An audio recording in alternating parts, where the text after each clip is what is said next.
This is Mission Control Houston. This computer-generated visualization based on real-time telemetry from Integrity showing the distance from Earth decreasing with each passing second, now just 54,000 miles from Earth, and the distance traveled by Integrity's astronauts since they arrived at the Moon earlier this week. We are currently 7 hours, 10 minutes away from splashdown, a high-speed entry back into the Earth's atmosphere, awaiting Reed Wiseman, Victor Glover, Christina Cook, and Jeremy Hansen to wrap up a mission that will have logged from launch to splashdown 694,481 miles. That, of course, includes that high Earth orbit that carried Integrity to an altitude at apogee of about 43,000 miles above the Earth for the first 24 hours of the mission to enable flight controllers to ring out all of the systems on Integrity and collect data that gave them the confidence to give approval for the translunar injection burn that sent the crew on its way to the Moon and an historic flyby of the lunar surface.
This is Mission Control Houston.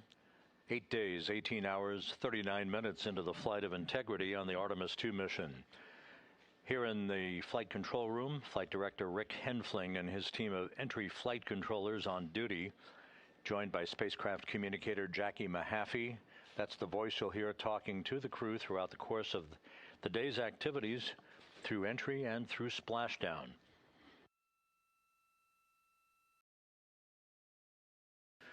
Aboard Integrity, the astronauts, Commander Reed Wiseman, pilot Victor Glover, and mission specialists Christina Cook and Jeremy Hansen are wrapping up their post-sleep period, having an opportunity to review their morning mail, getting a bite to eat, and getting things set up for final cabin stowage of items no longer needed on this flight prior to the time they move into their entry checklist a few hours from now. The next major milestone will be 1 hour, 38 minutes from now. That will be the firing of the reaction control system thrusters on Integrity in what is called the RTC-3 burn, the return trajectory correction number 3 burn, the final in the series of mid-course correction maneuvers to fine-tune Integrity's path so that it reaches the center of the entry corridor at the orientation we want the vehicle in, as it approaches and enters the Earth's atmosphere at an altitude of 400,000 feet later today. This will be an 8-second burn to change the velocity of Integrity by 4.2 feet per second. And again, will be the final major maneuver of this mission. After we discard the European service module, this evening at 6:33 p.m. Central Time, a few minutes later, we'll conduct a raise burn, as it is called.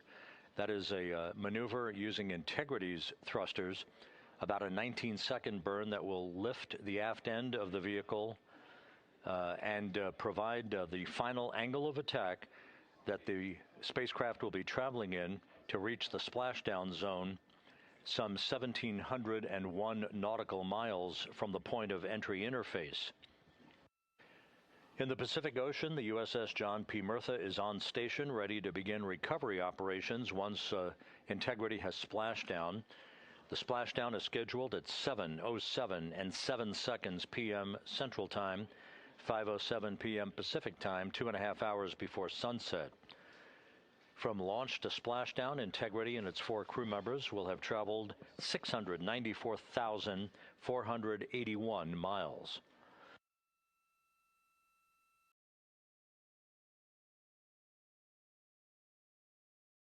Communication with the crew on the voice loops will pick up considerably in the next short period of time here, as we move out of the post-sleep period into the final hours of the cabin configuration, the preparations for the return trajectory correction burn, and then the crew moving into its entry checklist. All of Integrity's systems are in excellent shape.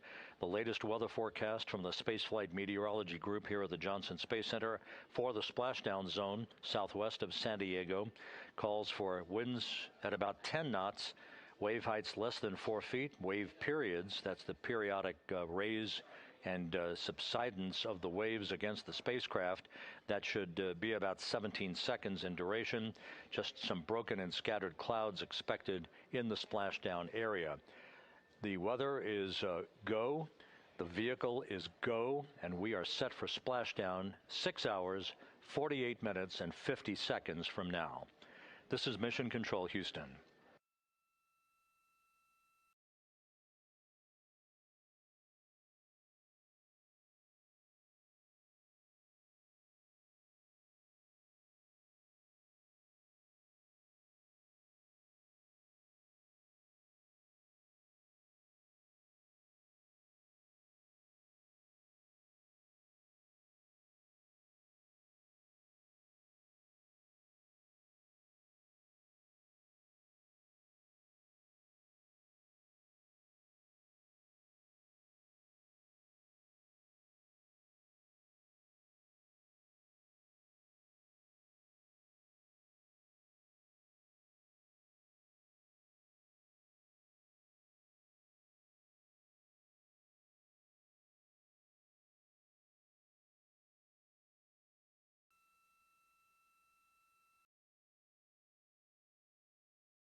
Integrity Houston, good morning. Comm check, post ACU swaps.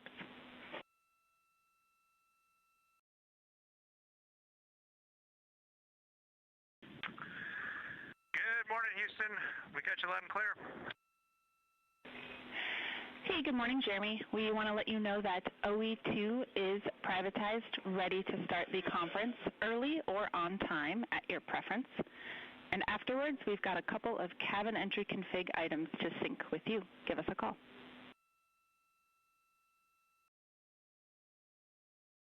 Okay, Jackie. How about we take those cabin config items right away, and then we'll do the PMC. We can do that. So looking at the cabin entry config procedure, step 5 for the AGAs is no perform. Based on your battery activities last night, AGA is in good shape through splashdown. And in step 10, we would that tracks with our thinking. We would like you to get going early on step 10. In particular, for the post-landing LIO, we'd like you to perform the battery check that is in step 1 of your post-landing LIO mounting and routing procedure. Okay, we can get started on the LIO.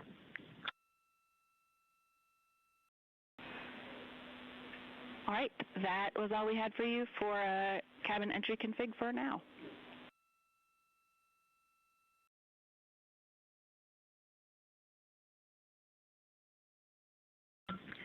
Houston, speaking of cabin config, one thing for you, the contingency urine CWC, that has, we had a plan so that we could actually complete that stowage as a get-ahead last night, and that's been done. We did not use a hefty bag, but it is empty, and it is sealed in 2 Ziplocs inside the JSB. We feel that it's unaccessible now, and we'd like to keep it in that config.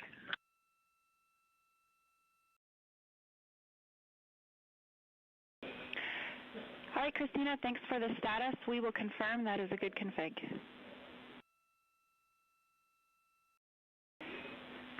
Thank you, ma'am.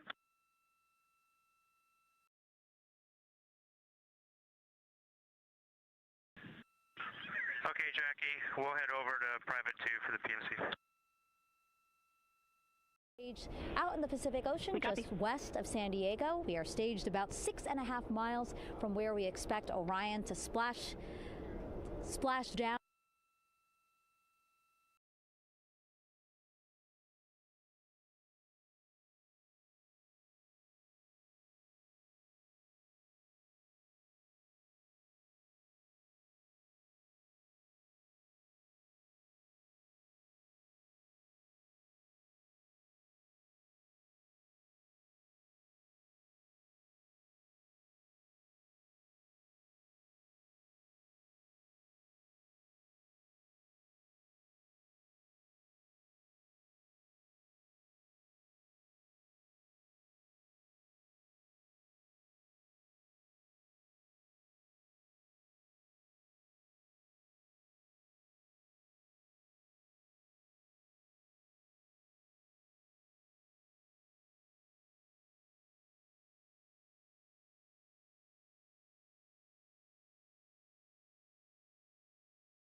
This is Mission Control Houston at a mission elapsed time of 8 days, 18 hours, 58 minutes into the flight of Integrity on the Artemis II mission. On board the spacecraft, as we slowly but surely make our way back to Earth for a splashdown later this evening, the crew on board, Commander Reed Wiseman, Pilot Victor Glover, and mission specialists Christina Cook and Jeremy Hansen, are emerging from their post-sleep period. They are about to begin a private medical conference that has been planned all along with the flight surgeon here in Mission Control to make sure that there are no issues associated with their high-speed entry back to Earth later today, with splashdown scheduled at 7:07 and 7 seconds p.m. Central Time, 5:07 p.m. Pacific Time, 2.5 hours before sunset at the splashdown site off the coast of San Diego. The crew has been in great shape ever since launch, and the vehicle is in excellent condition. It's very quiet here in the flight control room, no issues being worked as we count down toward the next milestone prior to entering the Earth's atmosphere, that being the return trajectory correction burn. This short 8-second firing of the reaction control system thrusters to change the velocity of Integrity by 4.2 feet per second and slightly adjust its orientation, fine-tuning its position to properly enter the entry corridor across the Pacific Ocean later today. That burn... Integrity you can normalize too.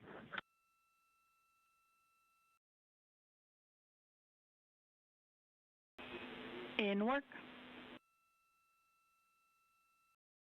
That burn is scheduled at 1:53 p.m. Central Time, 2:53 p.m. Eastern Time.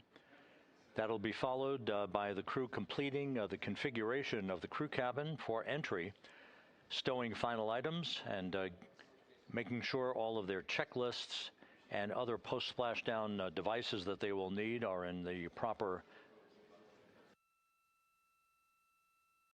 making sure that all of their equipment is within arm's length after they splash down in the Pacific, waiting to be extracted from the vehicle by the recovery personnel that will be deployed from the USS John Murtha, which is on station out in the Pacific in the splashdown area.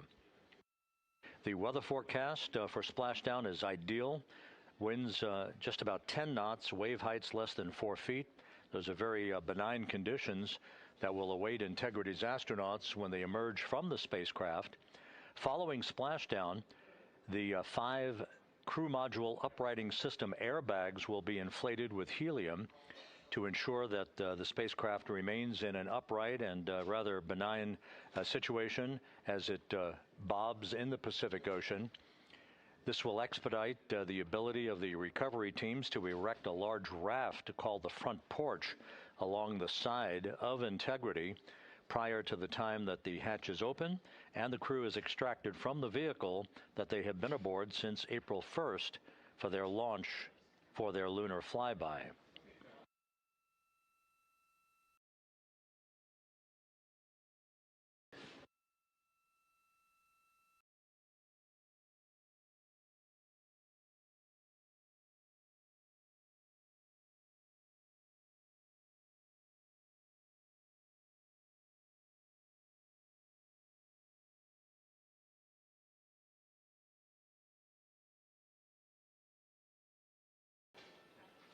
The heart of today's entry will begin. Integrity Houston, some pre-burn SA for you. The Plus X flange heaters are on and prop avionics are configured.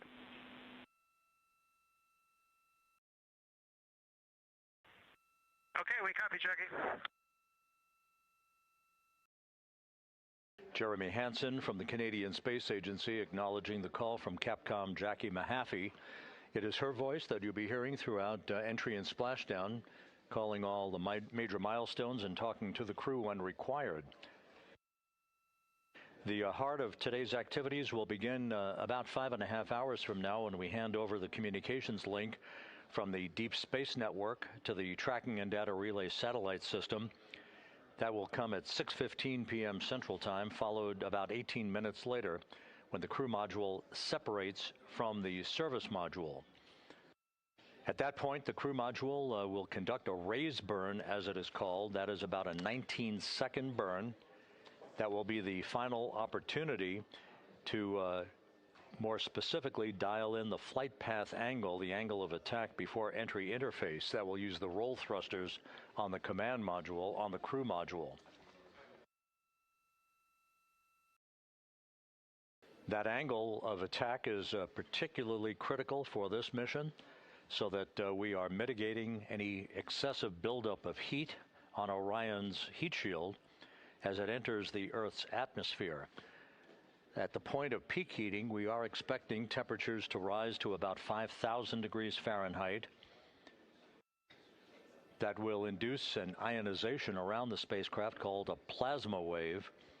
This is typical for all spacecraft that enter the Earth's atmosphere. A blackout period of 6 minutes will begin at about 6:53 and 55 seconds p.m. Central Time. We'll lose all communications with the crew. That will be expected, and we'll report that when we do have a loss of data and communications.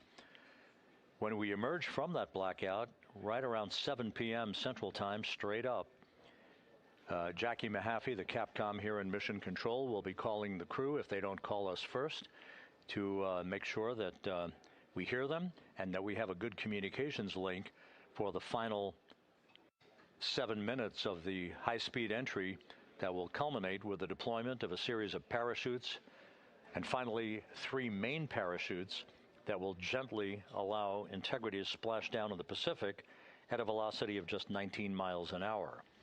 The crew is expected to pull about 3.9 Gs during maximum G loads on them during the point of entry.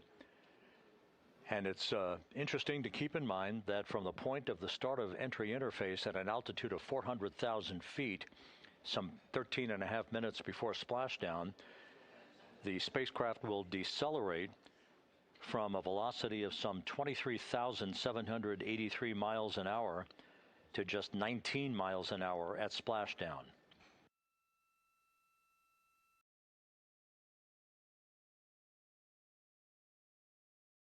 So everything is in order aboard Integrity.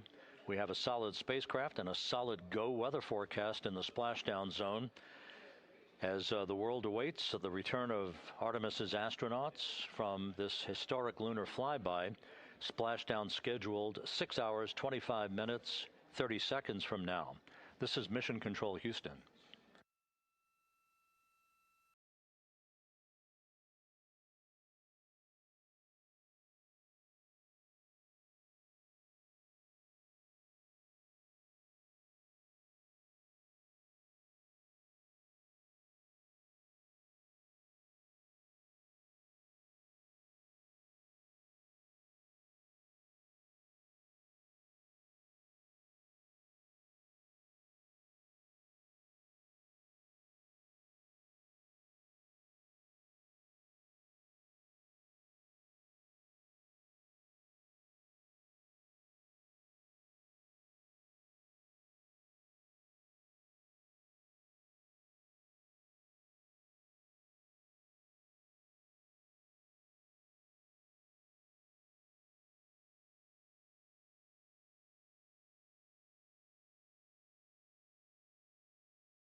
Houston Integrity, both LiO, or all 4 LiO battery units are fully charged.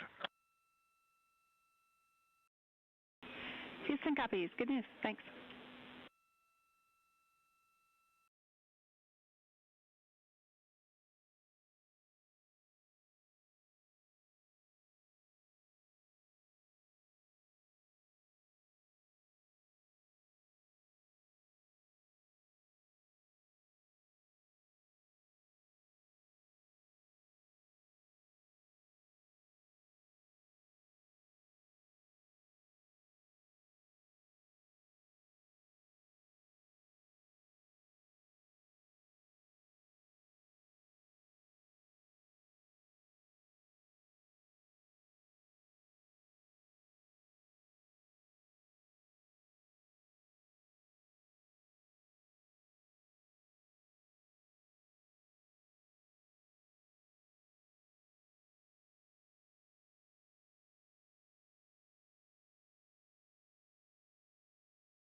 And Houston Integrity, we're ready to secure the cobalt brick and the WAP, but just want to check with you that you don't need the network on board before we do that. Check with you that you don't.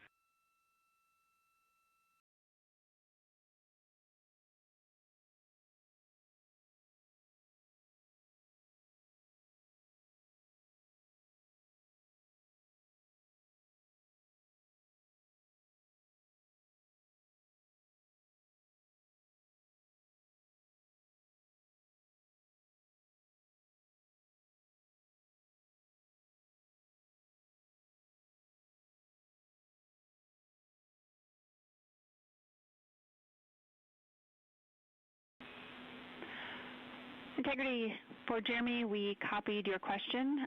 We were in a data rate handover, but we can confirm no further ground use for the WAP or cobalt brick, so go to tear those down. A follow-up for Christina, the empty CWC stowage config that you called earlier is a good config for entry, so no need to go find that. And finally, we can support a camera downlink if and when you are willing.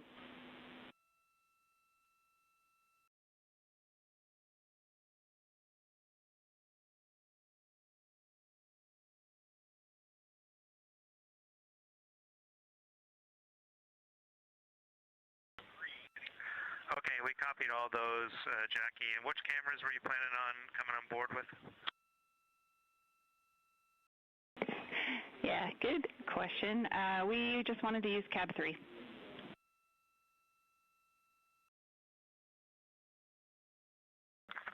We're good with that. All right, we will join you.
Houston integrity for CBA pressure. Go ahead. CBA pressure is 2,500 psi.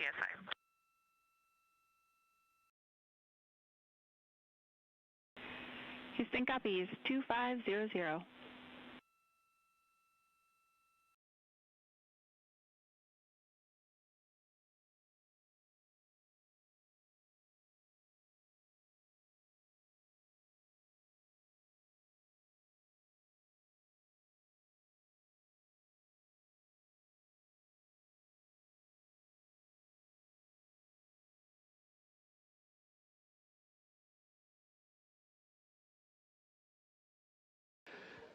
This is Mission Control Houston. You just heard Mission Specialist Christina Cook aboard Integrity offering some parameters of cabin atmosphere readings. Everything on board is in great shape. We're just 56.5 minutes away from the return trajectory correction 3 burn. This will be the final major maneuver of the mission for Integrity, an 8-second burn of Integrity's thrusters to change its velocity by 4.2 feet per second, and further fine-tuning its path for the entry interface into the Earth's atmosphere later today. Just so we can identify some of the key players you'll hear and see here in Mission Control throughout the course of the day. On the front row, from left to right, that's astronaut Stan Love. He was the Ascent Capcom, or spacecraft communicator, talking to the crew and has pulled several shifts during the mission. Second from the left is Jackie Mahaffey, who will be the entry Capcom, talking to the crew during their high-speed return to Earth later today. Then to her left is entry flight director Rick Henfling, and to his left is Judd Freeling, who presided as flight director over the ascent of Integrity 9 days ago from the Kennedy Space Center. In the back row is the lead flight director for the mission, Jeff Radigan, and to his left is the chief of the flight director office, Emily Nelson.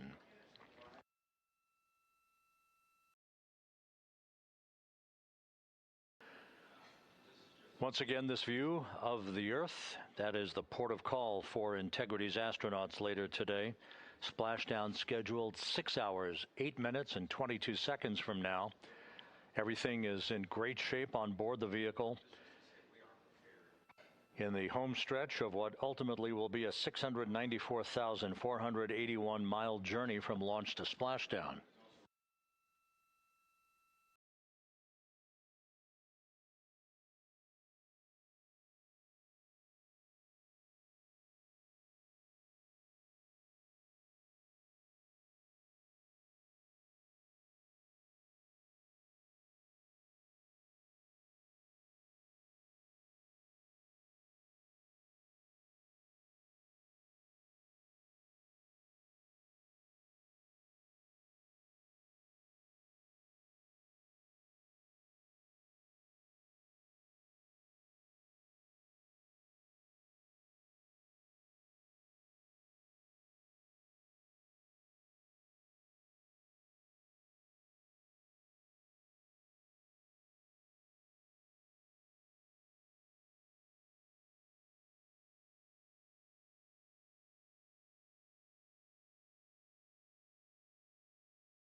This is Mission Control Houston, our first view of the crew today.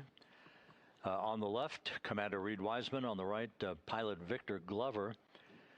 They are reviewing some of the timeline parameters and some of the systems status boards on their computers on the flight deck of Orion. Everything is in great shape system-wise, and the weather forecast is a go forecast at the splashdown zone as the crew approaches the 6-hour mark until they return to Earth to complete this historic mission.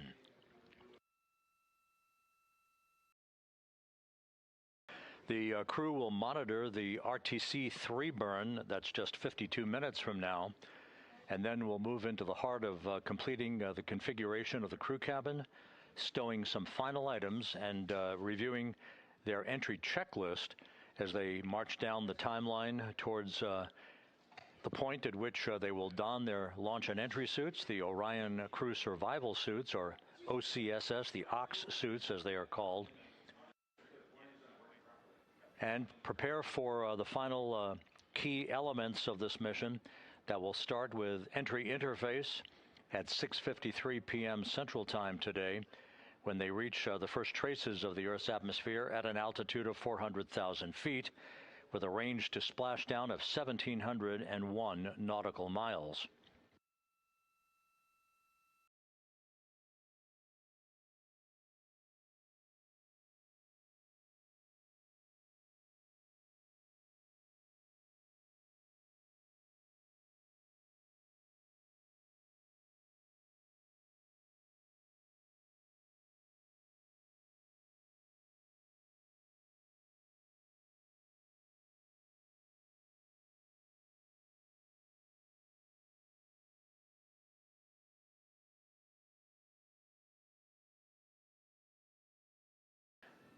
You can see down below in the lower deck of the crew cabin, if you will, Christina Cook. Jeremy Hansen is right by her. The crew will begin the suit-up procedures later today. They'll conduct leak checks on their suits to ensure that they're in a good configuration for the entry. And once again, we're struck by some of the numbers involved. At the point of entry interface, which will be about 13.5 minutes before splashdown, the vehicle will be traveling some 23,839 miles an hour. At the point of splashdown, 13.5 minutes later, they will have decelerated under parachutes and through the interaction of Earth's atmosphere, the friction created by Earth's atmosphere, they will have decelerated to a splashdown velocity of just 19 miles an hour.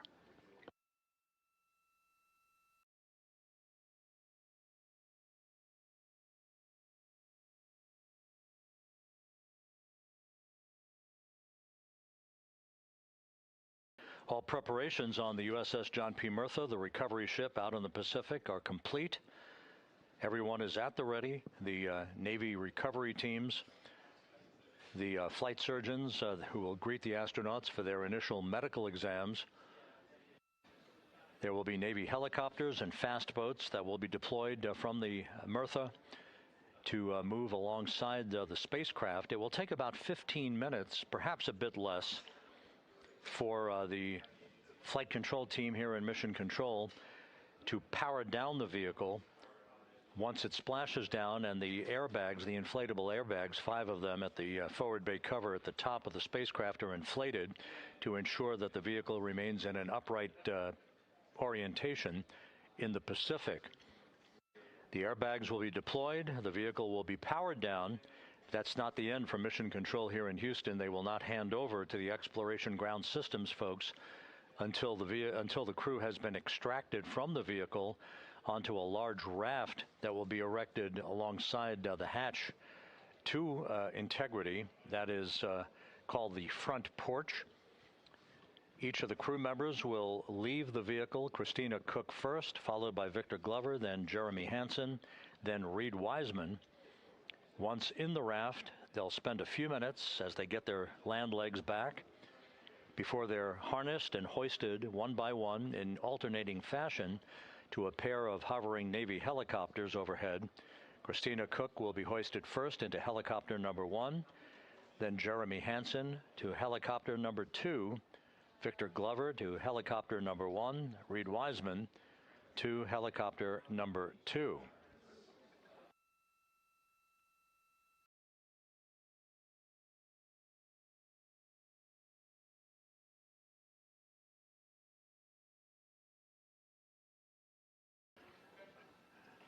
We're about to have a quick burn conference with the crew to review the parameters of the upcoming return trajectory correction burn.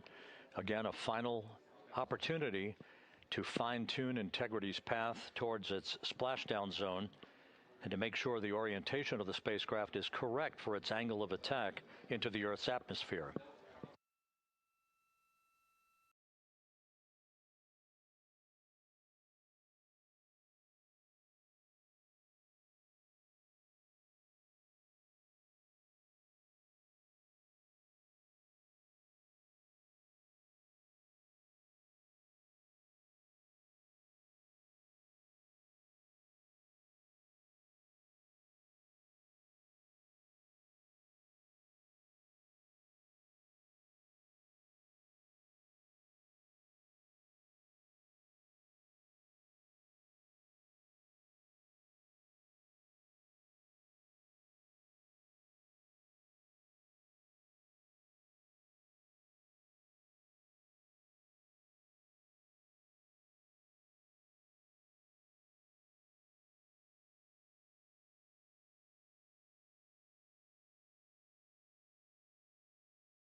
Integrity Houston, 2 minutes to starfield maneuvers.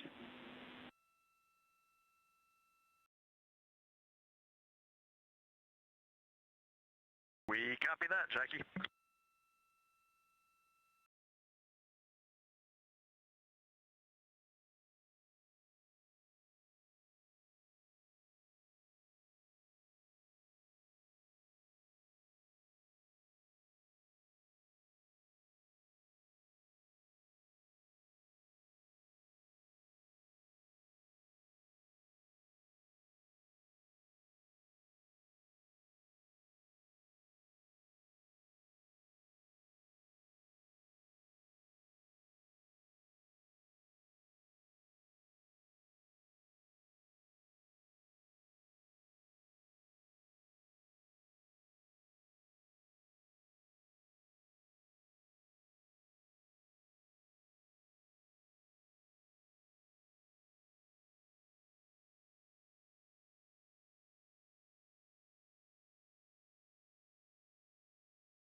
Integrity currently maneuvering to what is called the Starfield calibration orientation to set the calibration correct for our GPS system on board the vehicle, as well as other navigation aids that will be used during Integrity's plunge back through the Earth's atmosphere toward its splashdown site.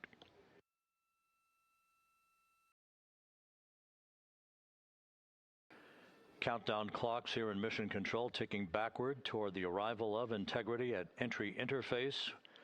5 hours and 43 minutes mark. Splashdown 5 hours 56 minutes from now. Houston Integrity, we are standing by for the burn conference whenever you are ready. We are ready. Your final burn plan is on board, and we've got several deltas to the pad. The deltas are to version 2 uplink at day 100, 1220.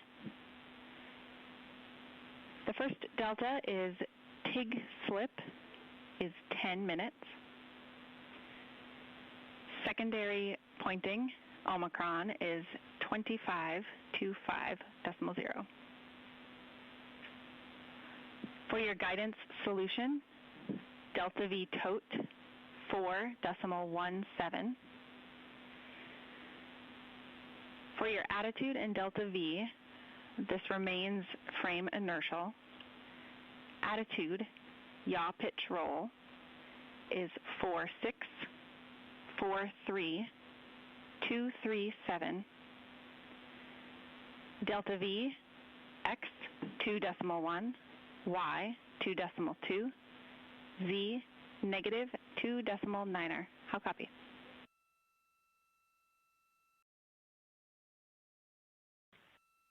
Okay, Jackie, we caught the in material. Can you give us the trim number that you started with and Omicron, I believe, were the two? Or maybe TIG slip and Omicron. TIG slip is 10 minutes. Omicron is 25.0.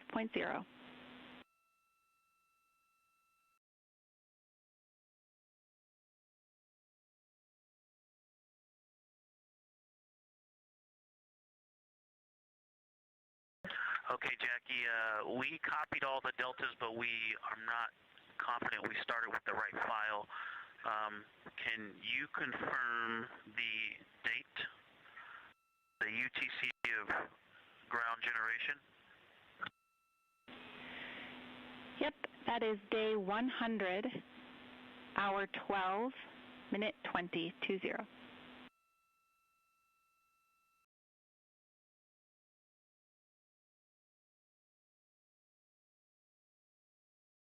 So Jackie, that ground generation date time is what we had as version 1, and you said version 2, so that's what's throwing us off. We were looking for a version 2, but we saved version 1 as version 2 to get ready for these deltas. Did you uplink a new burn pad, or were you just instructing us to save it as version 2?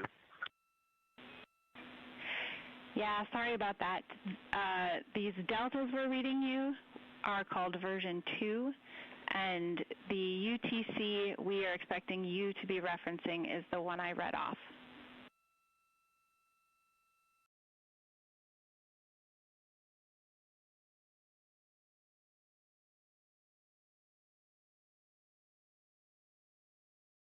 Okay, copy. We wrote those deltas on the Excel file that was labeled version 1, and we have saved it as version 2. That's perfect. Couple of final notes for you. Under burn execution steps, step 8, OpNav pass. We are performing OpNav pass, and that did kick off automatically. And then in burn notes, we just want to clarify for the PCL message today, that is message 3.10.02.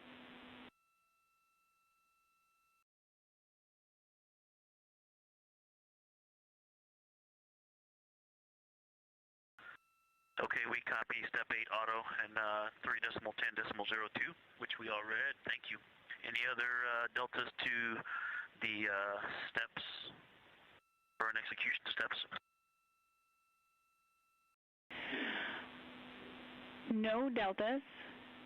One final note, the cell in the burn notes that talks about if BFS engages does have about 2 rows worth of text, so you may need to expand it to see all of it.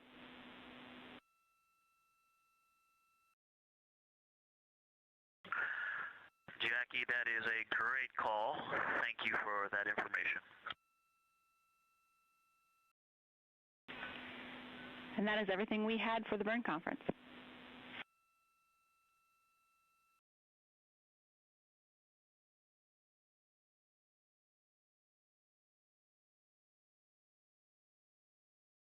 Okay, we copy. Thank you very much. This is Mission Control Houston. That exchange between Capcom Jackie Mahaffey here in Mission Control and pilot Victor Glover aboard Integrity, reading off all the critical numbers for the upcoming return trajectory correction 3 burn. That's on tap just 37 minutes from now at 1:53 p.m. Central Time. This final major maneuver will be an 8-second burn of the reaction control system thrusters to amend the velocity of Integrity by 4.2 feet per second. It also contains a number of angular adjustments to Integrity's orientation to fine-tune its precise orientation as it enters the Earth's atmosphere at the point of 400,000 feet above the Pacific Ocean, called entry interface.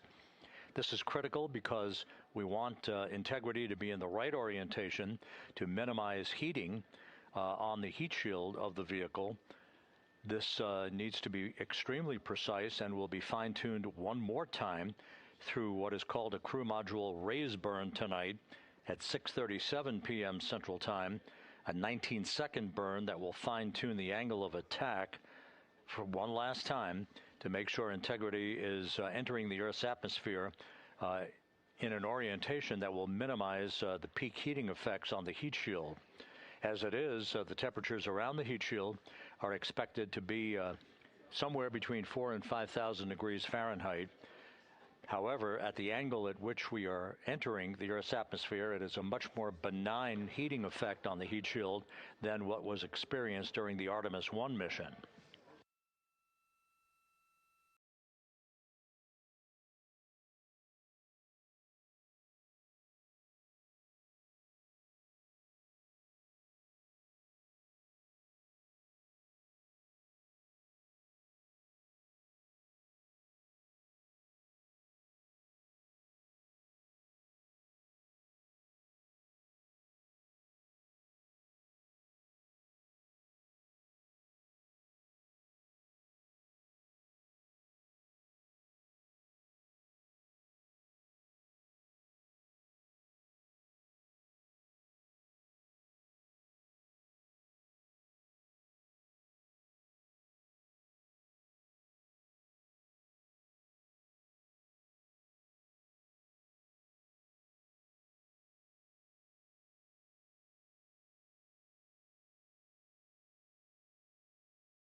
Houston Integrity, are we go for secondary wastewater line dump?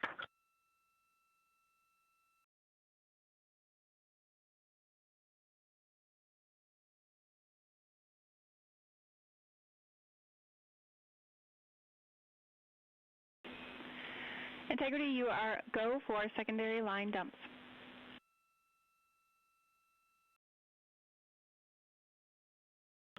We copy, thank you.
Integrity Houston, for the burn, SM prop helium isol valves are configured.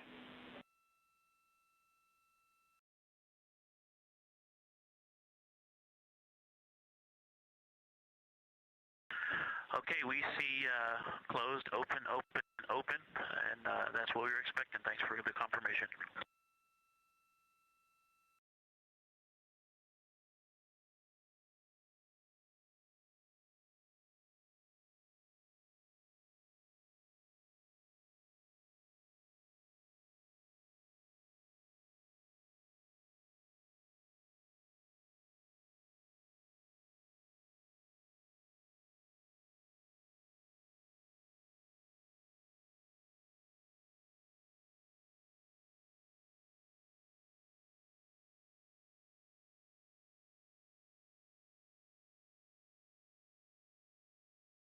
This is Mission Control, Houston.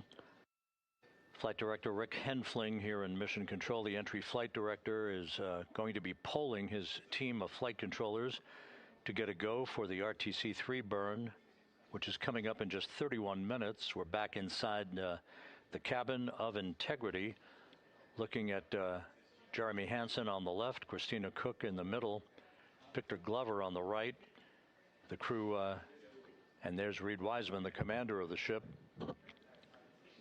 Everything is in great shape as we await splashdown 5 hours and 44 minutes from now. The entry profile for Integrity is a source of great interest because of some of the heat shield damage that was unexpected during Artemis 1.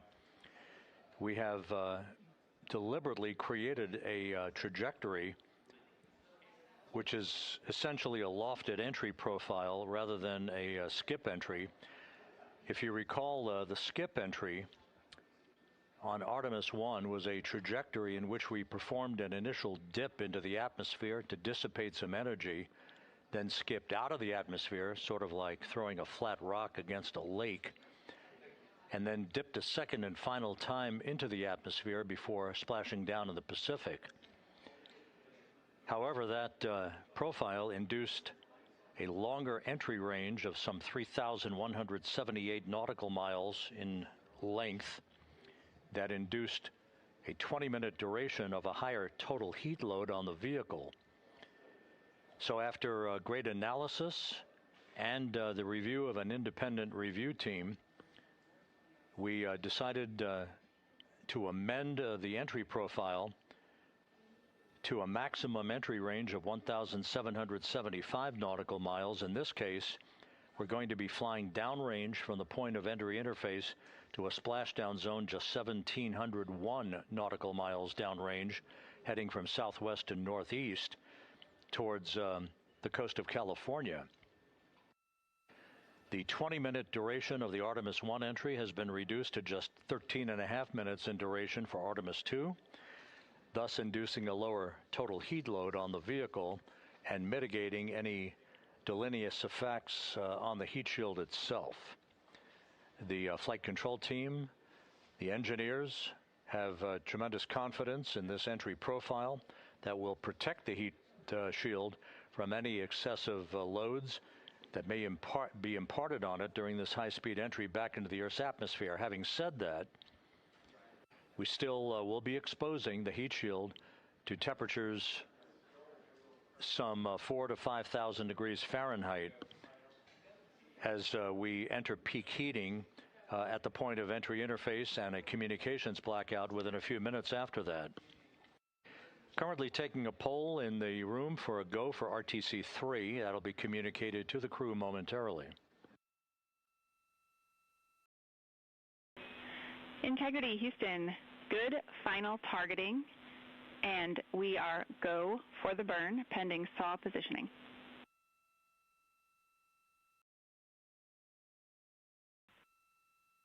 Copy. Houston, go for the burn. Thank you. And again, the burn that's coming up, RTC-3, just 27.5 minutes from now, will be an 8-second firing of the reaction control system thrusters to change the delta on the velocity to about 4.2 feet per second, and refining Integrity's path to reach entry interface at the correct angle and at the correct time and orientation. If you think of a cone across the Pacific Ocean, that's the entry corridor. We want to hit right into the middle of that corridor. I said yesterday it was like splitting the uprights, and that's exactly what it is. We want to make sure that we're right down the pike, heading toward the splashdown zone off the coast of San Diego. This burn and the subsequent crew module raise burn, that will be a final amendment to the angle of attack of Integrity, all designed to minimize heating effects on Integrity's heat shield.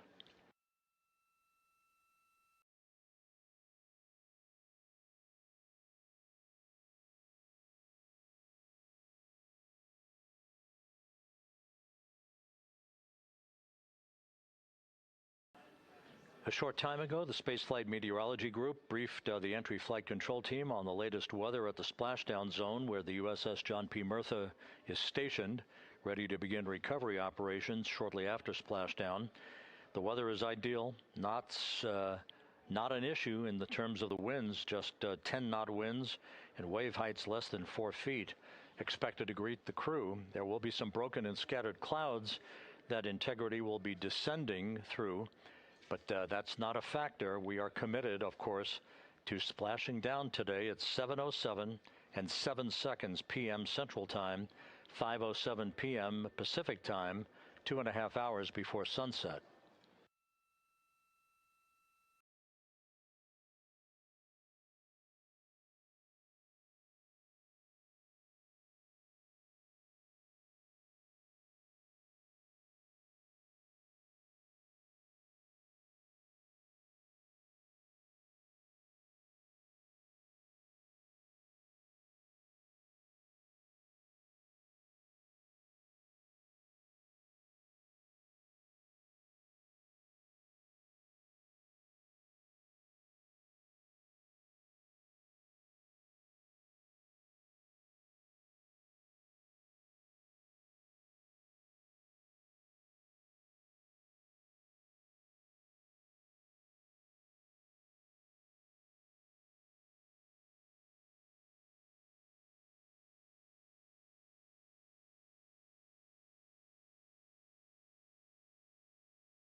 At this hour, Flight Dynamics reporting that Integrity is 45,534 nautical miles away from Earth. continuing to close in. Its velocity will be accelerating over the next several hours. At the point that we reach the top of the Earth's atmosphere at entry interface at an altitude of 400,000 feet, Integrity and its astronauts will be traveling some 34,882 feet per second with a range to splashdown of 1,701 nautical miles. That velocity will increase slightly to 34,965 feet per second, or 23,839 miles an hour at peak velocity. There will be a series of roll reversals. Those are computer-induced maneuvers that will occur after we complete the blackout period. Actually, there are 2 before while we are in the blackout period and 3 more afterwards.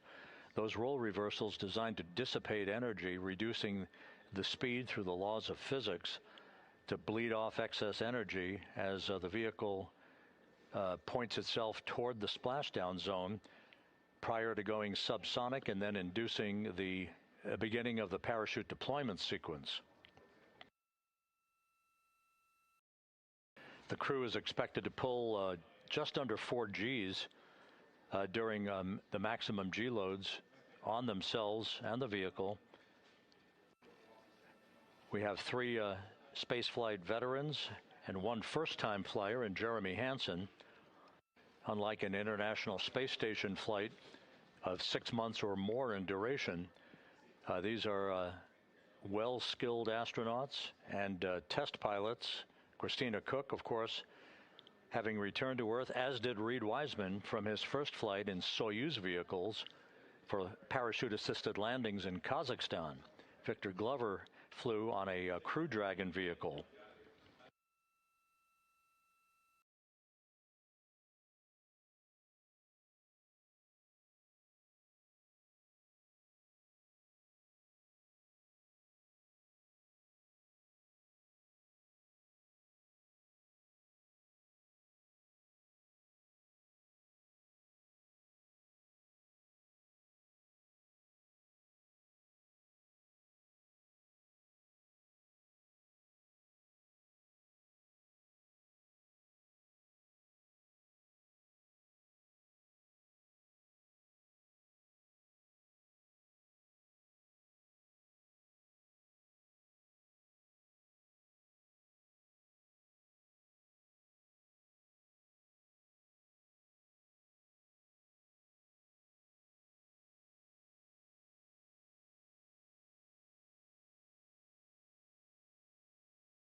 For those keeping track, once again, one of the key periods during the entry into the Earth's atmosphere will be this 6-minute communications blackout that is predicted and is typical.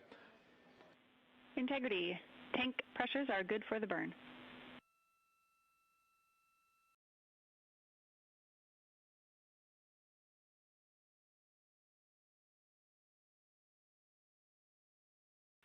Copy that, Jackie. Thank you.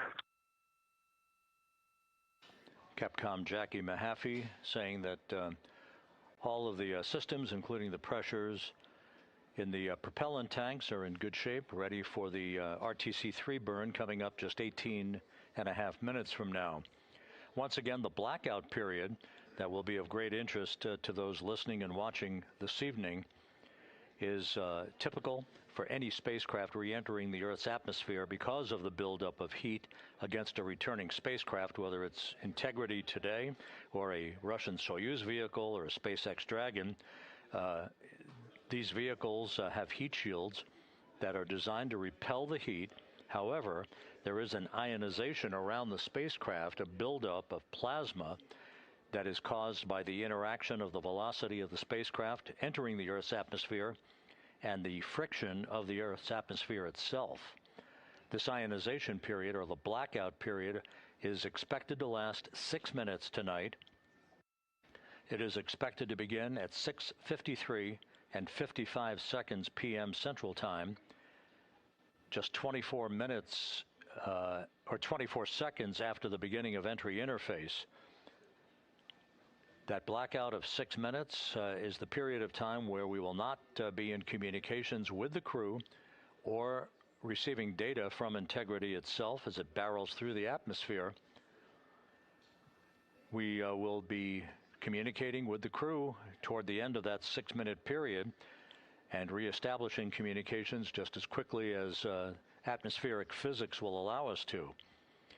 The blackout period is expected to end at 6:59 and 56 seconds p.m. Central Time, which would be 6 minutes and 25 seconds from the start of entry interface. Now, after splashdown, several activities will be occurring. First will be to ensure that the vehicle is upright in what is known as a stable 1 configuration. Whether it's upright or in some other orientation, the CMOOS bags, the crew module uprighting system bags, 5 of them that are surrounding the vehicle at the forward bay cover in a circumferential orientation, those 5 large airbags will be inflated with helium and be inflated. Integrity, Houston. Solar arrays are in position for the burn. We see the same, Jackie. The CMOOS bags, again, 5 large inflatable airbags that are inflated with helium right after splashdown. Those bags designed to maintain an upright orientation for the spacecraft. Flight controllers here in Mission Control will begin to work to power down the vehicle, also check for any leakage of toxic gas. We are not expecting any issues. Integrity's in great shape as it prepares for its homecoming 5.5 hours from now.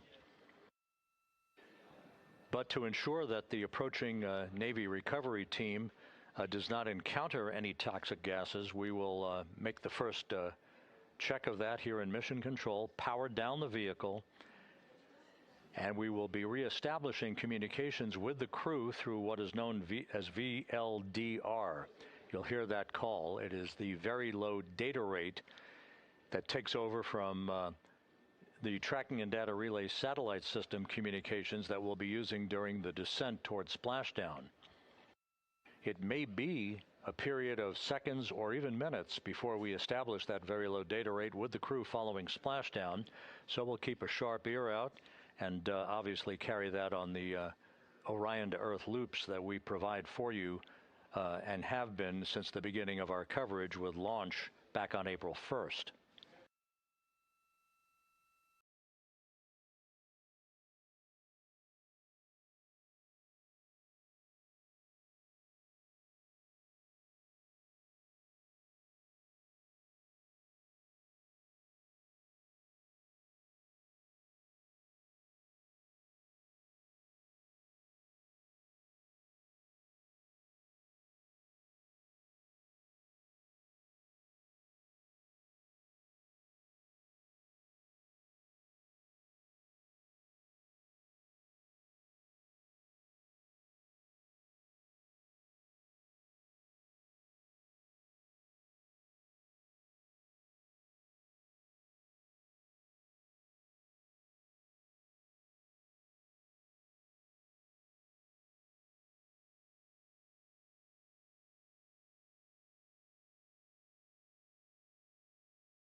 Here in Mission Control, the focus of attention is the upcoming return trajectory correction 3 burn.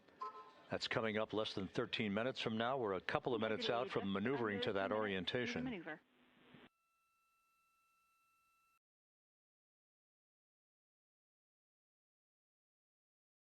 Copy that. All is calm on board, Jackie. Thank you.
This is Mission Control Houston. While we wait for the burn, this view from the deck of the USS John P. Murtha showing some of the armada of helicopters. There will be Navy helicopters hovering over Integrity following splashdown. 2 of them to be employed in the hoisting of the crew members off of the front porch raft that will be erected alongside the vehicle following splashdown. 2 crew members, 2 astronauts for each of the 2 helicopters for the short ride back to the deck of the Murtha, where they will be brought into the medical bay for comprehensive post-flight medical exams. We'll have a lot more from the ship once we begin our NASA Plus coverage that will be simulcast with our continuing YouTube 24/7 coverage, the NASA Plus coverage beginning at 5:30 p.m. Central, 6:30 p.m. Eastern Time.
Continuing with the view of the crew in the cabin of Integrity, as we are almost 7 minutes away now from the return trajectory correction number 3 burn.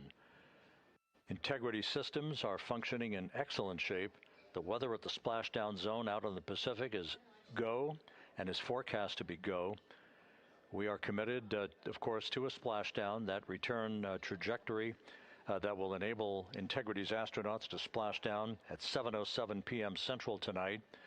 That was guaranteed with the translunar injection burn back on April 2nd that took the vehicle and its 4 crew members out of low Earth orbit, following a 24-hour period of a high Earth orbit elliptical trajectory. At the low point of that trajectory, which was some 43,000 by 0 miles, at the low point, that's when Integrity's engine fired. The service module engine fired to break out of our Earth orbit and send humans en route to the moon for the first time since December of 1972. It also guaranteed what was known as a free return trajectory that the laws of orbital mechanics dictated would carry Integrity on a loop around the moon and its historic lunar flyby the other day, and then on the trip back to Earth, which will culminate with a splashdown this evening, 5 hours and 19 minutes from now.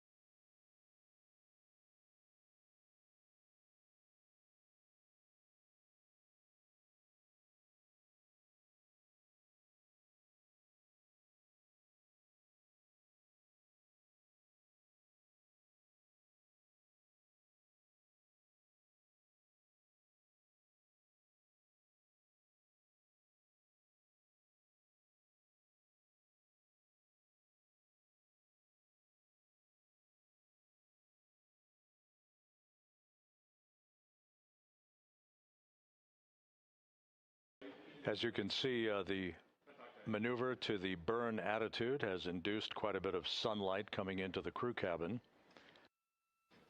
We're now under 5 minutes until the burn.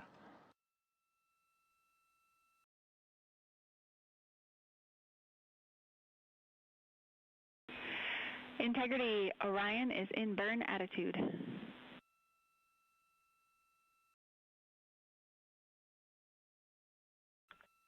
And it is an unbelievably spectacular view. Thanks, Jackie.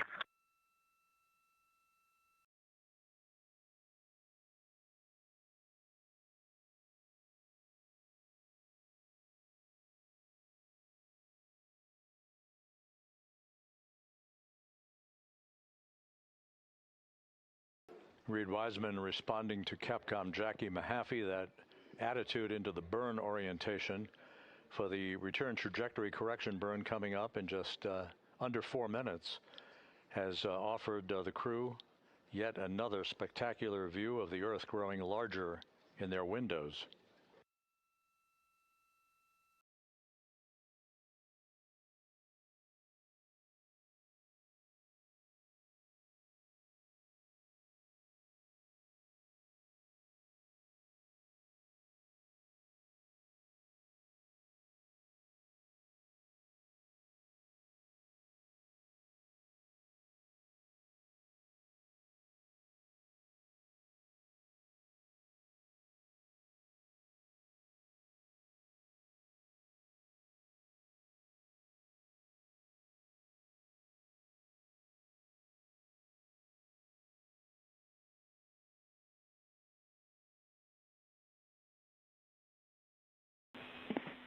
Integrity Houston in 22.3 critical Q card. We're looking for the BFS burn ATP to no go. To go, excuse me, to go.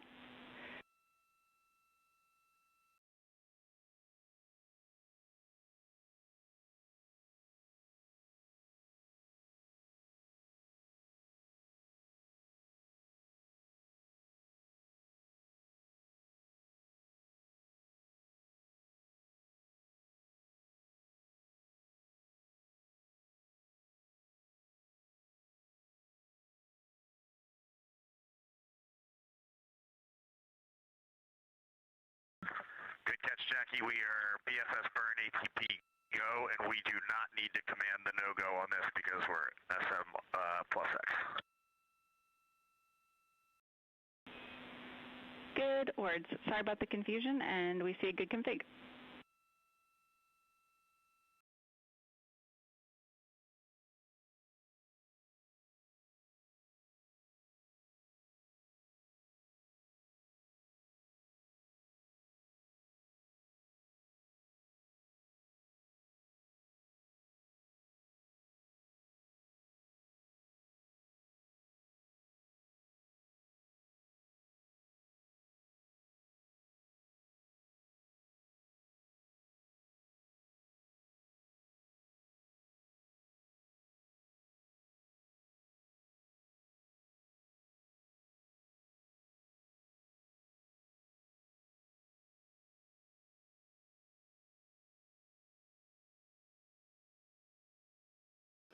Coming up on 1 minute till the burn.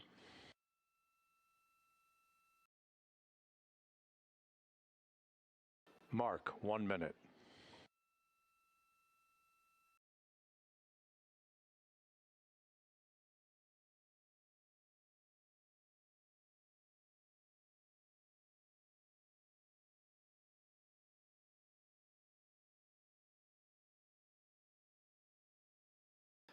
This is an 8-second burn with a change in velocity of 4.2 feet per second.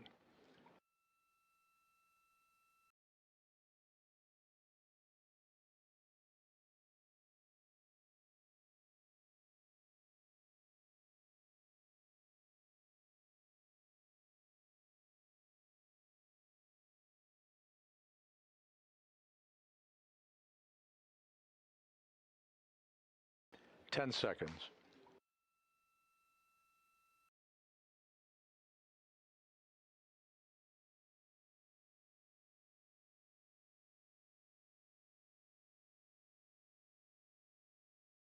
Burn underway. Good engine, good control. Burn complete.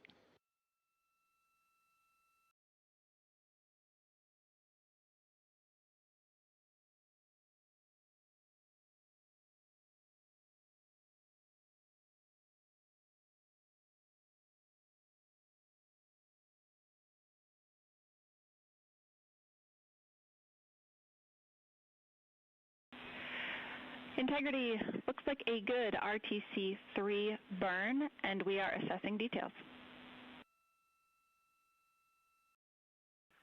Hey, Jackie, we see the same on board, and we just wanted to give a huge shout-out to that ESA Airbus team, to our friends in the Netherlands and Germany and at the Glenn Research Center. This vehicle powered us, and it propelled us from the Earth to the Moon and back with extreme precision, and we are excited to be a part of your team. Houston and centers around the world, copy. Thank you.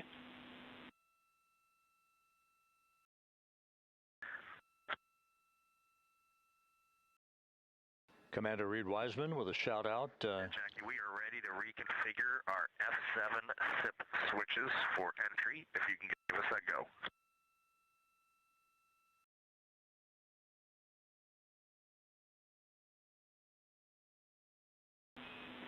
You are go for F7 switches. Reed Wiseman providing a shout out to the European engineering community. Copy the go. Which built the European service module. And you are now maneuvering back to biased tail to sun attitude.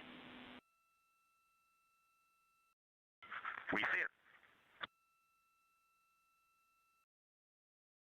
That European service module will separate from the crew module this evening at 6:33 p.m. shortly after we hand over communications from the Deep Space Network to the Tracking and Data Relay satellite system. And about 4 minutes before the crew module will use its thrusters in a 19-second raise burn to lift the aft end of the vehicle into the final angle of attack for entrance into the Earth's atmosphere and the mitigation of excessive heat loads on the heat shield of Integrity.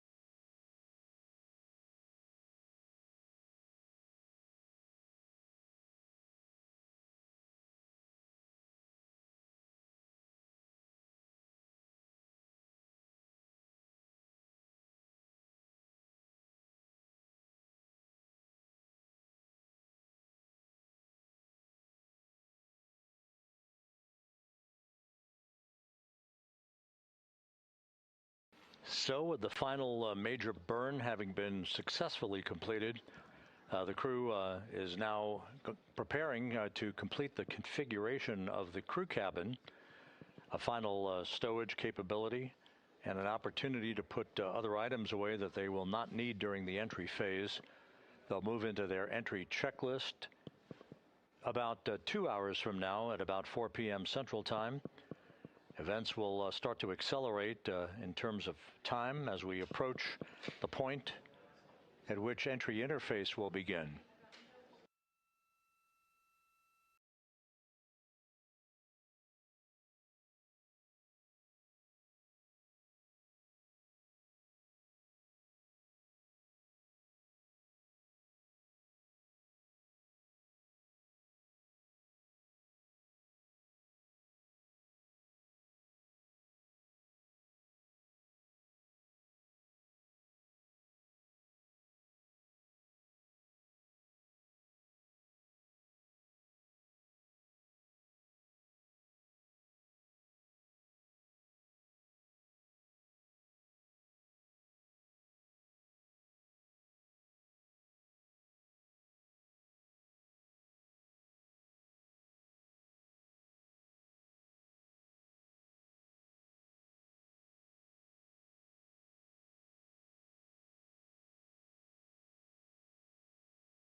We're going to need a copy of that photo when you guys get back.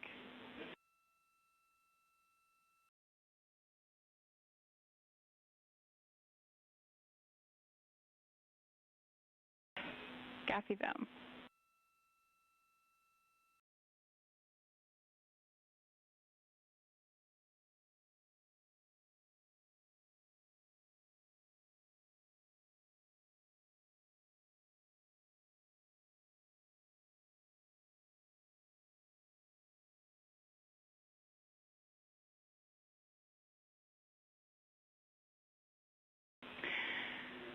Integrity. FIDO confirmed that that was a great RTC-3.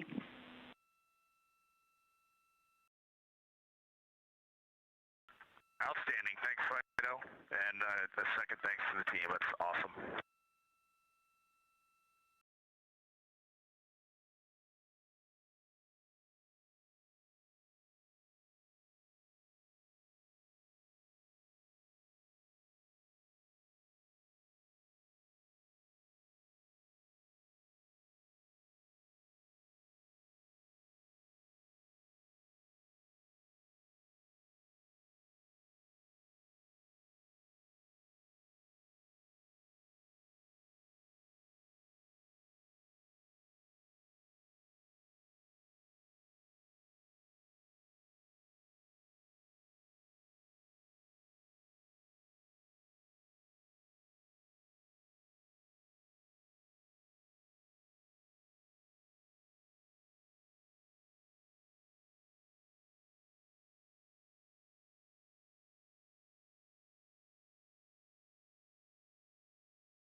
Integrity prop post-burn reconfig is complete. And if you were hanging out in step 23.4, you can skip it. We are in a good config.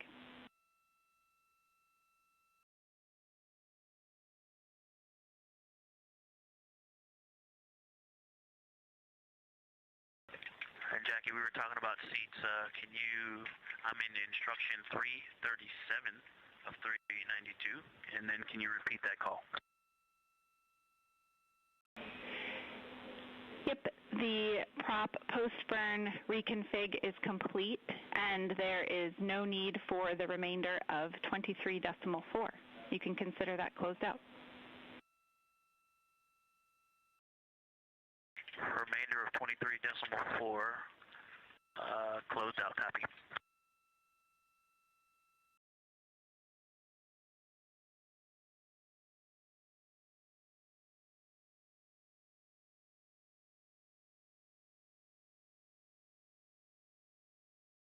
And Jackie, just confirm, I know you said the rest of 23.4. I'm not looking at this in steps, just instructions. Confirm that's the BFS configured for the burn subsequent steps as well.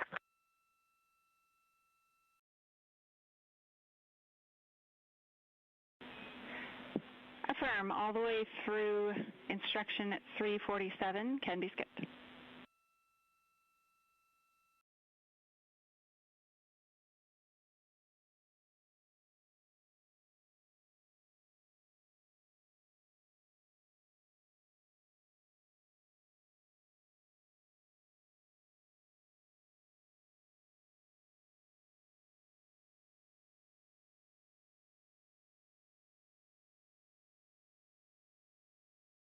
Okay, I see that takes us to step 24. I did not do any of the remaining steps in step 23, and that is over to you, MCC. We're moving back to cabin config. Houston copies and concurs.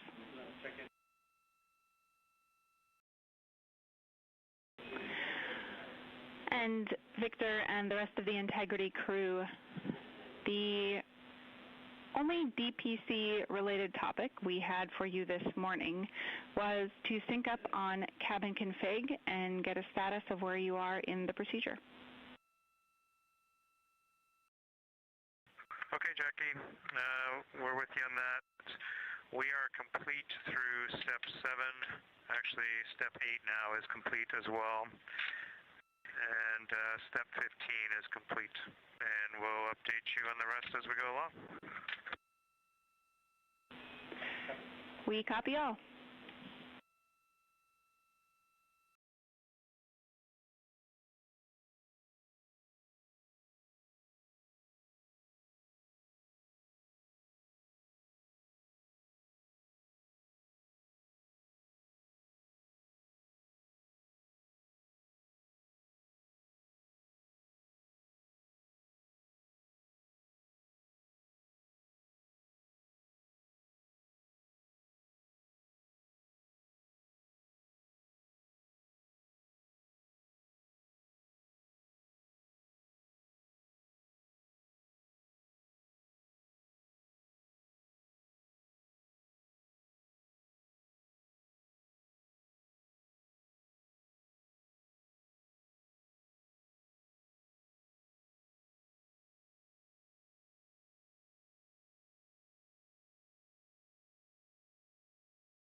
This is Mission Control, Houston. 8 days, 20 hours, 33 minutes into the flight of Integrity on the Artemis II mission. We are under 5 hours now from the splashdown of Integrity in the Pacific off the coast of San Diego to wrap up this lunar flyby mission. Integrity systems are in excellent shape. The recovery team on the USS Mertha out in the Pacific is at the ready. The ship is basically parked in the right position to be able to expedite a recovery of the crew following splashdown and after the vehicle has been powered down. Navy helicopters, divers, other recovery personnel will move alongside the capsule to set up a large inflatable raft called a front porch that will be used to extract the crew members in one by one after the hatch is opened. That process of extracting the crew is timelined at least and has been practiced to occur some 45 minutes to an hour after splashdown. The weather conditions out in the Pacific are ideal for today's splashdown. We're talking winds just 10 knots and wave heights less than 4 feet.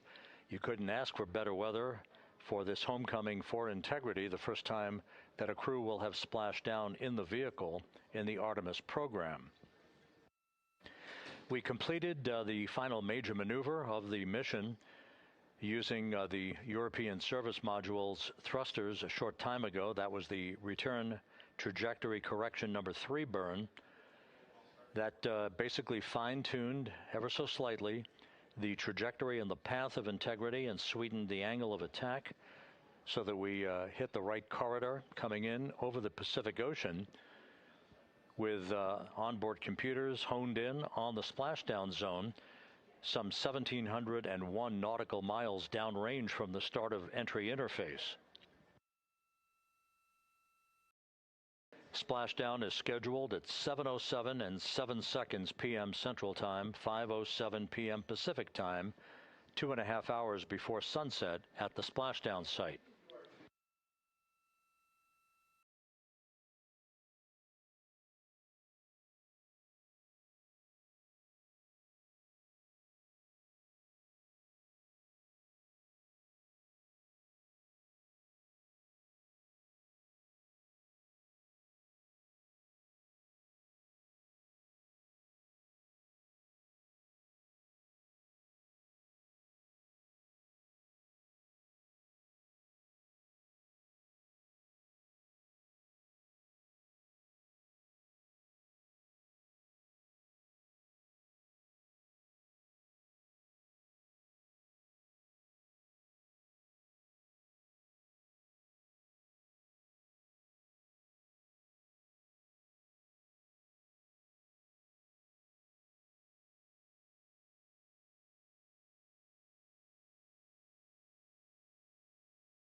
This is Mission Control Houston at a mission elapsed time of 8 days, 20 hours, 39 minutes into the flight of Integrity on the Artemis 2 mission.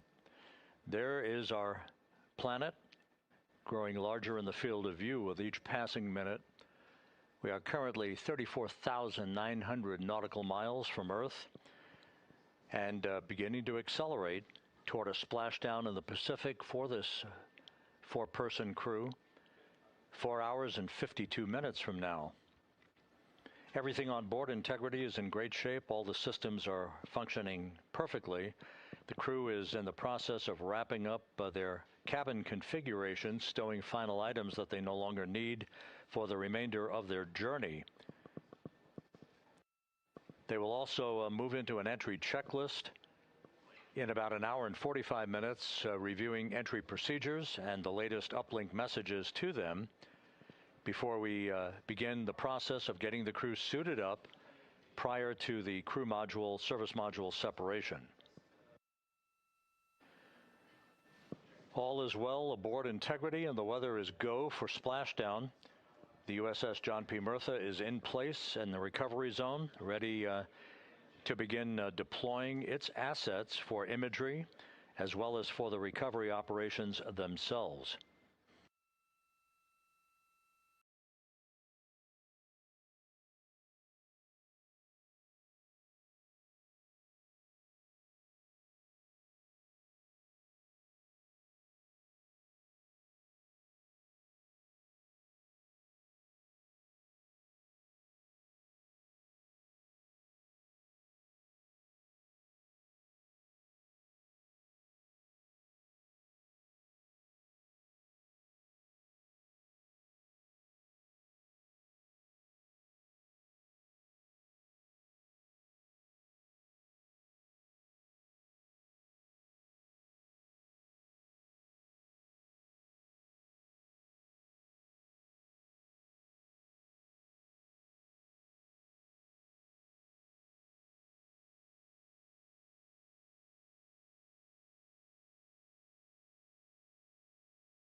Integrity Houston, for the TLT unconverged caution, we were running orb guide post-burn to look at post-burn targeting, and that particular sequence did not include running TLT. That is what triggered the caution. We have no concerns.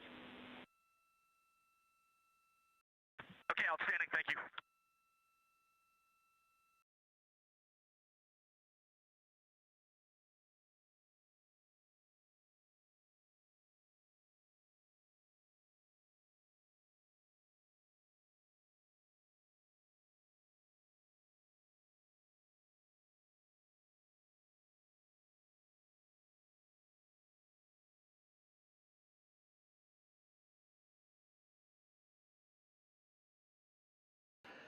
That call from Capcom Jackie Mahaffey to the crew, indicating TLT, which is a targeted landing trajectory.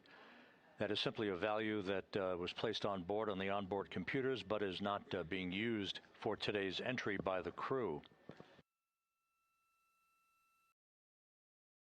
The last maneuver that will be conducted by Integrity will occur at 6:37 p.m. Central Time tonight. That is the crew module raise burn. That occurs about 4 minutes after the crew module will have separated from the service module. This will be about a 19-second burn with a velocity change of about 9.9 feet per second as the precursor to entry interface. The raise burn designed as a final opportunity to sweeten the flight path angle, the angle of attack, if you will, of the vehicle as it enters the Earth's atmosphere, placing the vehicle in the proper orientation perfectly with precision to mitigate any excessive heat loads on the heat shield of the spacecraft. Entry interface will begin at 6:53 and 31 seconds p.m. Central Time at an altitude of 400,000 feet, while Integrity is traveling 34,882 feet per second with a range to splashdown of 1,701 nautical miles. Within 24 seconds after entry interface, which is essentially the top of the Earth's atmosphere where the crew will begin to feel the tug of gravity, we'll start a 6-minute blackout period, that is expected, in which we'll lose communications with the crew and data here in the flight control room.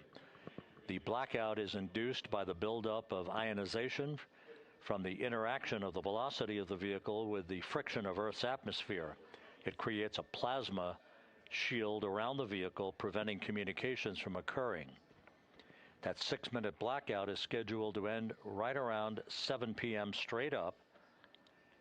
And at that point, the vehicle will have descended to an altitude of 157,000 feet above the Earth, traveling at 13,300 feet per second.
Houston Integrity, could you go off board on the cameras for a couple, please?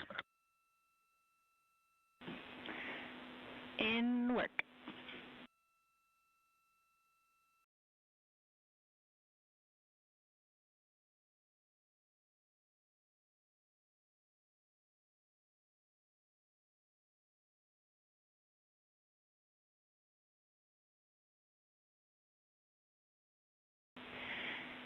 And Integrity, Cab 3 is not streaming.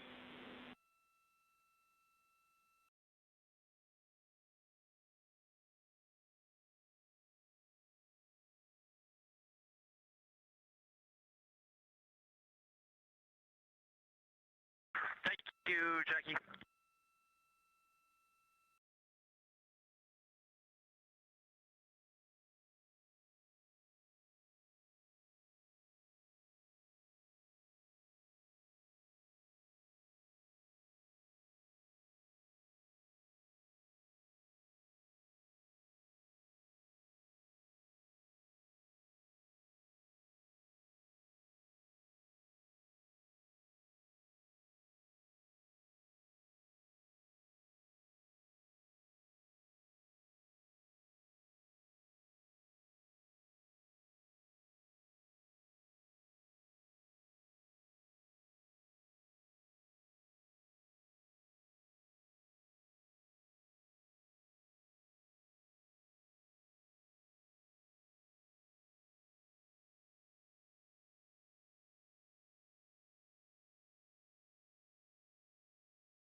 Houston integrity, step 9 is complete. The seats are configured. Houston, copy seats.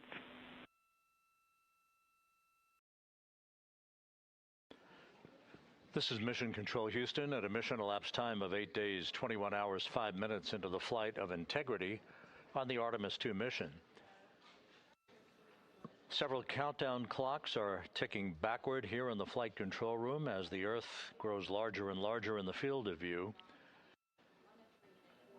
In order, the next major milestone will be a raise burn of the crew module. That raise burn will follow the separation of the crew module from the service module this evening. The separation of the crew module is scheduled at 6:33 p.m. Central Time. 4 minutes later, at 6:37 p.m. Central Time, we'll conduct about a 19-second raise burn. This is a slight maneuver to tilt up the aft end of Integrity in a final opportunity to fine-tune the angle of attack that Integrity will incur as it enters the Earth's atmosphere over the Pacific Ocean.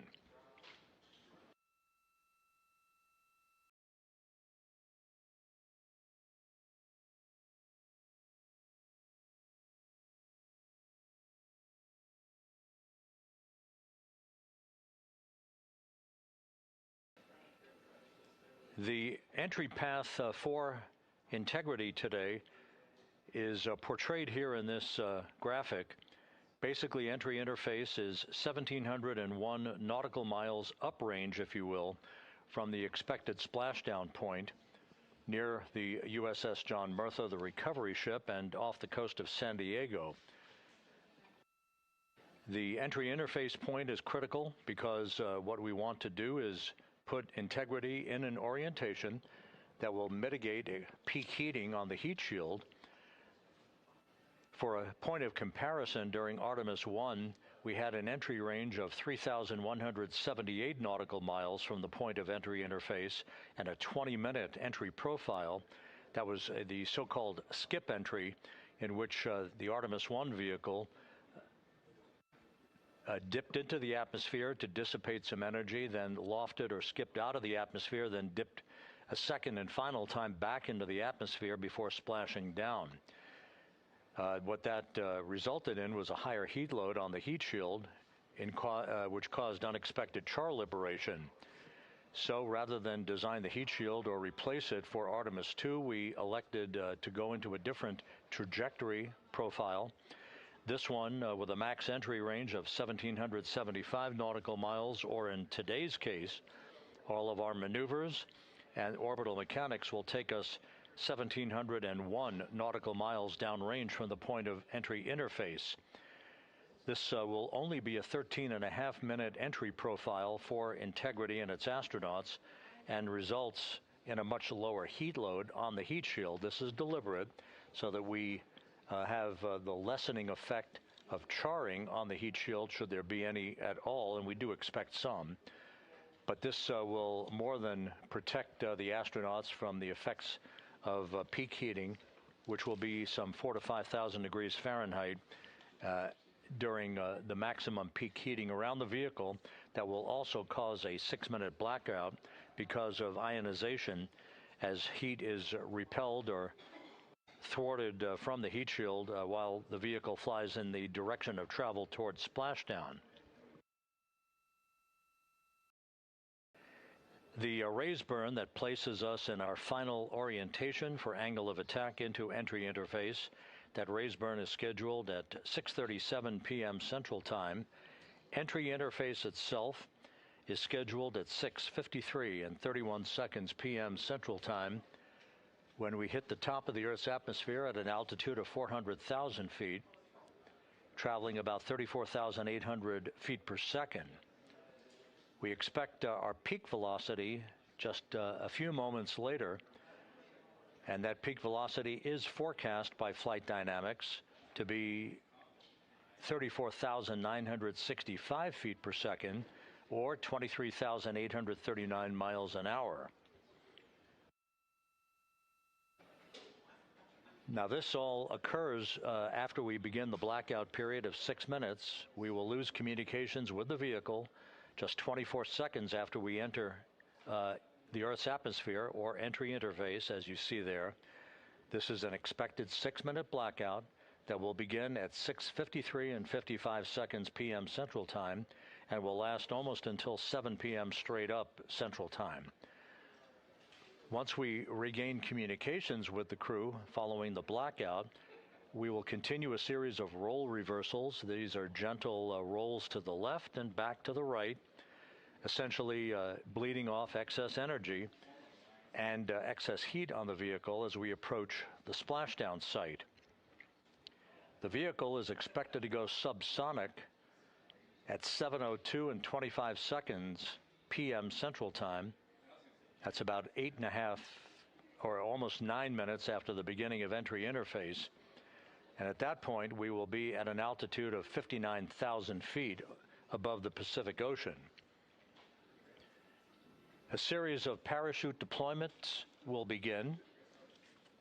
The first of that will be the forward bay cover parachutes that will basically pull the top forward bay cover off the very top of the vehicle, allowing other parachute deployment activities to occur. The forward bay cover chute deployment is scheduled at 7:03 and 22 seconds p.m. Central Time at an altitude of 23,946 feet. The forward bay cover parachutes are used in conjunction with pyrotechnic thrusters to ensure the separation of that forward bay cover, protecting Orion and its parachutes during the heat of reentry. Following that, there'll be the deployment of drogue chutes. These are 2 drogue parachutes, 23 feet in diameter. These drogue chutes will be deployed at an altitude of 23,483 feet. At this point, our velocity will have slowed from almost 24,000 feet per second to just 470 feet per second in a matter of minutes. 3 pilot parachutes will be used to lift and deploy the main parachutes from the crew module forward bay. Those main parachutes, 3 of them, are used to slow the crew module down to a splashdown at a speed that ensures astronaut safety. Each main parachute 265 feet in length from the crew module attachment to the top when inflated. The main chute deployment is scheduled at 7:04 and 44 seconds p.m. Central Time. Now that's just 11 minutes and 13 seconds after the start of entry interface. At this point, we'll be at an altitude of 5,445 feet above the Pacific. And splashdown to complete this mission is scheduled at 7:07 and 7 seconds p.m. Central Time, 5:07 p.m. Pacific Time, 2.5 hours before sunset.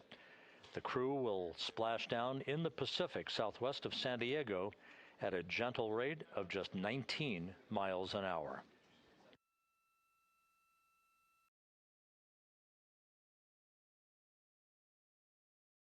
Following splashdown, the flight control team here in Houston is not done. Our work is just beginning at that point as we begin the process of powering down the vehicle. This is after we have established communications with the crew through a very low data rate system. The communications link will no longer be active through the tracking and data relay satellite system, so we're going to be going to a very low data rate system.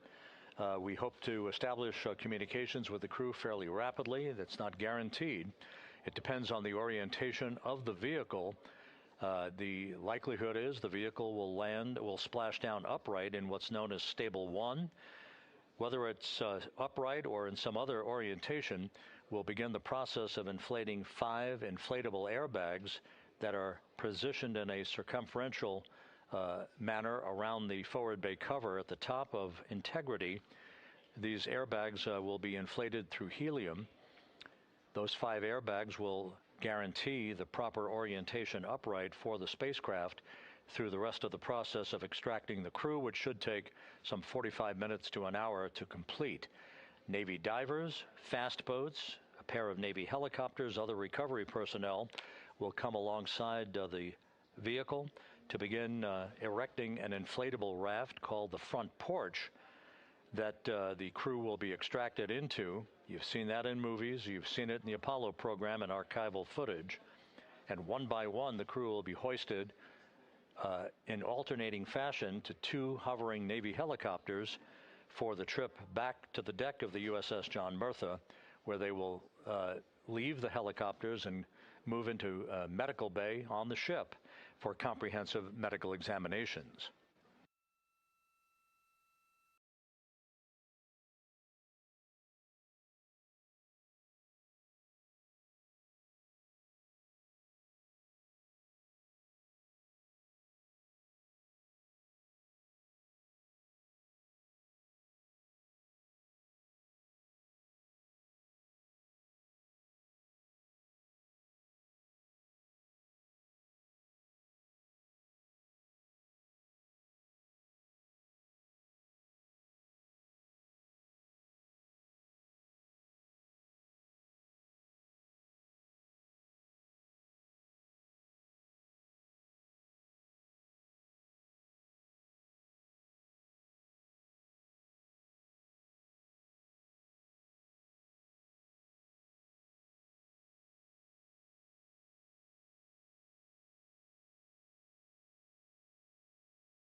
As the astronauts aboard Integrity are in the process of stowing final items in the cabin before they move into their entry checklists, a final review of the procedures and the timelined activities for the rest of this mission. The next major milestone, once again, will be the separation of the European service module, which has performed valiantly throughout the course of this flight, from the crew module. That pyrotechnic separation scheduled 3 hours and 41 minutes from now. Just 3.5 minutes after that will be the crew module raise burn. That raise burn is scheduled at 6:37 p.m. Central Time. It's expected to be about a 19-second firing of the crew module thrusters in one final opportunity to fine-tune the angle of attack for Integrity as it enters the Earth's atmosphere. Splashdown 4 hours, 14 minutes from now, southwest of San Diego, where the weather is forecast to be ideal. Just some broken and scattered clouds expected, 10-knot winds, wave heights less than 4 feet. You couldn't ask for a better day out in the Pacific for the homecoming of the first crew to fly aboard the Orion spacecraft.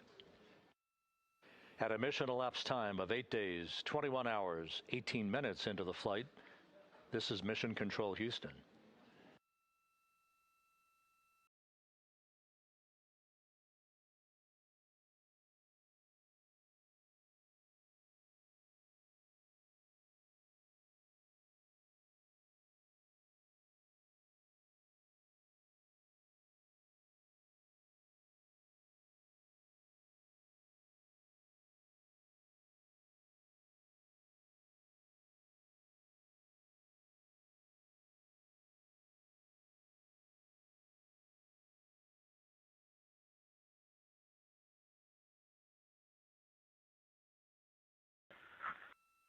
Houston Integrity, Jackie, steps 10 and 11 are complete.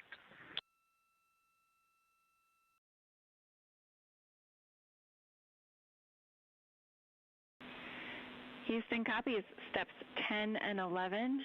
You guys are on track, looking great.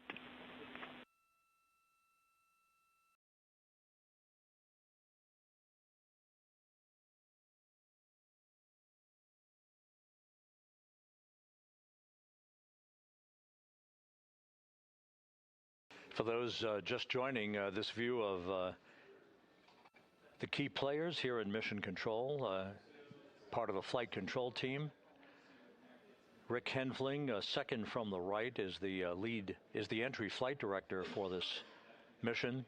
Seated to his left is Judd Freeling, who was the flight director for Ascent back on April 1st.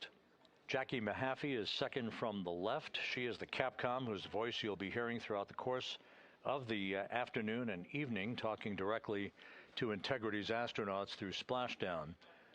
Stan Love, a veteran astronaut, is on the far left of your screen. He was the Ascent Capcom. He's joining Mahaffey today as a second set of eyes on all the data that we'll be discussing and hearing from the crew during the course of their high-speed entry back into the Earth's atmosphere.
And this is Mission Control Houston. You can see one of the helicopters that will be involved in the recovery operations, having taken off from the deck of the USS John P. Murtha.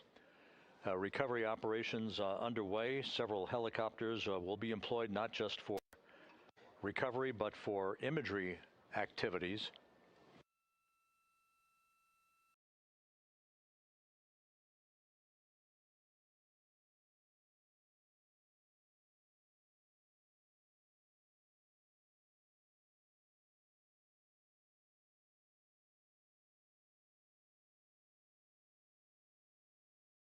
On the deck of the John P. Murtha, a view of multiple views, camera views, that are being provided to us courtesy of the USS John P. Murtha that we'll be utilizing throughout the course of the evening in our coverage.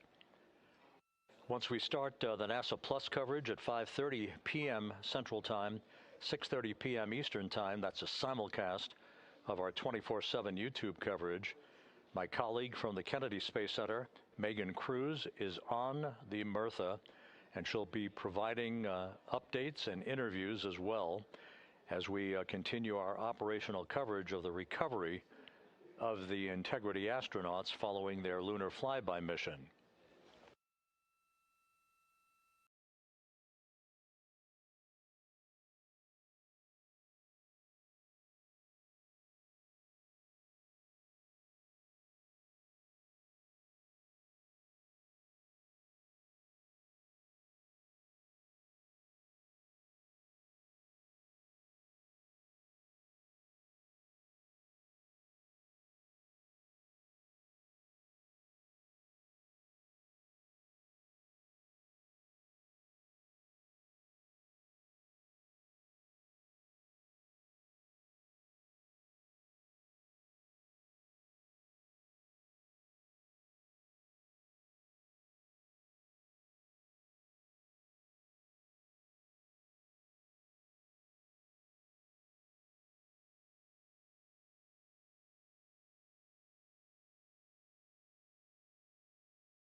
Houston integrity for toilet configure for return.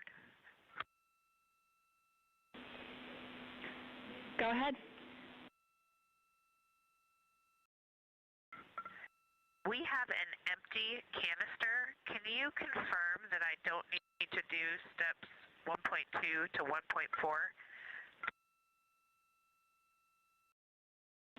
Checking.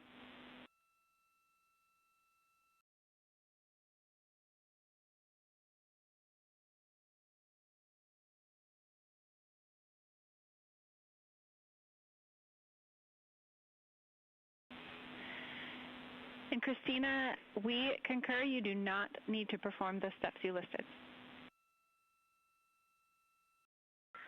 Thanks, Jackie.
This is Mission Control Houston, 8 days, 21 hours, 38 minutes into the flight of Integrity on the Artemis 2 mission.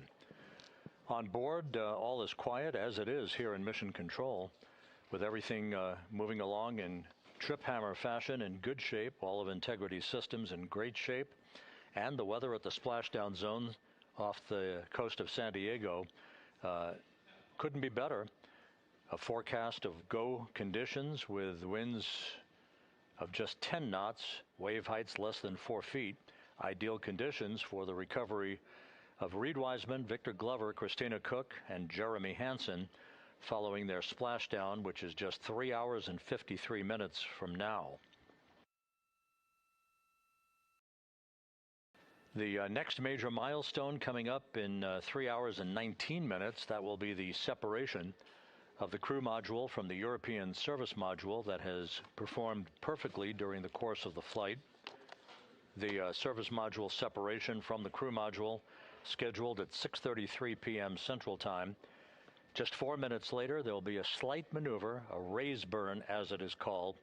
This will tilt the aft end of the crew module upward ever so slightly in one final opportunity to refine the flight path angle, the angle of attack, if you will, as Integrity enters the Earth's atmosphere at the point called entry interface. That is at 6:53 and 31 seconds p.m. Central Time, or some 16 minutes after the raise burn itself.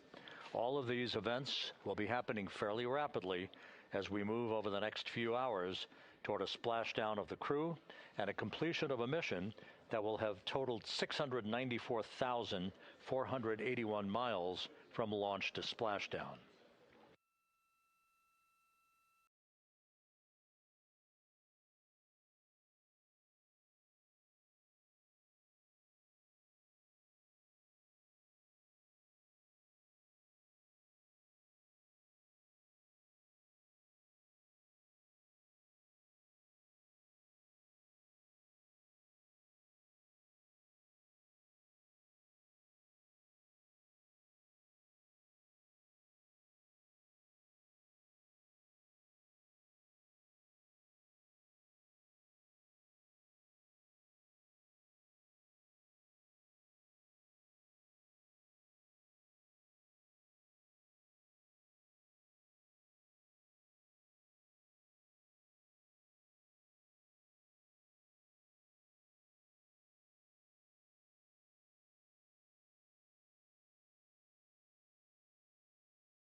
Houston, integrity for timeline. Christina, we're with you.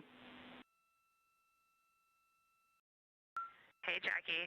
You guys okay if we start entry checklist 30 minutes early?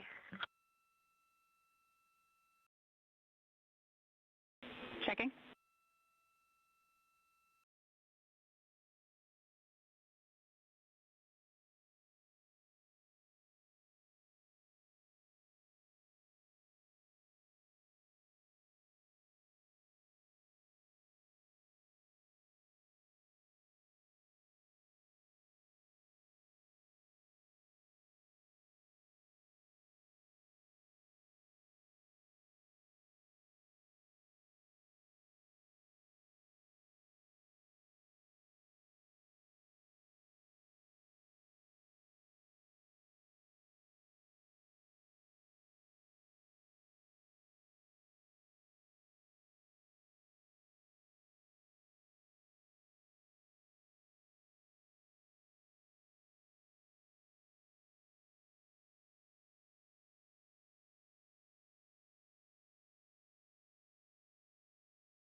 And Integrity Houston for entry checklist. We are ready for you to begin 18.0.1 entry checklist, steps 1 through 6.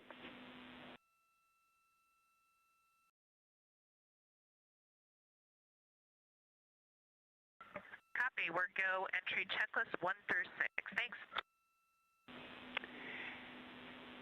And step 3 for GPS can be skipped. GPS has been powered and it still looks good.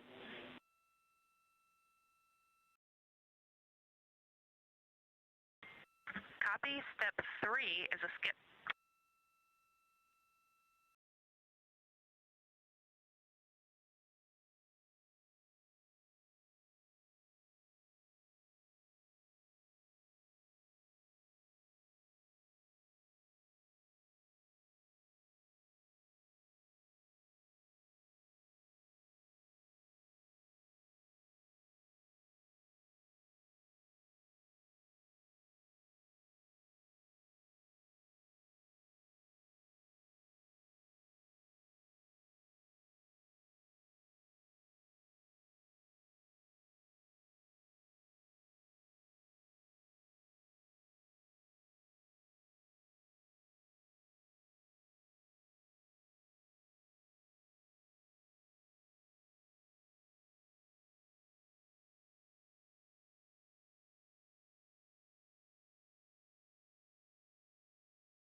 This is Mission Control Houston at a mission elapsed time of 8 days, 21 hours, 50 minutes into the flight of Integrity on the Artemis 2 mission.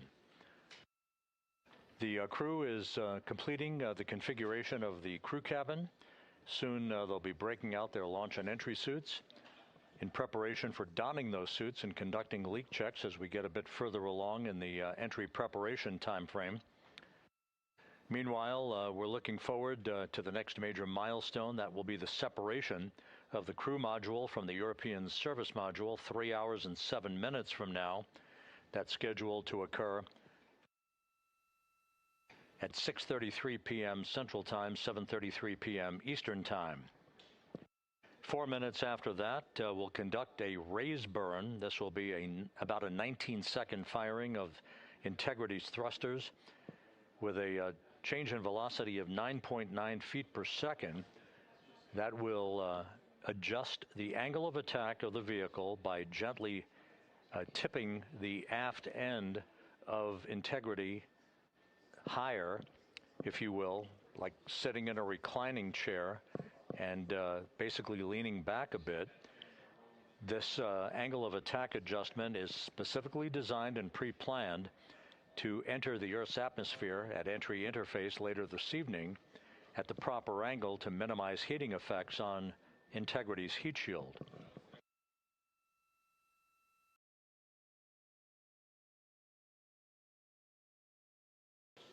It's worth mentioning once again that the difference between this entry and the uncrewed entry of Artemis 1 is that on Artemis 1, we flew a trajectory known as a skip entry, which involved an initial dip into the atmosphere to dissipate some energy, and then we lofted back out of the atmosphere briefly, then dipped back in a second time before splashing down in the Pacific. After the flight, the post-flight inspection and video analysis showed that there was an area of mechanical char liberation that was not expected. And so after extensive analysis and the review of an independent review team, it was determined to adjust the entry profile for Artemis 2, minimizing the range of entry from 3,178 nautical miles to a distance of just 1,775 nautical miles across the Pacific. So instead of 20 minutes of exposure to heating effects, today we're going to only encounter 13.5 minutes of heat loads on the vehicle. Our intended splashdown target is about 1,701 nautical miles downrange from the point of entry interface. It will be about 13.5 minutes from the time that we enter the Earth's atmosphere at an altitude of 400,000 feet at 6:53 and 31 seconds p.m. Central Time to the point of splashdown at 7:07 and 7 seconds p.m. Central Time. In that brief 13.5 minute period, peak heating on the vehicle should be about 4,000 to 5,000 degrees Fahrenheit. The heat to be repelled by Integrity's heat shield, as it is for any vehicle entering the Earth's atmosphere that has a crew on board. The crew should be experiencing a G load on their bodies of about 3.9 Gs at peak loads on the crew members, feeling the tug of Earth's gravity for the first time in 9 days.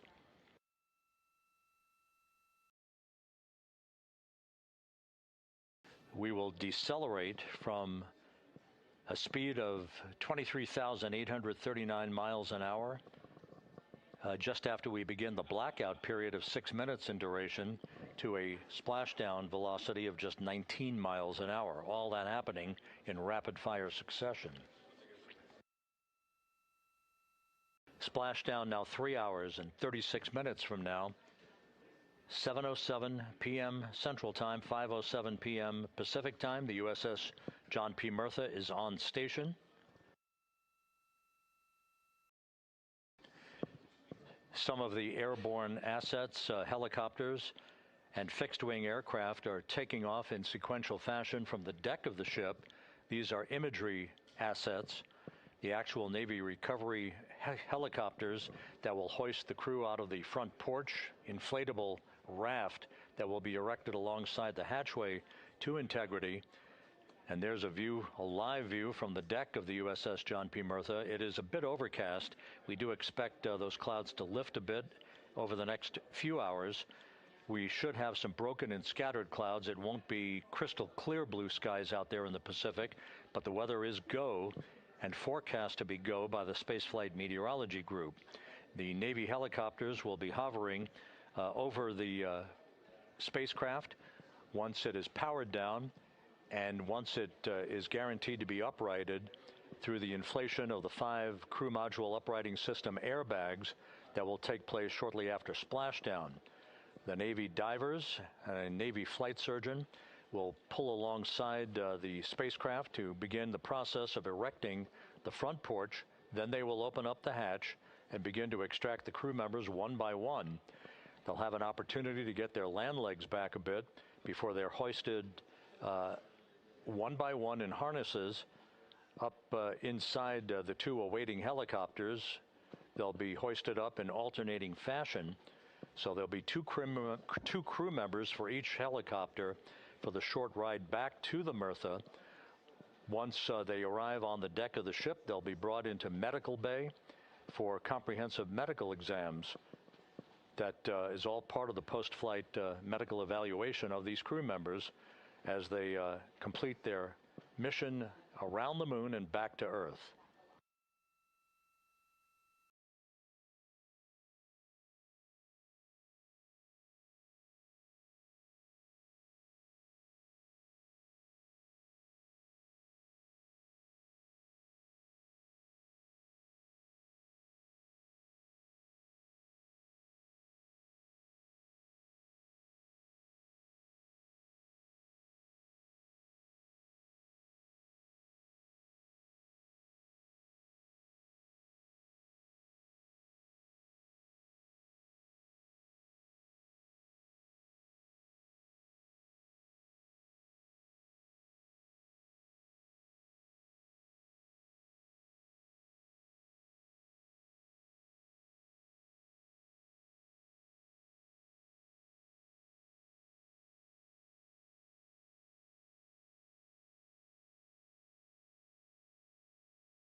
Integrity Houston for entry checklist.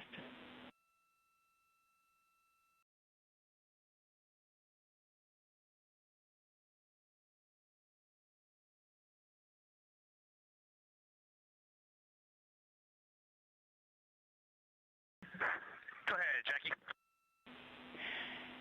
Hey, Reed, a couple of questions for you. We realized we didn't give you an explicit thumbs up to perform step 1.2 for the flight path angle hash mark update, so we wanted to confirm that you did in fact perform the set EI FPA limits procedure. And secondly, we want your opinion on the in and out CMIS caution. Is that something that will be distracting such that we should inhibit it.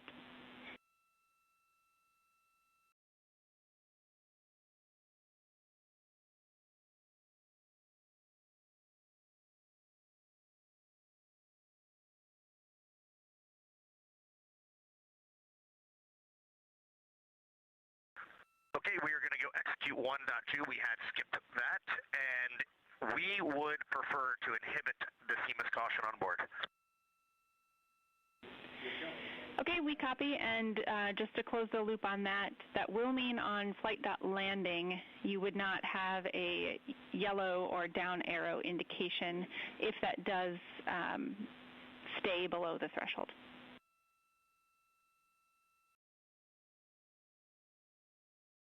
And that is totally fine.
Houston, integrity for toilet deactivation. Integrity, Jackie had to step off for a second. Go ahead for toilet.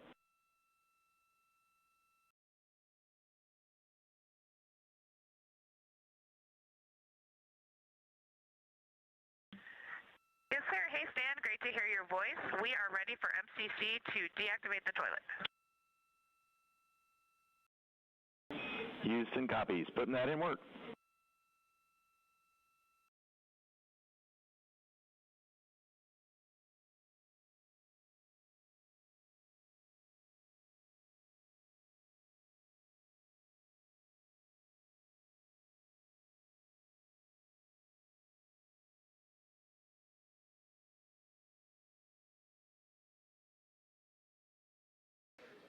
This is Mission Control Houston. That communication from Christina Cook on board Integrity to spacecraft communicator Stan Love. Integrity for burn telemetry on CM raise burn. 2 questions.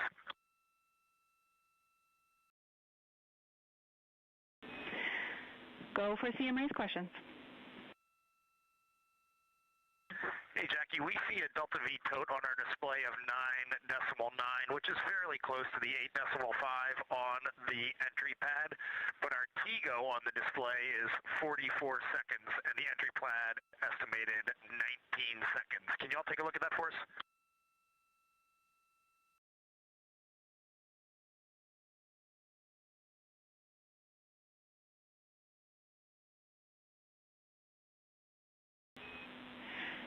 Hey, Reed, good catch. The explanation there is that Delta V is about what we expect update-wise, but the TGO calculation is not understanding that you will not have the SM when you burn CM raised. So it's doing a different mass calculation there. I remember that class in November of 2023 in Building 5 on the 3rd floor. Thank you very much.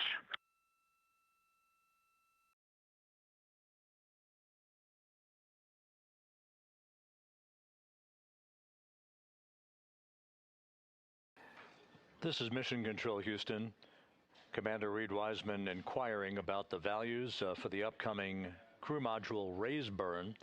Again, as we've explained, this burn that's scheduled 2 hours and 51 minutes from now is designed to tilt the angle of attack a bit upward, basically raising the aft end of the vehicle prior to entry interface to improve the angle of attack and minimize heating effects on the heat shield for the Orion vehicle. The crew module raise burn will occur about 4 minutes after the service module is separated from the crew module, and we're expecting about a 19-second burn. Integrity, Houston, the toilet is unpowered.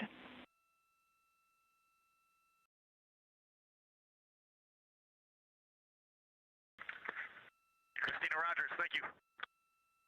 The crew module raise burn is expected to be 19 seconds in duration with a change in velocity of about 9.9 feet per second. Once again, that's designed to fine-tune the angle of attack for Integrity as it enters the Earth's atmosphere, which will occur about 16.5 minutes after the raise burn itself. And as you heard, spacecraft communicator Jackie Mahaffey relaying that we have sent commands to turn off the ship's potty, so it is no longer to be used for the remainder of the mission, with splashdown scheduled 3 hours and 19 minutes from now. The 4 crew members on board Integrity, Reed Wiseman, Victor Glover, Christina Cook, and Jeremy Hansen, are in the process of completing the stowage of items in the crew cabin before they move into their entry checklist, basically looking through all of the chronological procedures that lie ahead for the rapid-fire succession of all of the events that will unfold over the course of the next 3 hours.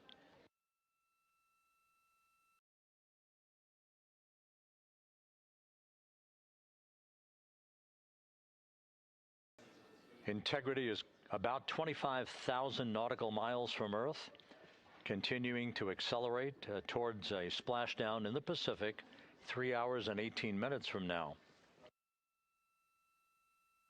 All of Integrity's systems are in excellent shape. The crew is great, feeling well, and the weather in the splashdown zone in the Pacific, although a bit cloudy with broken and scattered clouds, is a go forecast with just 10-knot winds and wave heights less than 4 feet.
Views from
Integrity Houston for a post-RTC3 tracking update.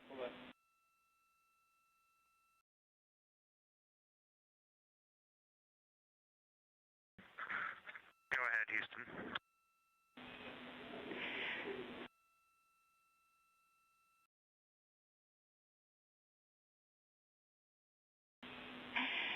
Hey, the post-RTC3 tracking looks great. So good, in fact, that if we got to CM rays and did not yet have GPS acquisition, we would still be go for CM rays from that perspective. And so overall, I can confirm the post-RTC3 trajectory is within EI limits. All right, Jackie, we love that. That says a lot about our FIDO folks in this vehicle.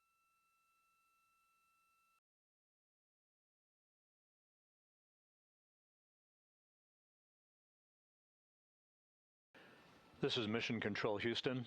A tip of the hat from Canadian Space Agency astronaut Jeremy Hansen to the flight dynamics folks and the guidance, navigation, and control officer.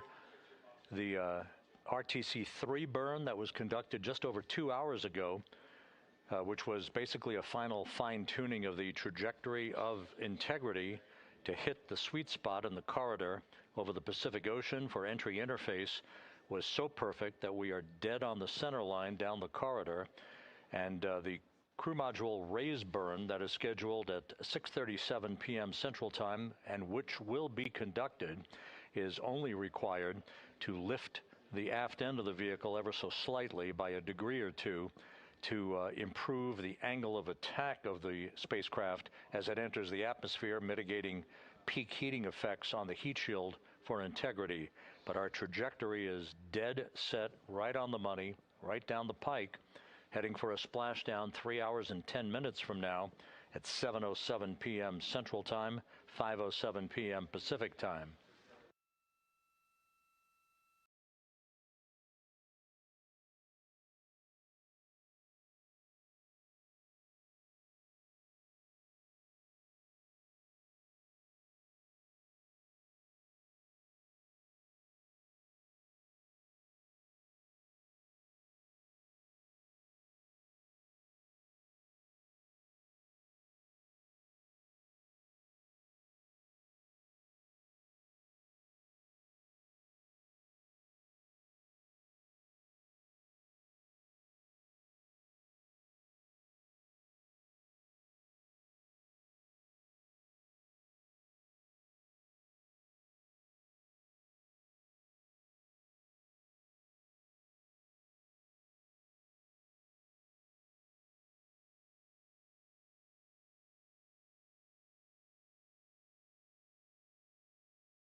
Houston integrity com check from seat 1. Seat 1, have you loud and clear coming down on both OE 1 and 2? How me on 1? Gotcha, loud and clear on 1, Jackie. We're going to stay in this config on both 1 and 2, and Reed and Victor are in our seats, slowly proceeding along.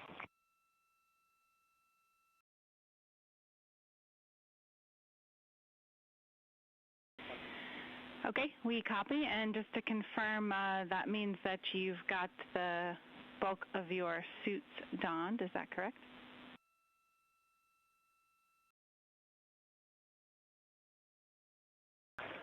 Just for Reed and Victor, A-firm. We're not gloved, not helmeted yet. Copy all. Thanks.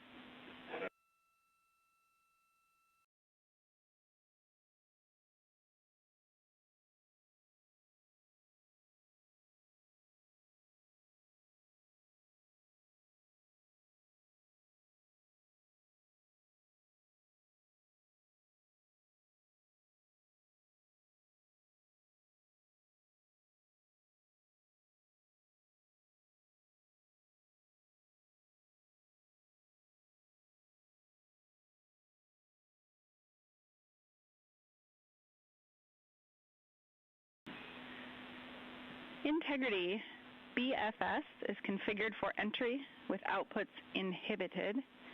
And a reminder, when you get to step 9.3, use your separate instance of 18.3.101 to save off the time. 100%, thanks.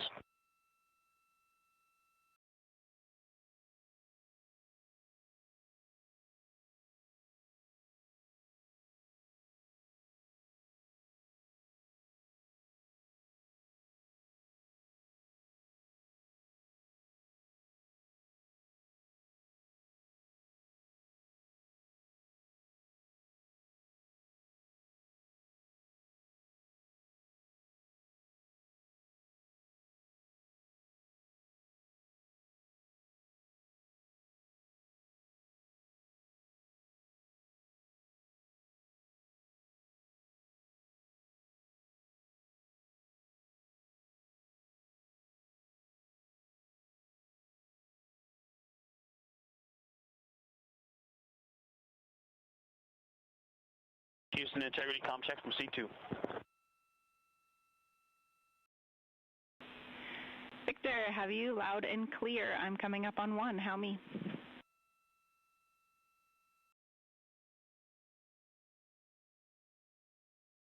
Jackie, I have you loud and clear on 1.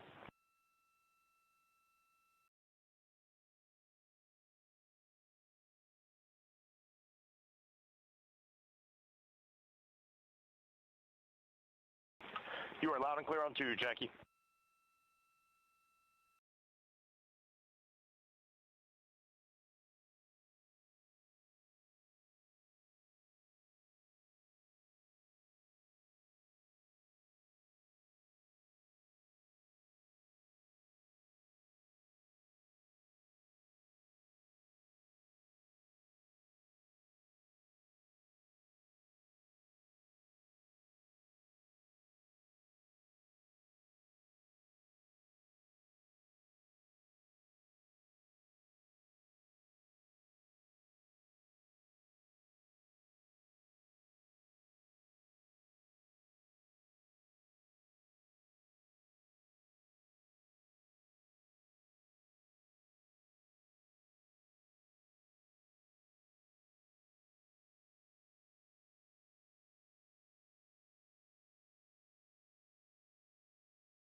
Houston integrity steps 12, 13, 14, and 15 are complete. Jeremy, Houston copies. Thank you.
This is Mission Control Houston, 8 days, 22 hours, 55 minutes into the flight of Integrity on the Artemis II mission.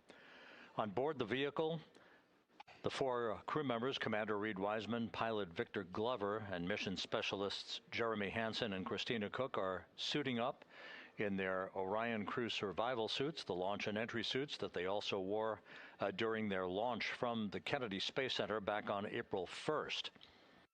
Once the crew is all suited up, they'll conduct a series of leak checks to make sure that they have good suit integrity, aboard integrity, before they strap themselves into their seats for the final phase of this mission that will culminate with a splashdown in the Pacific 2 hours and 35 minutes from now at 7:07 p.m. Central Time, 5:07 p.m. Pacific Time, about 2.5 hours before sunset, southwest of San Diego. And the suits are in the process of being leak checked at the present time. We'll relay all that to you in just a few moments. Right now, integrity is just about 20,000 nautical miles from the Earth, continuing to accelerate towards the next major milestone, which will be the separation of the crew module from the European service module 2 hours and 1 minute from now. That separation maneuver, pyrotechnically, will occur at 6:33 p.m. Central Time. That will be followed just 4 minutes later by a raise burn, a 19-second burn of Integrity's thrusters to induce a change in velocity of 9.9 feet per second, slightly raising up the aft end of the vehicle to improve its angle of attack as it enters the Earth's atmosphere, and in the process mitigates the peak heating effects on the heat shield of the vehicle. Out in the splashdown zone, out in the Pacific Ocean, the weather is forecast to be go by the Spaceflight Meteorology Group here at the Johnson Space Center. Winds of just about 10 knots and wave heights less than 4 feet, which should be ideal for the recovery forces that are being deployed from the USS John Murtha to recover the crew, extract them, hoist them into 2 Navy helicopters, and fly them back to the deck of the Murtha to be brought into medical bay for post-splashdown medical checks. We now have a report from the environmental systems officer here that we have good suit leak checks. All 4 suits have passed the leak check, so we are in good shape here for entry and splashdown coming up just over 2.5 hours from now. One data point, just an update on some numbers that we've just received from Flight Dynamics, and these are unofficial and will not become official until post-flight. We now anticipate that the maximum speed that Integrity will encounter as it enters the Earth's atmosphere will be right around the same time as we enter a communications blackout of 6 minutes in duration. We're expecting Integrity's peak speed at 6:54 and 4 seconds p.m. Central Time, and at that point, the vehicle should be traveling at 24,661.21 miles per hour, which will be just 130 miles short in velocity of the record that was set back in 1969 by the Apollo 10 crew, Tom Stafford, Gene Cernan, and John Young, on their return from orbiting the moon. Once again, that peak speed expected to be reached just a few seconds after the start of entry interface, as the vehicle plummets back into the Earth's atmosphere. The peak speed expected to be reached at 6:54 and 4 seconds p.m. Central Time, and that peak speed now estimated by Flight Dynamics to be 24,661.21 miles per hour, which equates to about Mach 33. Houston Integrity, seat 1 and 2, leak check complete. Also, we powered up the AGA, and it's giving us a CO2 alarm at 4.4.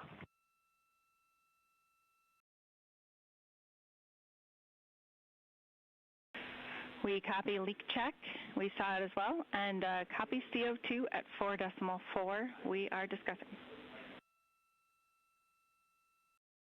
We also on the AGA have a bit A of 16. We've seen that in the past. Should go away.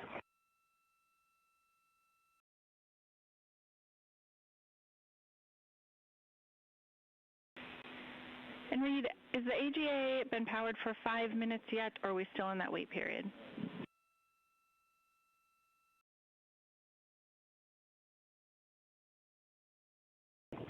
We are in the wait period. We expect that bit will go away. We copy, and that bit can also indicate that we cannot trust the other values, so we'll check back with you after the 5 minutes on the CO2 levels. A firm.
This is Mission Control Houston. Mission elapsed time of 8 days, 23 hours, 2 minutes into the flight of integrity on the Artemis 2 mission.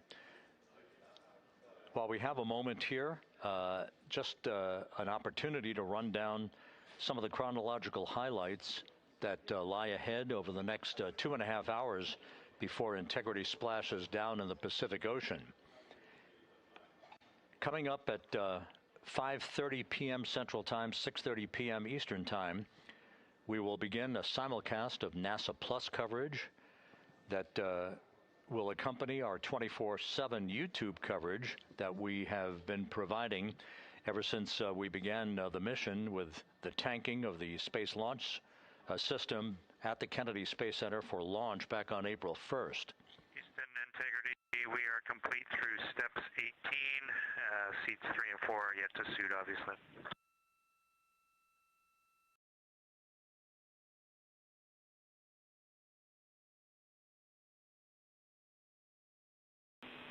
Jeremy, we copy you completed 16 through 18 and confirm for us whether you needed any adjustments of CIAS in step 17.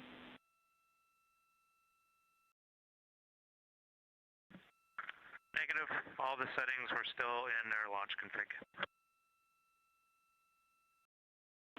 Houston copies.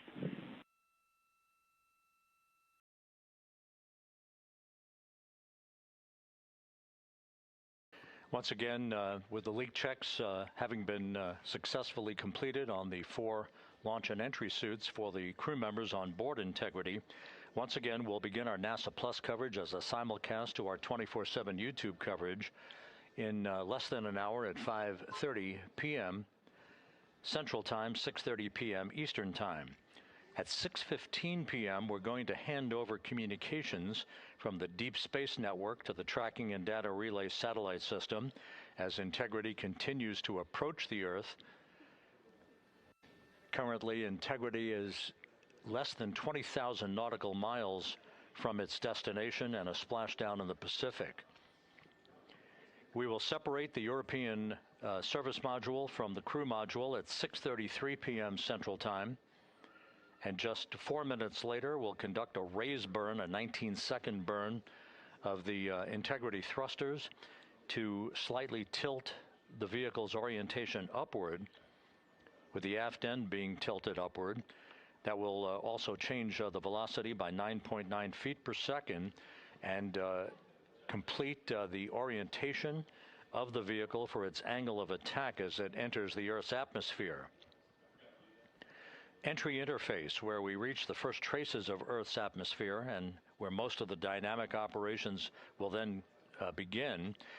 Entry interface is scheduled at 6:53, where Integrity will be at an altitude of 400,000 feet above the Earth, traveling at about 34,882 feet per second, with a range to splashdown of 1,701 nautical miles.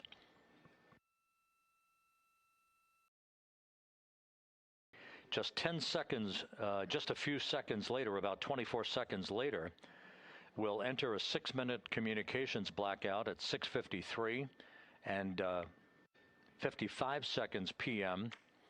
That communications blackout will be due to the buildup of plasma around the vehicle, the ionization of the interaction of the velocity of Integrity with the friction of the Earth's atmosphere.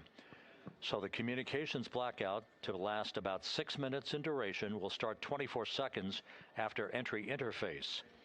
At 6:54 and 4 seconds p.m., we'll reach our peak velocity. This is an estimation from Flight Dynamics.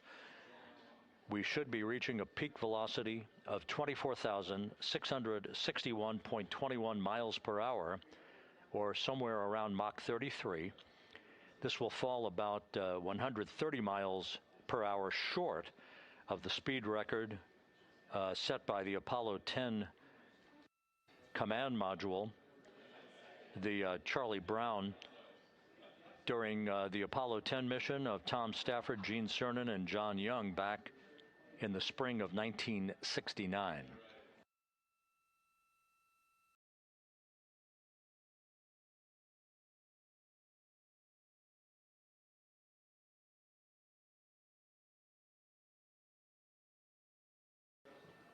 Once the communications blackout ends, which is expected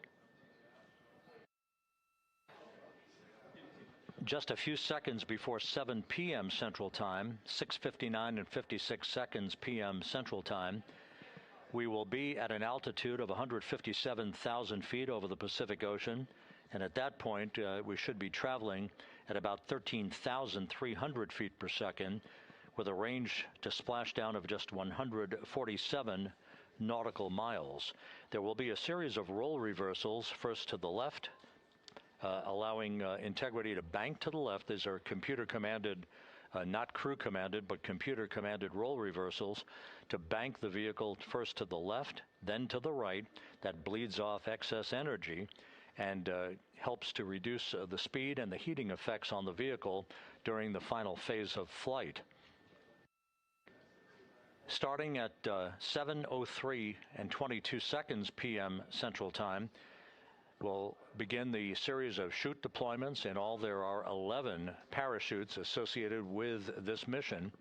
The first 3 will pull off the forward bay cover from the top of the vehicle.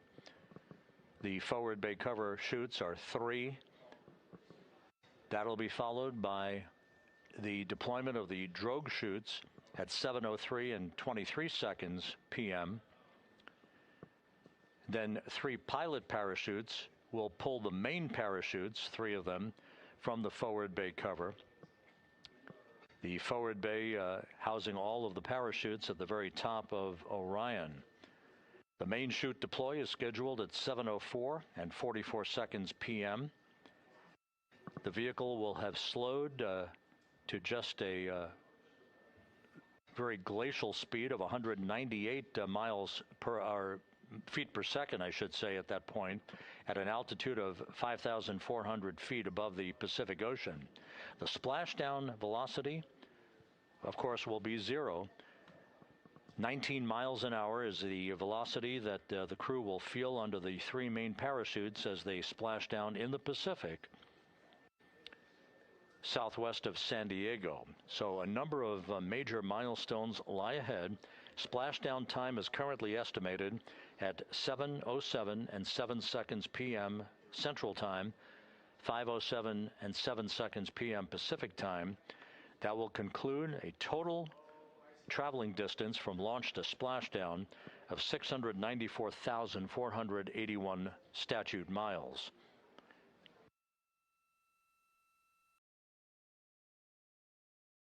We're just 1 hour and 48 minutes away now from crew module, service module separation.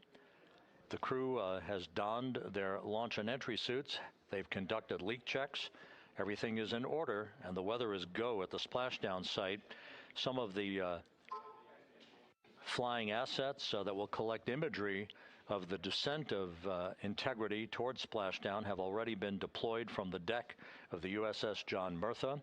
The actual recovery team members will be deployed in helicopters and fast boats a bit later on as we approach splashdown, and of course after splashdown itself. Once the vehicle splashes down, we'll be deploying the 5 inflatable airbags at the top of the vehicle with helium. That will ensure that the vehicle is upright throughout the course of the recovery operations. The team here in Mission Control will check all of the systems on Integrity, make sure that we are not leaking any toxic gases from the spacecraft, and that will be the signal for the start of the power down of Integrity systems and the ability of the first members of the recovery team to approach the vehicle to set up the inflatable life raft called the front porch, which will be used to bring the crew members out of the vehicle into that front porch one by one after the hatch is open to Integrity.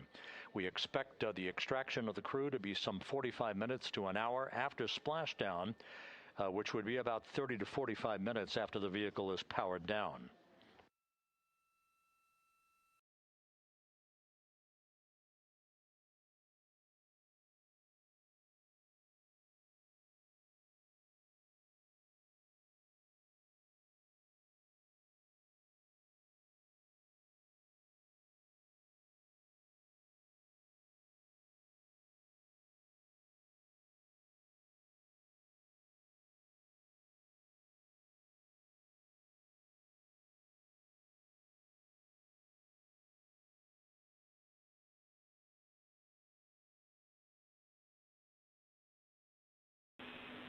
Integrity, Houston, we are ready for another CO2 reading on the AGA.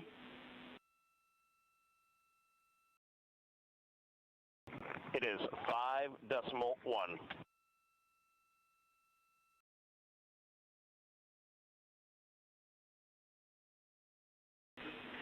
Houston copies. And Reed, earlier I did misspeak. The CO2 reading specifically would not have been affected by that particular bit.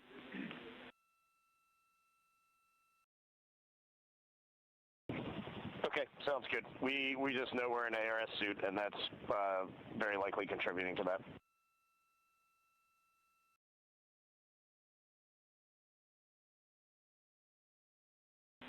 We concur.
Integrity, Houston, for CO2. Go ahead, Jackie. Hey, Reed, what we'd like to do is open the ARS ISO valve to mix the cabin and suit loop air for the time being. And we would just need a call from you all when Christina and Jeremy are getting in their seats and are a few minutes out from leak checks, and we'll get that back into a good config for you to start the next leak checks.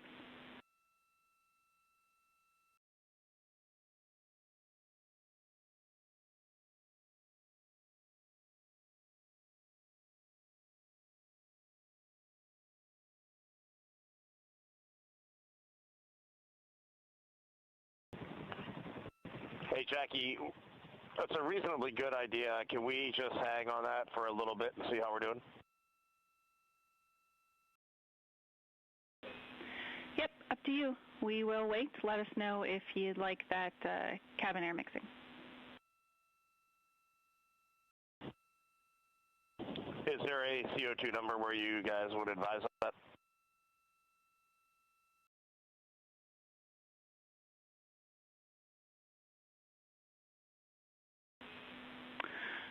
Reed, we would not want to go above 7. Yeah, that's perfect. Let us monitor it for just a couple minutes here.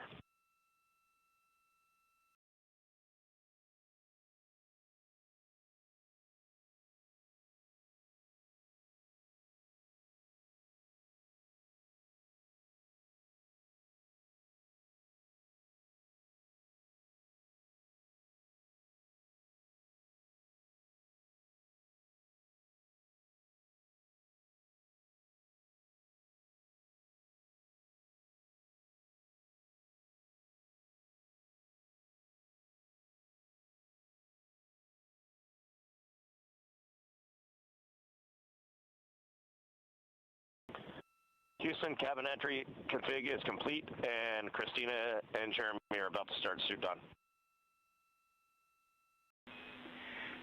Excellent on cabin config and copy suit down.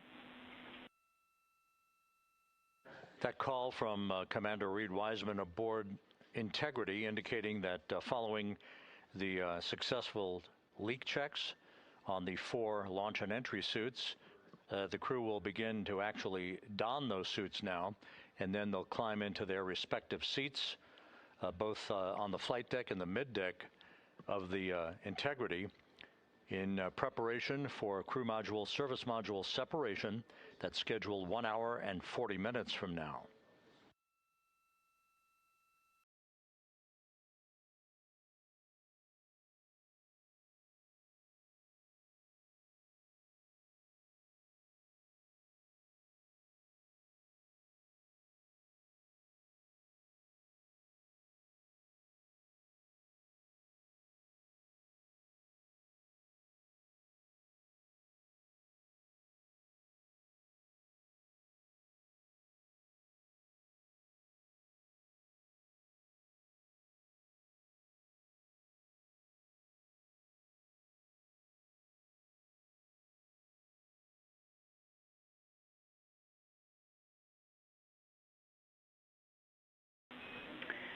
Integrity, Houston, for enter checklist. Your CMSM SEP ATP is set to go. We see that on the PFD, Jackie. And the call from Capcom Jackie Mahaffey here in Mission Control to Reed Wiseman, indicating that the pyros are armed for crew module, service module separation coming up 1 hour, 38 minutes, 52 seconds from now.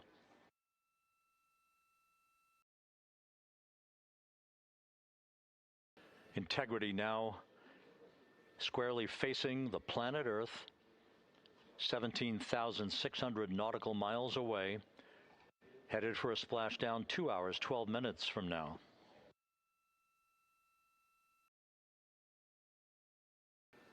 All of the recovery assets, the helicopters, the Navy P-3s, the para-rescue divers, they're all in place, ready to recover this crew following splashdown. And again, the chronology after splashdown will call for the flight control team here in Houston to assess integrity systems, make sure no toxic gases are leaking from the spacecraft. And first order of business will be the command to inflate the crew module uprighting system bags, the 5 inflatable airbags that will be inflated with helium to maintain its upright position as it bobs in the Pacific before the recovery forces reach the crew. About 15 minutes after splashdown is when we expect the green light to be given to power down integrity systems, at which point the recovery teams will begin to make their way toward the vehicle to set up that inflatable life raft called the front porch, buttressed alongside the spacecraft. That will be the precursor to the opening of the hatch and the extraction of the crew members, one by one, into that raft, giving them a chance to get their land legs back as they feel the first sensations of Earth's gravity in 9 days and their high-speed return to Earth, with their peak speed reaching some 24,661 miles an hour.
Houston, Christina's got an amazing view of home planet out the side hatch window, and it's lighting up the cabin, and it's just a great blue hue to it. It's beautiful.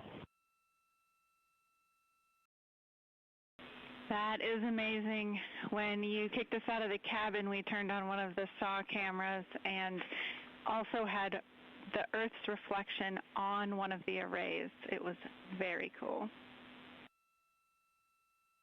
Oh, man, that is amazing.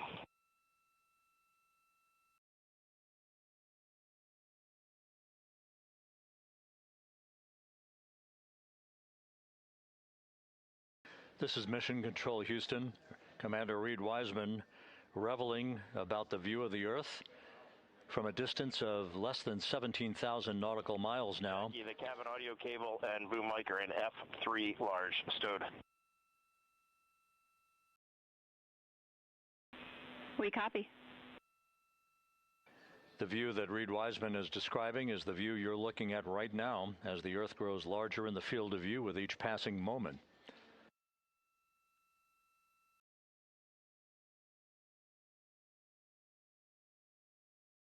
We're about 29 minutes away from the start of the NASA Plus coverage, joining our 24/7 YouTube coverage as a simulcast for the remainder of the evening through the time the crew is on the deck of the USS Mertha and in medical bay. So we'll be looking forward to additional reports and other video coverage from the deck of the USS John Mertha and other assets in the splashdown zone as we continue toward splashdown and the return of Integrity's astronauts just 2 hours and 5 minutes from now.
Couple of minor updates, just tweaks by a second or so for some of the key activities that will be coming up. Flight Dynamics providing us with some updated information. The start of the blackout period, just a 1 second change. It's going to be estimated now at 6:53 and 54 seconds p.m. Central Time. The duration remains 6 minutes. That blackout will end at 6:59 and 55 seconds p.m. all Central Time. We expect to begin entering the Earth's atmosphere at an altitude of 400,000 feet at 6:53 and 30 seconds p.m.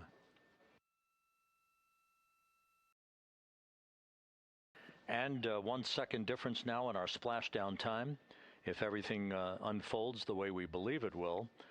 Splashdown now scheduled at 7:07 and 8 seconds p.m. Central Time, 7:07 and 8 seconds p.m. Central Time, 5:07 and 8 seconds p.m. Pacific Time at the splashdown zone off the coast of San Diego.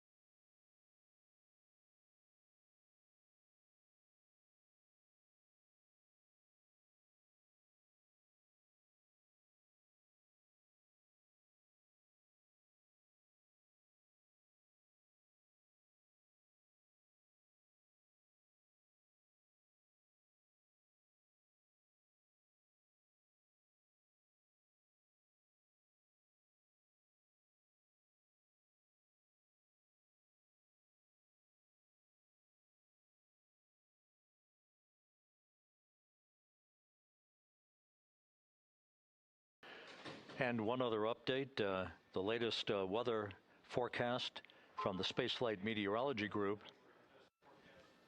passed on to Flight Director Rick Henfling, calls for the clouds in the splashdown zone to be in the process of dissipating.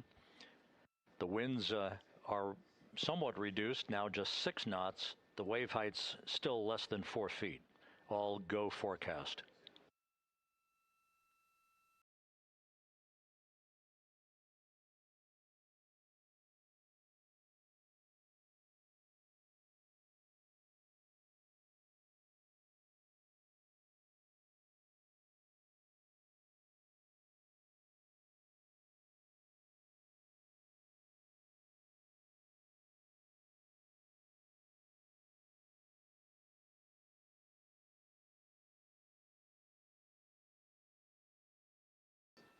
So once again, the stage is set as Integrity continues its inexorable march toward a splashdown in the Pacific 2 hours from now. 16,000 nautical miles away from the Earth. We are just 1 hour and 26 minutes away from crew module, service module separation, followed by a raise burn to tilt the aft end of the vehicle up ever so slightly and improve its angle of attack into the Earth's atmosphere as a mitigating action to reduce heat loads on the heat shield of the vehicle. This is all pre-planned, pre-flight. There's no differentiation between what we had designed this mission to do. We are expecting to reach the first traces of Earth's atmosphere at entry interface and 400,000 feet above the planet 1 hour and 45 minutes from now.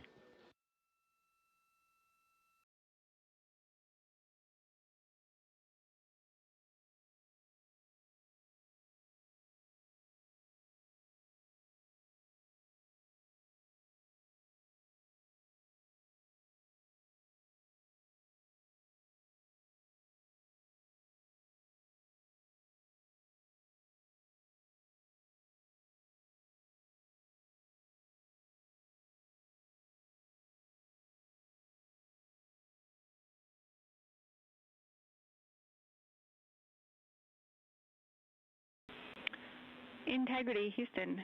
Cabin temp cold soaking is initiated. Copy that, Jackie. CO2 is 5.5, and we are still doing good on board. Christina and Jeremy are beginning suit down.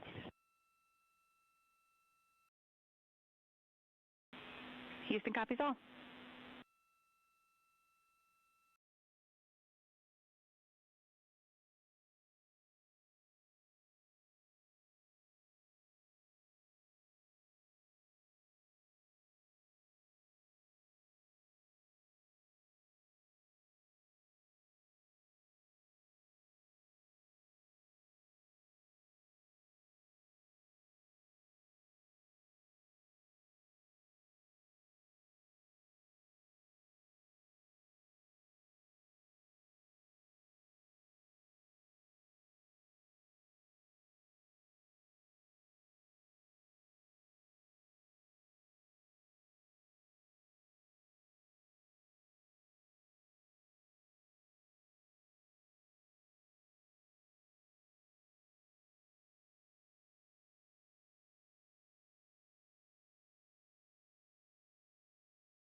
Integrity Houston for entry checklist. Go ahead, Jackie. Read, with this time to EI, we expect you're about to be stepping into steps 9 and 10 in the entry checklist. In step 10 for the SIP switch config, there are no deltas. No deltas to step 10. Copy all.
This is Mission Control, Houston.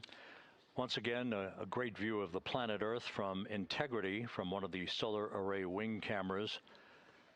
Now just 14,000 nautical miles from splashdown. Splashdown schedule for 7:07 and 8 seconds p.m. Central Time, 5:07 and 8 seconds p.m. Pacific Time. At a point to the southwest of San Diego in the Pacific Ocean, where the USS John Murtha is on station and where recovery team assets are being deployed to the predicted splashdown site to complete the mission of Integrity's astronauts and their lunar flyby. With the Earth growing larger in the field of view, the next major milestone, just 1 hour and 13 minutes from now, will be the separation of the crew module from the European service module. Houston copies. The separation of the crew module will set the stage just 3.5 minutes later. One question. Go ahead. When I was looking at the BFS-SM SEP, it was the exact same time as our predicted SM SEP. Can you just confirm we don't need that to be a touch later?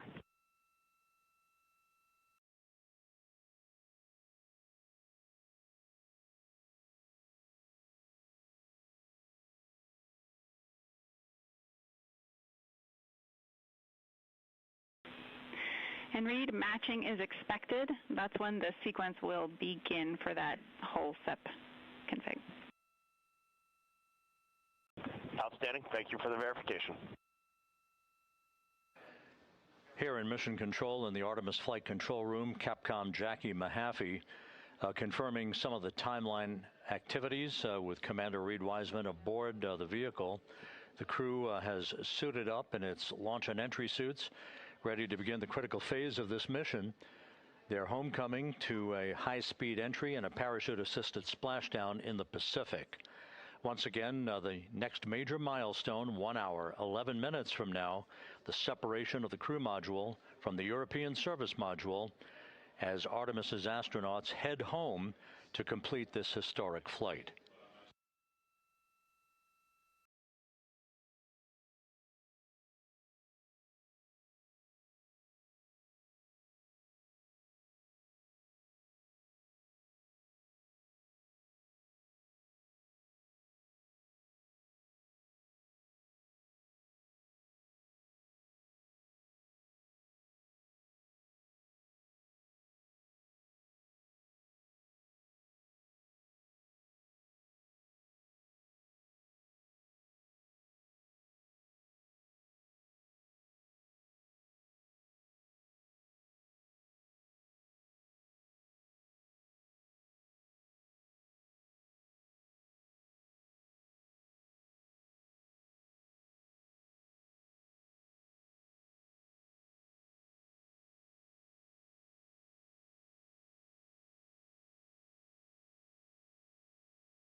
Artemis II mission is a test mission of the Orion space capsule. Artemis II will be the first time we put humans on this rocket. We're going back to the moon because it's the next step in our journey to Mars. We were always going to the moon. Pushing ourselves to explore is just core to who we are. That's a part of being a human. And liftoff. We shall return. Continuing to test out every bit of Orion. Coming back to Earth, 7 miles a second. When humanity sets big goals, we can bring together genius from around the world. You have the best people on planet Earth putting this vehicle together. That's what's up. To innovate for the benefit of humanity and to inspire the world through discovery. And here we go.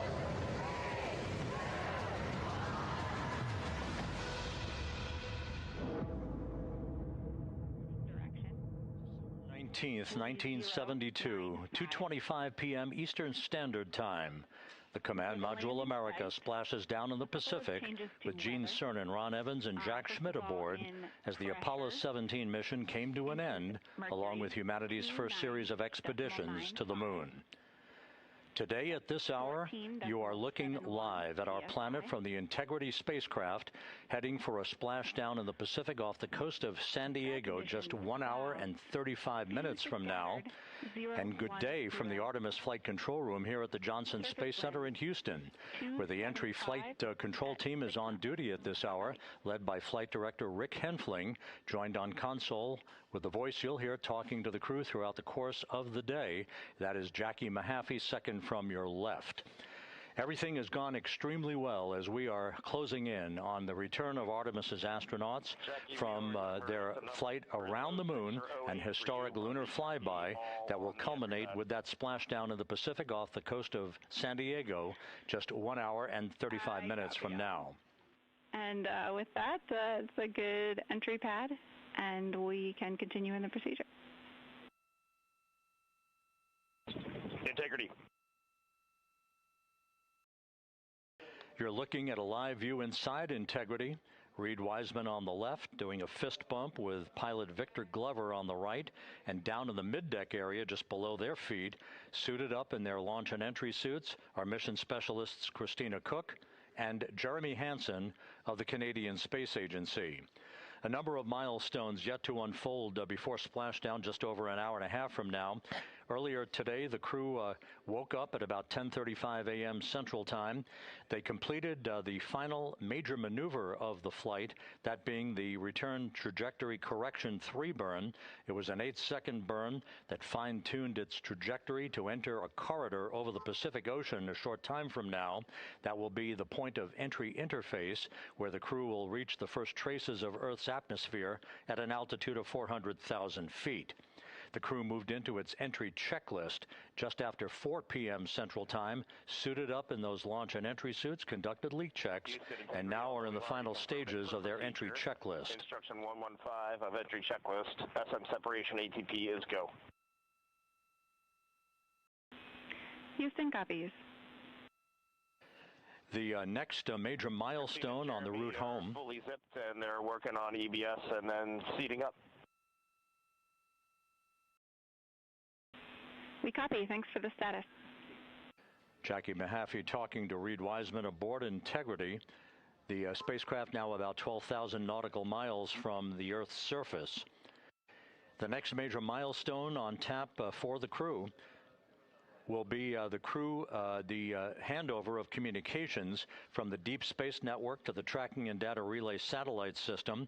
The Deep Space Network came into play after the translunar injection burn back on April 2nd that propelled Integrity toward its lunar flyby. We'll be back on the TDRS network here in about 41 minutes. Following that, the next activity will be the pyrotechnic separation of the crew module from the European service module. That is scheduled at 6:33 p.m. Central Time, followed 4 minutes later by one final critical maneuver. That will be a 19-second burn of Integrity's thrusters in what is called the crew module raise burn.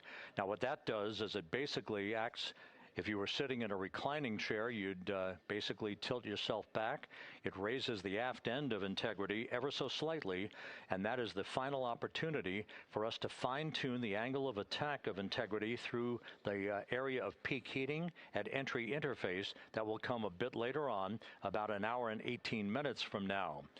So after the raise burn, we will be in the final orientation that will minimize any peak heating on the heat shield of Integrity and prior to the time the crew enters the Earth's atmosphere at an altitude of 400,000 feet.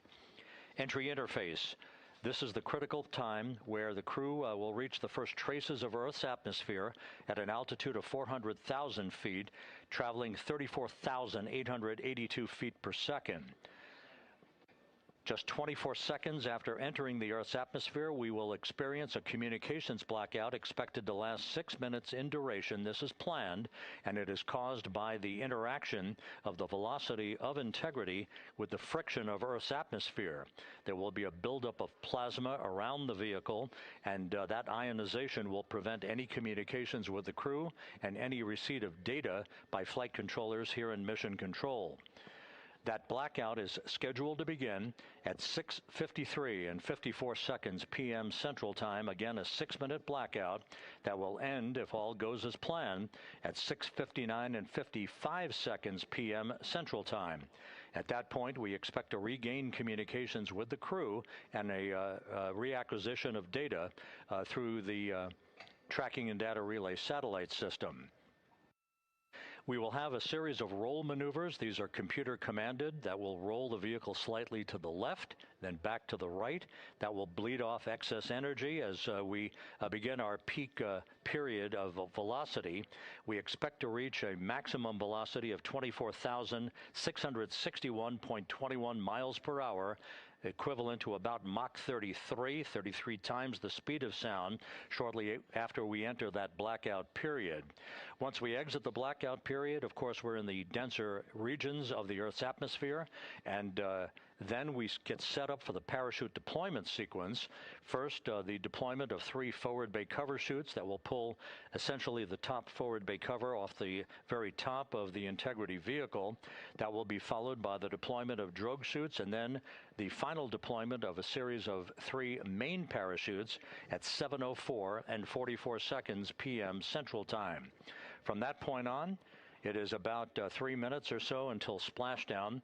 Splashdown scheduled at 7:07 and 8 seconds p.m. Central Time at a gentle speed of 19 miles an hour. So just to give you some perspective, at the time that we enter the Earth's atmosphere, we're traveling somewhere around Mach 32. We will splash down at a speed of about 19 miles an hour. The G-forces that will build on the crew members inside Integrity will build to about 3.9 Gs. That is what is expected and what they have trained for and what the spacecraft is designed to support.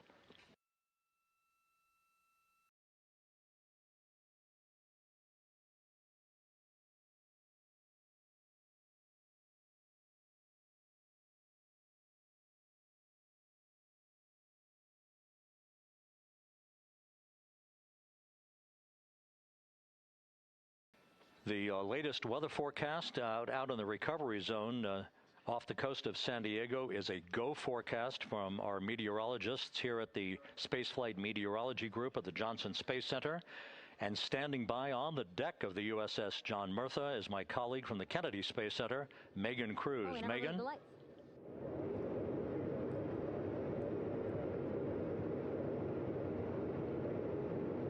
Hey there, Rob. Yeah, welcome to the bow of the USS John Murtha. This is where we will report out live updates from the ship as NASA and the U.S. military work to recover our Artemis 2 astronauts in just about an hour and a half. How exciting. Now, right now, as you can see, we are out in the Pacific Ocean. We are just west of San Diego. We're actually staged about 6.5 miles away from where we expect Orion to splash down. And then we will incrementally move closer. So at the time of splashdown, we'll be about 5 miles away, and then we will move to 3.2 miles away. At that point, we'll pause, make sure that all the debris that might be coming down with Orion, because basically some parts of like the parachute system, they're jettisoned off Orion during descent. So we'll just want to make sure that those all land in the water and that we are safe to move even closer. So we will make sure that we can move a little closer, and at that point we will move to a mile away from Orion. And at that point the ship will circle the capsule while NASA and Navy recovery forces work to get our astronauts out, and we should have great views of the bow from here. But also we have a ton of cameras all around the ship. For example, we actually have some cameras right to the left of me here on the bow. These are very strong, stabilized cameras. We can really get up close to make sure that we are sharing all the images we have available to you. We also will have some views from above. We actually have 5 planes providing live views of splashdown today. In fact, some of those aerial assets just took off from San Diego minutes ago. And then actually here on the flight deck, you see 4 helicopters, the 2 in the back. Those will take off in about 30 minutes from now, also with live cameras. So again, lots and lots of imagery that we hope to share with you today. And then those 2 helos in the front, those 2 will pluck the crew out of the water and fly them back to our ship. Now, the combined team here on the ship, more than 550 people, left San Diego 4 days ago, and since then I've watched different teams train every day, rehearse, final preps to make sure that they're ready for today. So to give us more of an update about how recovery is going on right now, why don't we turn over to Paul here, Paul Serpinski. He is the Assistant Artemis Recovery Director. Great to have you here, Paul. Great to be here. Thanks. Absolutely. So you just left the landing forces operations center here on the ship. How are we looking for recovery? Right now, it's looking great. When I left, they were just about to get into weather briefing with Mission Control Center in Houston. But listening to the loops this morning and everything that's been going on, the reentry trajectory correction burn, the return trajectory correction burn went great. They were right down the money, right on the money, right down the middle, where they should be coming back. Our forces here are teams out in the water. All our boats are launched or will be imminently. So yeah, it's just coming along great. Yeah. It's really nice to see. We did see some of those boats float behind us. We were hoping to give you a live view, but of course they floated right out of the camera shot as you came to us. But so basically the team right now here on the ship, basically like monitoring mode, but really things will pick up about 15 minutes after splashdown. Yeah, so a couple minutes before splashdown, things start happening really, really fast. Mm-hmm. Some events during the re-entry, they're maybe a second or 2 apart, and so it just takes a whole lot of effort and a lot of updates back and forth between us and Houston to try to keep track of everything that's happening, all in real time. And then after splashdown, that's when the recovery team really kicks into high gear. We have our boat teams, our boat crews going out, our divers doing hazardous assessments as they get progressively closer to the capsule, making sure it's safe for all of our people to go in, and it's also safe for the astronauts to come out, because really at the end of the day, that's what we're here for, is we're to make sure that the astronauts get home safe after their tremendous journey to the moon and back. But then also we have, like you mentioned on a minute ago, all of our imagery helicopters are taking imagery, camera shots of it as it's coming in all the way through splashdown. I mean, they'll see it as soon as it crosses the horizon, all the way to the ocean here. And then afterwards, we have to recover actually Orion to bring it into the well deck of the ship. Absolutely, yeah. And so once the astronauts are safe on board, then those same dive teams are going to transition into securing the capsule. They'll position some equipment around it to kind of facilitate that. The ship will move into position. We'll attach a really big winch line to it, and then a bunch of tending lines. We'll pull the capsule around behind the ship and then start to slowly bring it in. And then, Orion comes in, goes hard down, and everyone cheers. Yeah, great day. Great day, exactly. Lots to coordinate, a lot to manage. Basically planning for this recovery, Artemis 2 recovery, started a month after Artemis 1 launched. That was the uncrewed test flight of the Space Launch System rocket, as well as the Orion spacecraft. That was November 2022, a month later, all the planning for this. How does it feel to be so close to welcoming our friends, our astronauts home? I mean, for the whole team, I walked around the ship this morning just kind of visiting with a lot of people, a lot of groups, and just kind of get the feel of them. And everyone has that same kind of mentality. Everyone's excited, everyone's thrilled to see all that work that we've been doing, like you said, for the last 3 years, since right after the last one came back till now, and some people even further back. Some of them go back a decade or more. So everyone is just excited, and they're ready. They're really ready for this, and just to be able to see our crew come back, that's going to be a thrill for everyone. How are you feeling? Are you ready? Is this something you ever thought you'd be doing? I'm ready. I'm excited. This has been the pinnacle of my career so far. It really has. I've seen a lot of firsts, a lot of lasts, but I can't think of ever topping seeing the first crew to go to the moon and back in 50 years, and to be here and be a part of that. And it's just a tremendous privilege. And on behalf of the whole team, I'm thrilled, and so are all of us. We're ready. Yeah, I definitely think that those words really embody how everybody on the ship is feeling. So thank you so much, Paul. I appreciate you being here. And so, Rob, we'll toss it back to you again. We will continue to join you with live updates from the ship as much as possible. Thank you, Megan. Back here at the Johnson Space Center, the entry team of flight controllers looking over the shoulders of Reed Wiseman and Victor Glover there on the flight deck of Integrity, and again just below their feet in the mid-deck area, if you will, Christina Cook and Jeremy Hansen of the Canadian Space Agency. They're in the final review of their entry procedures and all of the activities that will follow here very shortly in trip hammer fashion. We should note that after splashdown occurs, the flight control team here in Houston will be monitoring the orientation of the Integrity spacecraft. We are expecting it to splash down upright in what is called the Stable 1 configuration, with the top of the spacecraft pointed upward. Stable 2 would indicate that it is upside down in the water. Regardless of the orientation, there will be 5 inflatable airbags called the CMOOS system. That's the acronym for Crew Module Uprighting System. We are suit on complete. Houston copies. Reed Wiseman acknowledging that the final steps in suit donning are now complete for the crew. Leak checks have been completed earlier. The CMOOS system, those 5 inflatable airbags, will be inflated with helium. Those airbags will ensure that the vehicle remains upright. While that activity is going on, the flight control team here will be checking the systems on Integrity, also making sure that there's no leakage of toxic gas from the spacecraft. It should take about 15 minutes from splashdown to the power down of all of the systems on Integrity.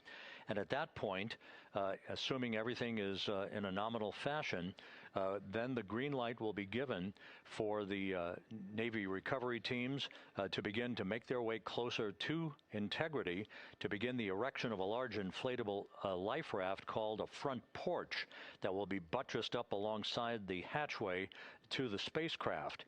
That life raft will be used to bring the crew members out of this vehicle once the hatch is open, one by one. They'll get their land legs back after 9 days of weightlessness before they're put in harnesses to be hoisted one by one in sequential fashion, in an alternating fashion, to the 2 hovering Navy helicopters overhead. Houston Integrity for a status. Go ahead. Seats 3 and 4 are connecting umbilicals. We're going to be stepping into leak check soon. 1 and 2 will be seated. 3 and 4 will be free float, and we'll configure EPROC accordingly. Houston copies all. Reed Wiseman talking about the current procedures with the suiting of the crew members and subsequent leak checks, a final leak check for all 4 crew members. Everything is actually running a few minutes ahead of schedule. So once the life raft is inflated next to the Integrity spacecraft and the recovery teams have arrived alongside of the vehicle, the hatch will be open and the crew members will be brought outside into that front porch, as it is called, one by one. They then will be hoisted into the hovering helos overhead, and those helos then will turn around once the 4 crew members are on board, 2 for each helicopter, and will head back to the ship. That should be about a 10 to 15 minute transit, Once the helicopters land on the deck of the USS John Murtha, the crew members will be exiting those helicopters and brought into medical bay on the deck on the ship itself for comprehensive medical exams. They will spend a period of time yet to be determined on board the USS John Murtha before they are flown by helicopter to the shore in San Diego, to the San Diego Naval Air Station, and ultimately will board a NASA jet for the flight back to the Johnson Space Center here in Houston. Just to recap some of the key times that are coming up, we are expecting the separation of the crew module from the service module just 43 minutes from now. That is expected to occur at 6:33 p.m. Central Time, 7:33 p.m. Eastern Time. That will be followed just 4 minutes later by the crew module raise burn, the use of Integrity's thrusters one final time in a 19-second burn to slightly tilt the vehicle up into the correct orientation or angle of attack to ensure that it enters the Earth's atmosphere at the right angle, if you will. That will help deflect the buildup of heat against Integrity's heat shield. This was a deliberate move, a change in the procedures from the Artemis 1 mission that resulted in unexpected char loss on the Avcode heat shield that had not been intended based on the entry trajectory for the Artemis 1 mission. What we're doing is we deliberately changed the trajectory of the entry from a skip entry that was about a 3,000-mile transit across the Pacific Ocean. We are expecting now from entry interface to the point of splashdown to have a range of just 1,701 nautical miles, and that in of itself will reduce the exposure time of heating on the heat shield of the spacecraft. Once the raise burn is complete, then the stage is set for entry interface at 6:53 and 31 seconds p.m. Central Time. That means that Integrity will be entering the Earth's atmosphere at an altitude of 400,000 feet, traveling at about 34,882 feet per second, heading for its splashdown site off the coast of San Diego, as you just heard from Megan Cruz on the deck of the USS John Murtha. Splashdown once again under those three main parachutes is expected at 7:07 and 8 seconds p.m. Central Time, 5:07 p.m. Pacific Time, 2.5 hours before sunset. The actual total distance traveled for Integrity from launch to splashdown is estimated at 694,481 statute miles. Now that includes the first high elliptical Earth orbit following launch that enabled Integrity to move to 43,000 miles above the Earth at its apogee and enabling a 24-hour period of systems checkouts before the flight control team here and the mission management team gave approval for Integrity to conduct its translunar injection that propelled it on its way to the moon and its historic lunar flyby. So the total distance we expect this vehicle to have traveled at splashdown, 694,481 statute miles.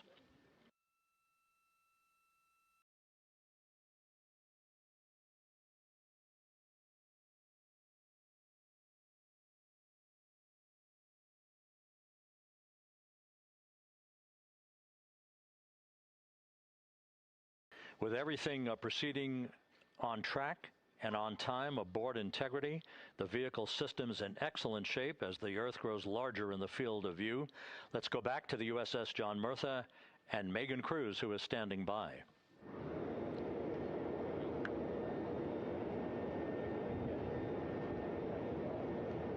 Hey, yeah, Rob, welcome back. Again, we are out in the Pacific Ocean, staged just about 6.5 miles from where we expect Orion to splash down now in just over an hour. How exciting. And the weather, awesome conditions here. I know you see some wind blowing around my hair, but really nothing to speak of when it comes to having to recover our astronauts, as well as no waves here, really. So yeah, we're expecting a really great day. Also, hopefully, some really great views. You can see behind me that some of the clouds are starting to break up, so that's really exciting. And now, of course, this ship has a lot of people ready and excited to welcome our crew back home, including Dr. Rick Schuring here. He is a NASA flight surgeon. Great to have you here, Rick. You too, Megan. It is a blessing to be out here this day with our teams. We've trained 3 years for this nonstop with the U.S. Navy and along with EGS, and we've so looked forward to this day. And you know, just by God's grace, everything's parting, the skies and everything. The crew's doing great. Looking forward to come back, and our teams are ready. So this is one of those days you've dreamt about, and now it's finally here, and we're ready, and just thankful to be a part of it. Yeah, and you play a really integral role. When was the last time you spoke to the crew, and how are they feeling in this last hour before splashdown? Sure. Yeah, so the crew woke up. When they splashed down, they were woken up about 8.5 hours ago. Me and my fellow crew surgeons, Doctors Chris Haas and Rafi Kumjian from the Canadian Space Agency, spoke with them about 6.5 hours ago, just to double check on how they were doing, if there's any medical issues, you know, how they slept, and then kind of go over their landing day protocol for their medications, for what we call a fluid load, to try to replace some of the fluid and electrolytes that they've lost with just a normal space adaptation. Once they got to space, they kind of have to replace some of that fluid to help them with the whole landing kind of readaptation to 1G, which they haven't done for the last 10 days. And then just kind of let them know how things are going to play out, you know, out with the open water teams all the way until we finally get to the med deck. So they were very pumped up, very hurried though. They had a lot of cabin configuration, a lot of things to get ready. So they're excited, but also very focused on the job that they had to do. So like again, we've trained a long time for this, and we're ready. And you said some medications. I mean, those are kind of just to mitigate the effects of, obviously, their more than 695,000 mile journey back to Earth. It's just like anti-nausea medication, right? Yeah, exactly, Megan. The you know, astronauts are very healthy, fortunately, and even when they come back in reentry, you know, the human system is very kind of dynamic. It has to readapt very quickly, and one of the most common responses they get is just some stomach awareness, to some nausea, even to some vomiting. And you know, with our crews that land out in Karagana, the Soyuz crews or our SpaceX crews, you know, they all kind of experience the same thing. This will be the first time we're landing in water since December 1972, and I worked with all the Apollo astronauts years ago, and they all told me that, you know, landing in the water, especially in the Pacific, can be very provocative. So we take steps to give them medicines to really mitigate some of that nausea, vomiting, help them feel a little bit better, and also sometimes just use a little anti-inflammatory medicine just to help with coming back to 1 Earth, or 1G. The effects of microgravity, especially as you age and you have a little arthritis, you feel great in microgravity, and everyone kind of curses coming back to the ground, like, oh, dang, 1G, but so that helps a little bit. But for the most part, the main thing is just replacing that fluid and then trying to help them with that transition back to 1G, and then we're ready to go. Yeah, and their health is assessed almost immediately after they splash down. Yeah, so we have Dr. Jesse Wang, and we have our independent duty corpsmen, who are the Navy version of paramedics, extremely highly trained, highly experienced Navy medics and divers, who will go out there, open the capsule about 25, 28 minutes after splashdown and do the first initial assessment. So Jesse and his team will go out there and look at each crew, kind of do their assessments, get vital signs, report back to Drs. Haas and Kumji and I back in the med bay, let them know how they're doing, and then you know, if they've got the normal kind of space adaptation kind of things, we expect that they're good to go on that. If anything, you know, didn't go the way we want, they're all prepared for that as well. And Jesse and his team, I mean, you know, this is their full-time job, taking care of, you know, sailors and folks who might be injured. We don't expect any injuries, but coming back, you know, going 25,000 miles an hour down to, you know, 20, you know, miles an hour is still a dynamic process. I've heard it described as, you know, kind of like a car crash. And then the crew will be ready to go, and Jesse and his team will make that transition to get them out to the front porch, do assessments on them again, call it to our med bay, and then once we have that and they're all good to go and the crew's feeling okay, we'll hoist them up in the helos. It's about a 3-minute flight back to the flight deck, and that's where me and the astronaut chief, Scott Tingle, will actually meet them. I'll get eyes on them, make sure they're all good, just take very slow transitions, and then one by one we'll either get them out with the SMTs, the SAR med techs, under each arm, just, you know, kind of just walk them very slowly to med bay, which actually helps them acclimate back to 1G. Or if they really don't have their sea legs back yet, then we might put them in what we call a stair chair, which will be right behind them, and then just very slowly kind of get them back into med bay to start our full assessments for the team. Yeah, so a really great team here to support them as soon as they get back, and also all throughout the mission, of course. You talked a little bit about this, but obviously, you know, we have seen astronauts return from the International Space Station for over 25 years, so we kind of know that that journey, how it affects the body. But yes, we're talking about humans returning from the moon for the first time since 1972. How is this different from your perspective? So it's different in one very significant respect. With on Apollo, for exercise, they had something called the Apollo Exergenia, which was basically just a little canister with some ropes, and they would have some resistance and kind of do that. And the Apollo astronauts really liked that. They liked the ability to exercise, because you decondition from a musculoskeletal standpoint, you lose your strength and your stamina very quickly. We had something called the Orion flywheel, which was able to impart much greater loads in terms of resistance, so they're able to do squats, deadlifts, different things, not dissimilar to what the ISS astronauts do, but with a lot less room to do it. Mm-hmm. And they also did rowing activities for cardiovascular health, and the crews loved it. But for the lunar crews, the future lunar crews, maintaining that physical conditioning, which our astronaut strength conditioning rehabilitation specialists, affectionately known as the ACERs, back in Houston, really work hard to get them in the best shape they're going to, have to be in to get to the moon. That device hopefully will maintain that. And Apollo only had about a 4.3-day journey to the moon. Our astronauts are going to have about a 10 to 14-day journey. Right. So maintaining that physical fitness, that strength and stamina is going to be crucial for the success of being able to do those very physically demanding lunar EVAs. Right. So we're very excited about what the astronauts have said about the device and what they have to say about the role exercise plays, going to the moon. And also the mental benefit. Sure. They just really like sweating, breaking the sweat, and actually just feeling like they're just getting a workout. Right. Thank you so much, Rick. I really appreciate it. I know they're going to be in good hands, so we'll let you get back to it. Thank you so much. Megan, thanks for the time. Back to you, Rob. Okay, Megan, back here in Mission Control in Houston. Everything is moving along in order. This view of Reed Wiseman on the left, Victor Glover on the right. We have good suit leak checks. Everything aboard integrity is in excellent shape. The vehicle, with the Earth growing larger and larger in the field of view, we're now just about 8,200 nautical miles away from Earth and closing in for a splashdown just 1 hour and 5 minutes from now.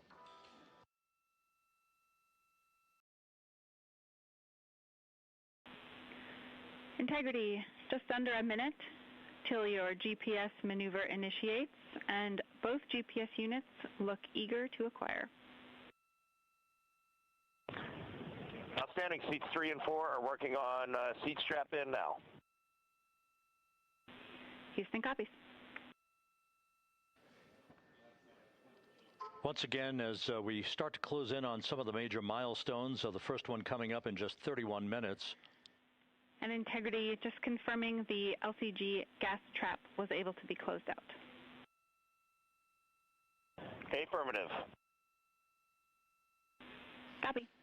Crew module, service module separation scheduled just 31 minutes from now.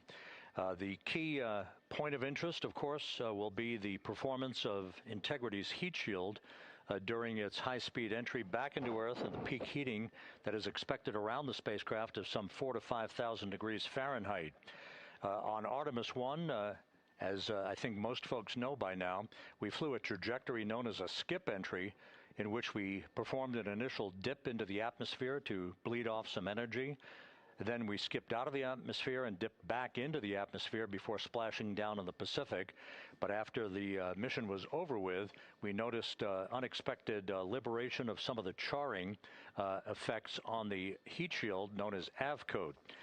Before the flight, we had an opportunity to sit down and talk with Entry Flight Director Rick Henfling to get a perspective on what this all means and how the mission was redesigned to try to protect Integrity's heat shield to a higher extent. Let's take a look at that interview. Returning from the moon is a lot different than deorbiting from low Earth orbit. When we return from the moon, we expect to achieve velocities upwards of 36,000 feet per second. And in order to slow down to a nice, graceful splashdown in the Pacific Ocean, the flight crew is going to experience between 3 and 4 times the force of Earth's gravity On Artemis 1, pressure buildup inside the char layer of the heat shield resulted in the char losses we saw.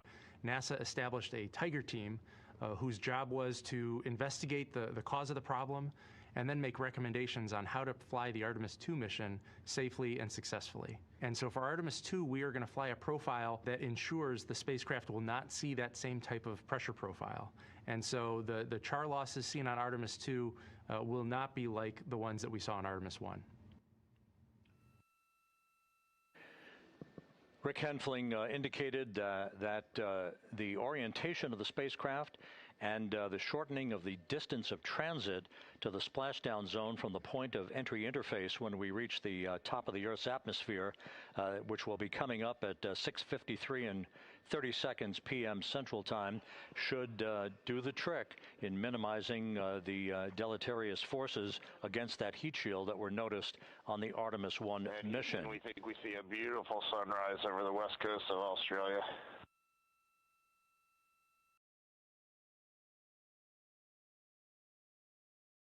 We copy. Commander Reed Wiseman reveling in his final hour in space on this mission as Integrity is passing over the southwest coast of Australia now at an altitude of some 7,600 nautical miles. That will begin the southwest and northeasterly transit across the Pacific Ocean. Let's talk a little bit more about some of the highlights and some of the numbers associated with the points of interest here. We are 27 and a half minutes away from crew module service module separation. That will be followed about 3.5 minutes later by the raise burn that we've discussed, a 19-second burn of Integrity's thrusters to fine-tune its angle of attack as it enters the Earth's atmosphere. Entry interface is scheduled 47 and a half minutes from now. That's the point at which we will reach the top of the Earth's atmosphere, traveling about 34,882 feet per second at an altitude of 400,000 feet. Just 24 seconds after entry interface, we will begin a blackout period of 6 minutes in duration at 6:53 and 54 seconds p.m. Central Time. Now, right about 10 seconds after the blackout period begins, we are expected to reach peak speed, which would be 24,661 miles an hour. That'll be about 103 miles an hour short of the velocity record set by the Apollo 10 astronauts, Tom Stafford, Gene Cernan, and John Young, when they returned from the moon on the Apollo 10 mission in 1969. That blackout period is expected to last 6 minutes in duration. At 6:54 and 52 seconds p.m. Central Time, we'll reach our peak heating period of about 4,000 to 5,000 degrees while we're in a communications blackout from Integrity and its astronauts. That blackout should end at 6:59 and 55 seconds p.m. Central Time, at which point we expect to regain communications with the crew. Capcom Jackie Mahaffey here in the flight control room will be talking to the crew, calling them, and will await a response from the crew as they come out of that blackout period. And at that point, their altitude will be just 157,000 feet above the Earth, traveling at 13,000 feet per second with a range to splashdown of just 147 nautical miles. From that point on, the next key series of events will be the deployment of a series of parachutes that we discussed before. First, the forward bay cover chute deploy that will pull the forward bay cover away from the top of Integrity, followed by drogue chute deploy and then the main chute deploy that's expected at 7:04 and 44 seconds p.m. Central Time. That will begin the gentle descent of Integrity towards its splashdown at just a velocity of just 19 miles an hour. And that will begin the recovery operations that you just heard Megan Cruz discuss with her folks on the USS John Murtha. All of Integrity's systems in great shape. The crew is suited up. Leak checks complete as we stand by for the next major milestone, which will be the crew module service module separation just 24.5 minutes from now.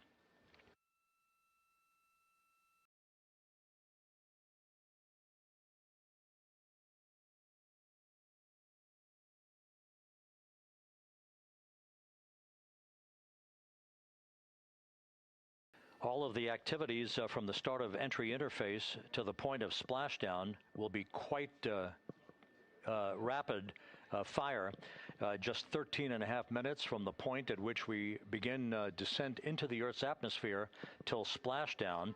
And just to show you, as Rick Shearing, the flight surgeon, alluded to in his interview with Megan Cruz, all of this happens to decelerate the vehicle from traveling around Mach 33 to just 19 miles an hour at splashdown. All of that happening in just 13.5 minutes. But the vehicle and the parachutes are all designed to support all of that, so we'll be standing by to report all that to you in sequential fashion as these milestones are ticked off and as we hear from the crew during its entry back into the Earth's atmosphere and ultimately when they emerge from the blackout period, and at that point we'll be just minutes away from splashdown.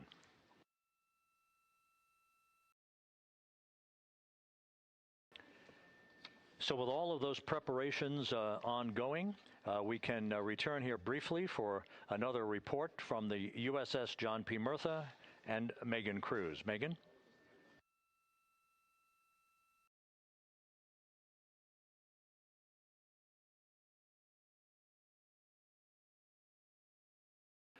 And we'll regain that communication with the USS John P. Murtha just momentarily.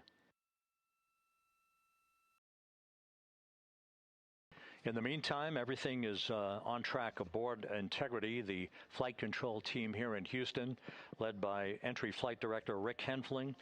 The voice you will hear talking to the crew is that of Jackie Mahaffey. She will be reporting everything to the crew and receiving their reports as they enter the Earth's atmosphere for their 13.5-minute plunge back into the atmosphere for splashdown off the coast of San Diego. Now we have the ship back with us and Megan Cruz aboard the USS John P. Murtha. Megan? 11 balloon, right?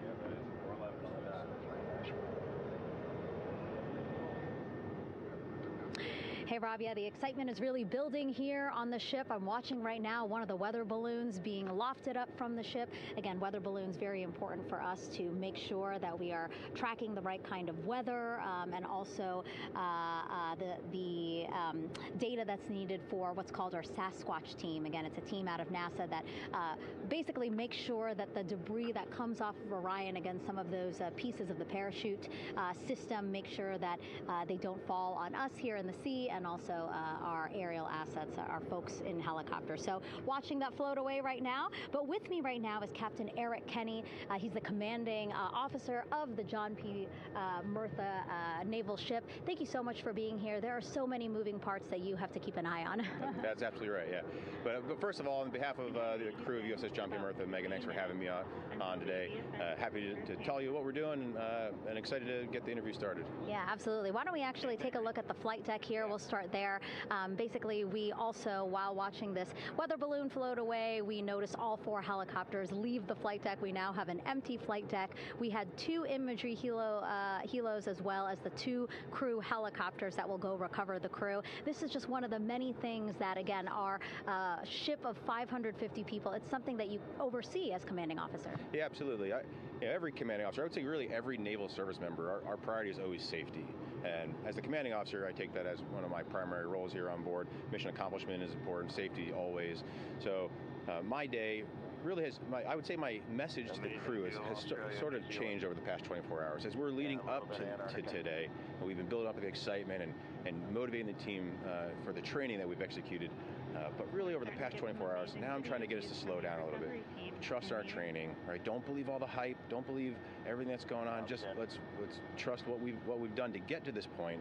And if we do that, we'll be successful today. Mm-hmm. And also part of the big success is obviously the coordination between NASA and the U.S. military. How does it feel being able to support the human space program we have? Yeah, I mean, since 1959 with Mercury, Gemini, Apollo, the history between NASA and the Navy has been in lockstep. But like any other skill, if you don't practice it regularly, that skill atrophies. So we've had a few decades off from that. But, over the past 4 or 5 years, really with this ship over the past year, we've constantly trained and working for this moment right here. Building up the hype, but to get to this point today, to be able to trust in all the training we've done. We've worked with, working with NASA, the Air Force, the medical team, dive team. You want to talk about high-performance organizations coming together, working in unison? We are seeing that here on board the USS John P. Murtha, and I can't be more proud of all the work everyone's doing. Yeah, you had some great words this morning saying just that, again, that it's really nice to see everybody working together and so excited. I mean, you just became the commanding officer of this ship back in February. How does it personally feel for you to be a part of this historic moment today? Yeah, I mean, first and foremost, I'd say any opportunity to command any warship in the United States Navy is a tremendous honor, is a pinnacle of any naval officer's career.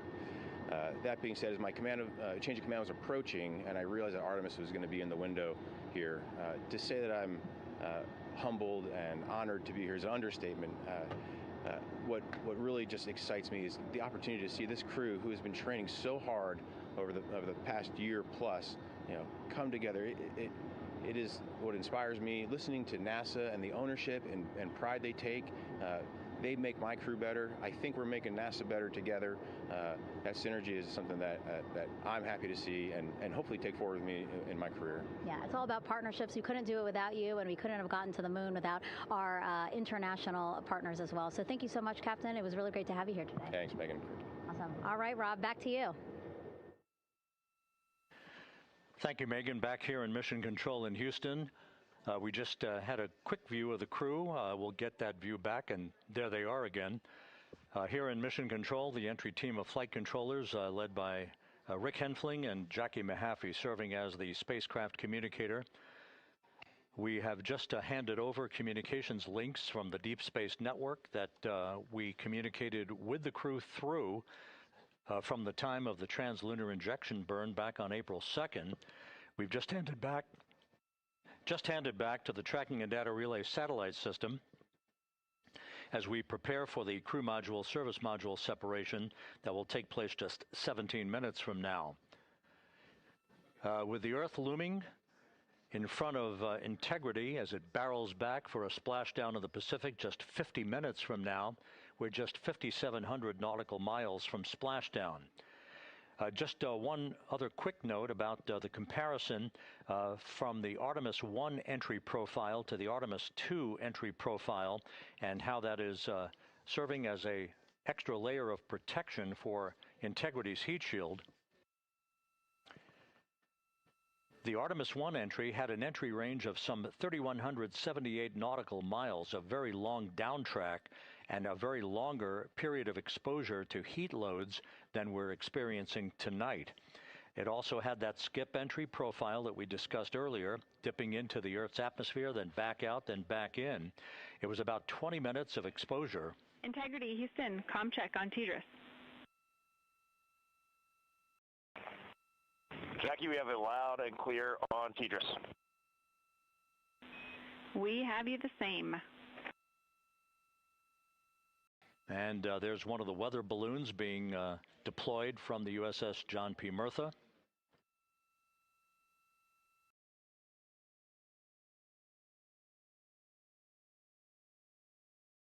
So the Artemis 1 entry had the vehicle. Any update on GPS? We haven't seen a track in yet.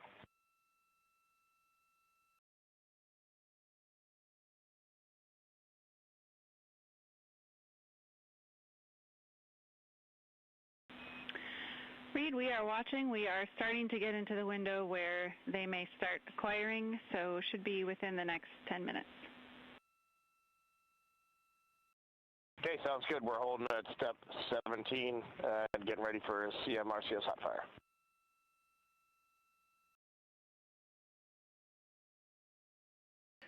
And that exchange indicating that we are expecting to acquire data from the GPS system on board. That'll be a navigational tool that will basically tell Integrity's computers that they're on track down the center line of the corridor for the entry interface that will lead them to their splashdown point. Once again, the Artemis 1 entry exposed the heat shield for about 20 minutes of peak heating. For Artemis 2, we're going to reach a downtrack distance of 1,701 nautical miles from the point of entry interface with just 14 minutes of duration. And it's basically a different angle of attack, a little bit steeper angle of attack that will protect the heat shield from excessive heat loads. So that is the difference between Artemis 1 and Artemis 2, all designed into this mission to gather data to protect the heat shield, since the Artemis 3 mission and beyond will have a different designed heat shield that will allow that skip entry type of profile to be resumed for all of the future missions coming back from the south pole of the moon when we initiate lunar landings. So we've handed over to the Tracking and Data Relay Satellite System. That's where we'll have communications for the rest of the flight. Just to give you some time hacks here, we're 13.5 minutes away from crew module, service module separation, and just 17 minutes away from the raise burn, that 19-second firing of the thrusters that will basically be the final fine-tuning of the angle of attack for Integrity as it enters the Earth's atmosphere.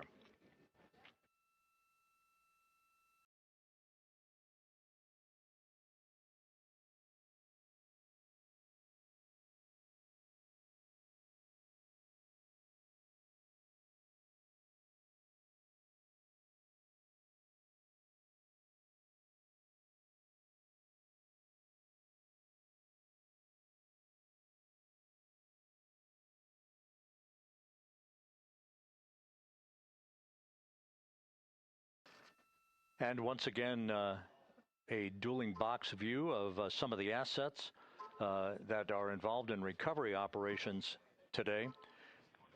The Integrity, cabin configured, all crew suited and seated.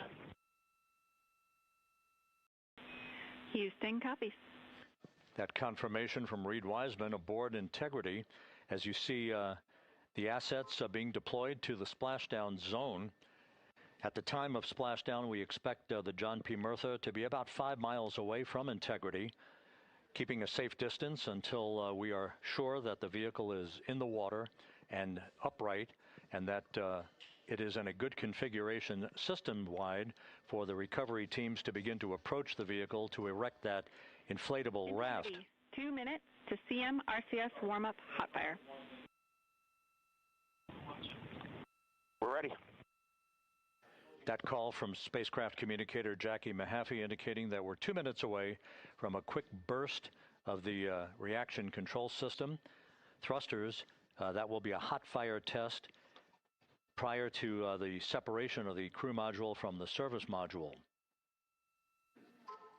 The European service module has performed flawlessly throughout this flight. Everything, all the burns that had been prescribed for that service module have been executed on time and without a problem. There is the European flight control room that has overseen the manufacturing, the design of the European service module. They deserve quite a bit of credit on this mission for not only propelling the Integrity and its astronauts toward the moon, but also conducting the fine-tuning of its trajectory to bring it to this point where we are dead spot on down the middle of the corridor trajectory-wise to bring Integrity down for its splashdown in the Pacific just 44 minutes from now.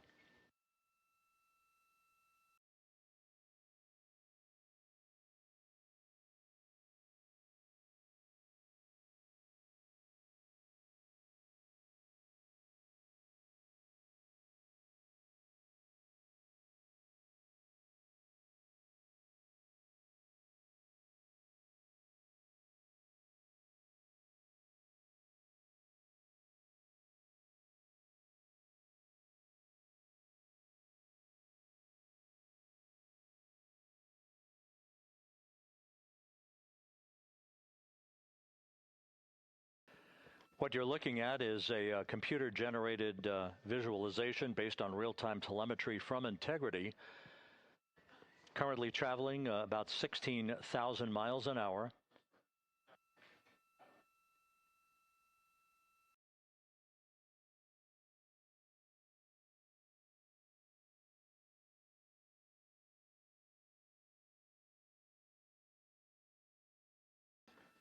Integrity traveling about 16,000 miles an hour. For the prop cautions, we're taking a look. Copy that. Now just about 5,100 miles from Earth. Splashdown scheduled 43 minutes from now. We're just 9.5 minutes away from the crew module service module separation.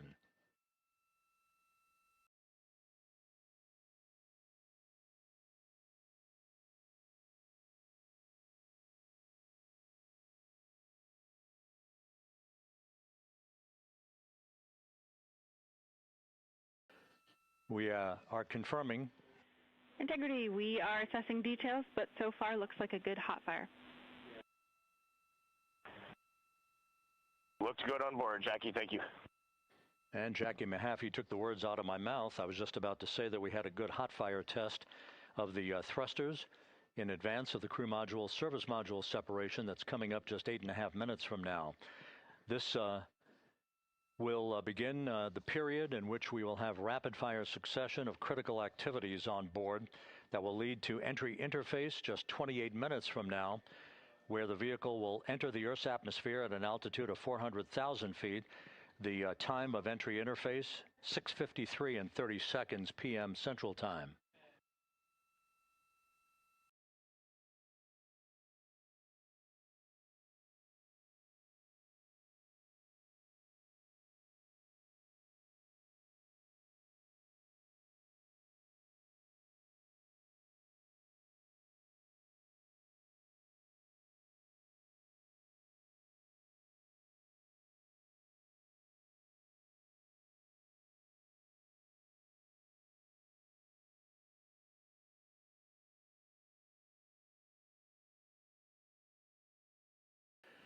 Integrity's astronauts were awakened at mid-morning to begin their entry preparations. And Propulsion officer now reports a good hot fire test in preparation for the crew module service module separation.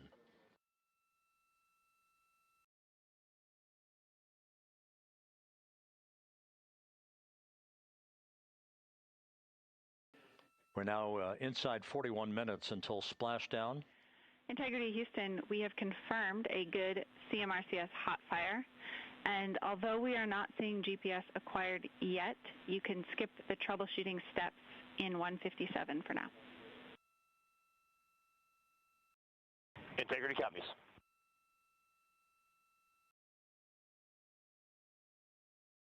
That GPS discussion indicating that we will be acquiring navigational data for Integrity through the Global Positioning System equipment on board. We just don't have it yet, but we will. All of Integrity's systems are in great shape to support its high-speed entry into the Earth's atmosphere. It, once again, will reach a peak speed of 24,661.21 miles an hour. You're calling GPS. We at least have GPS 1 looking good on board.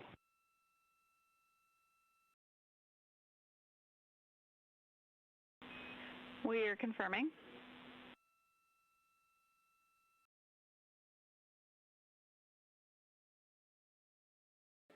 The Guidance, Navigation, and Control Officer here in Mission Control confirming that we have good lock on GPS data. We are on a communications link now through the Tracking and Data Relay satellite system.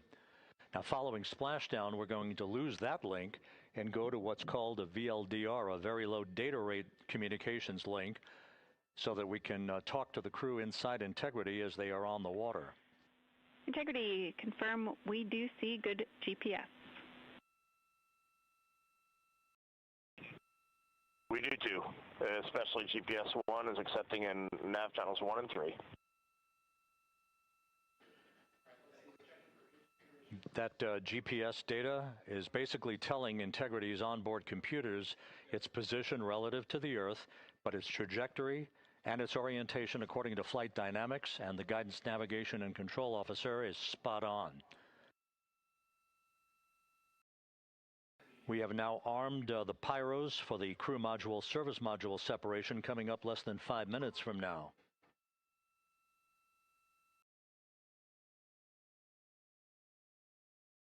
Once again,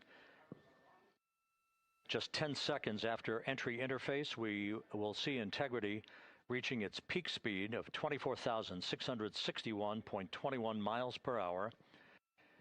That will be just seconds before we begin a 6-minute blackout period. Integrity, Houston. Your vehicle is in a good config for CM-SM SEP and go for CM raise. Houston, we see the same on board and copy go for CM raise. That CM raise referred to as the slight firing of 19 seconds by Integrity's thrusters with a change in velocity of 9.9 feet per second, a slight nudge of the aft end of the vehicle so that it's tilted a bit upward, providing the final angle of attack as the vehicle enters the Earth's atmosphere. This being the mitigating factor that will reduce heat loads on the heat shield as we reach a point downrange from the start of entry interface, some 1,701 nautical miles to the splashdown site.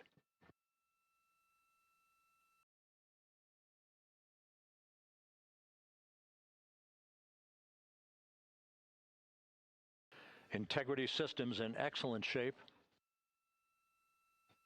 We are currently 3,300 nautical miles left in this mission. Splashdown scheduled 36 minutes, 39 seconds from now.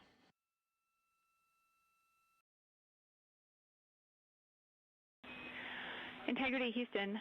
For the 2 enabled prop cautions, what happened is while the thrusters were firing, multiple pressure sensors on each of the strings diverged a bit from each other. Those limits look to be set pretty tight. We think it could happen again when the thrusters fire in the future, so we are going to suppress those messages. We concur with suppress, not inhibit. Thank you. That exchange between Jackie Mahaffey, our Capcom for tonight, and Reed Wiseman aboard Integrity, indicating basically to ignore sensor data. All of Integrity systems are in good shape.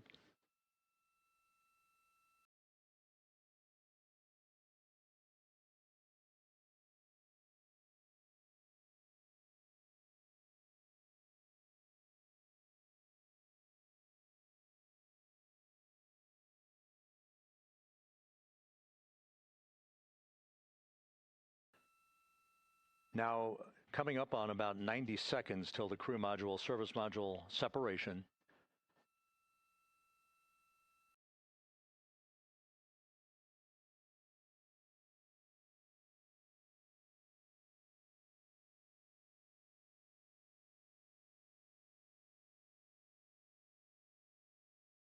All quiet here in Mission Control as we enter the most critical phase of the completion of this flight. All of the preparatory activities leading up to the vehicle entering the Earth's atmosphere just 21 minutes from now.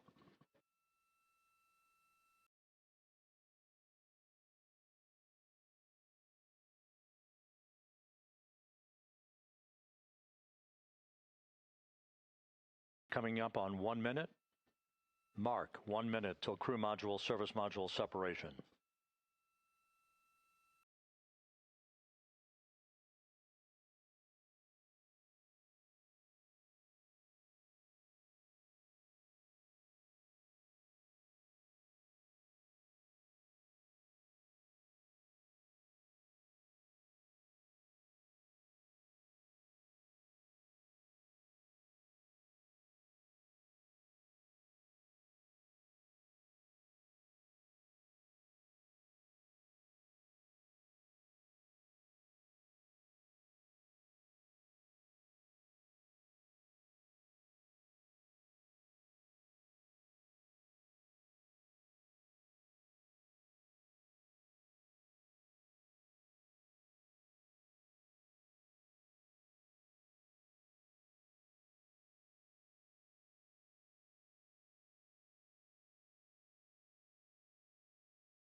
And we have confirmation of crew module, service module separation, and a great view, albeit momentarily.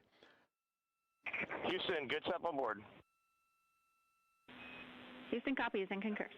The European service module now separated from Integrity, a job well done. Integrity, no action for the 4 CDH cautions. Those are SM related, not applicable. Integrity.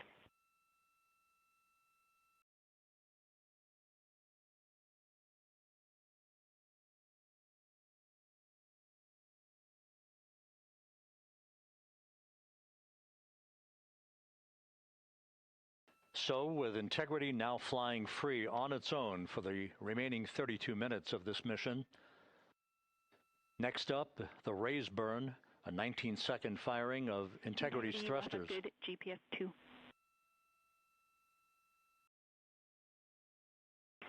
Integrity copies, good GPS 2. Coming up on the 2-minute mark until the raise burn. Again, this is the final tweaking of the orientation of Integrity to put it in the right angle, if you will, the angle of attack that it will fly in during its entrance into the Earth's atmosphere. Entry interface now just 18 minutes, 25 seconds away. This is a visualization, but driven by real-time telemetry. This is the maneuvering of Integrity to the raise burn orientation. Just 2,800 miles from Earth.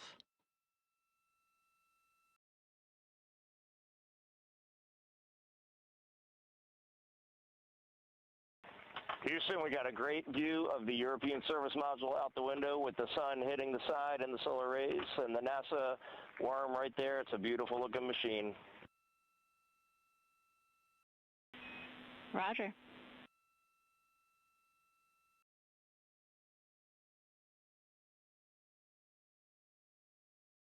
And we have completed the maneuver to the raise burn orientation, 1 minute away from the raise burn.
And the crew module raise burn is underway, a 19-second firing of the thrusters, and we have a completion of the burn.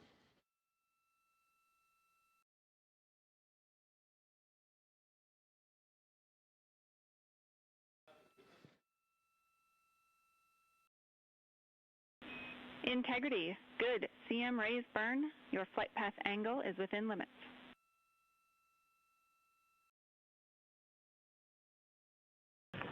Integrity copies. Looks good on board, Jackie. So the final maneuver is now complete. Our trajectory for a splashdown in the Pacific 29 minutes from now is set and will not be amended any further. And we have the right angle of attack to mitigate any excessive heat loads on the vehicle during entry interface. Integrity, Houston, a heads up about comm coverage. When you perform the 180 roll, for the first minute or so in that attitude, we expect about a minute LOS. We copy.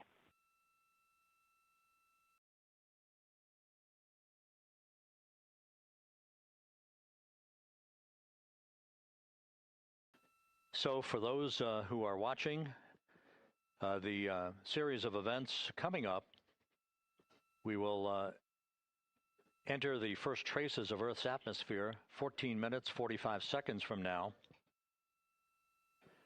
6:53 and 30 seconds is what is pegged for entry interface at an altitude of 400,000 feet, traveling at approximately 34,800 feet per second, range to touchdown or splashdown 1,701 nautical miles. 24 seconds after entry interface, we will enter a 6-minute blackout period in which we will lose communications with the crew. This is expected due to the buildup of plasma around the vehicle. That's an ionization effect due to the collision, if you will, of the velocity of the spacecraft with the friction of the Earth's atmosphere. That 6-minute blackout is expected to begin at 6:53 and 54 seconds p.m. Central Time. During that period of time, we will reach our peak speed of 24,661 miles per hour. That comes just short, based on unofficial data from the flight dynamics officer right now, will come just short of the velocity record set by Apollo 10 of 24,791 miles per hour in 1969. We expect peak heating on the vehicle at 6:54 and 52 seconds p.m. Central Time, a minute and 22 seconds into entry interface. At that point, we will be just 204,000 feet above the Earth, traveling at 33,000 feet per second. The blackout period is expected to last 6 minutes. We expect that blackout period to end at 6:59 and 55 seconds p.m. Central Time. From the end of the blackout period until splashdown, it is just 7 minutes, at which point we'll start deploying the series of parachutes to slow integrity down to an ultimate splashdown velocity of just 19 miles an hour. We see the same, waiting for the 180 rolls.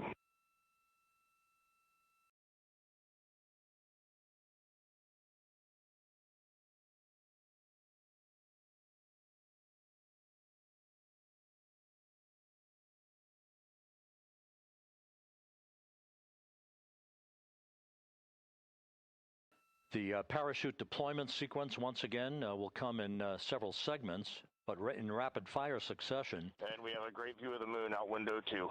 Looks a little smaller than yesterday. Guess we'll have to go back.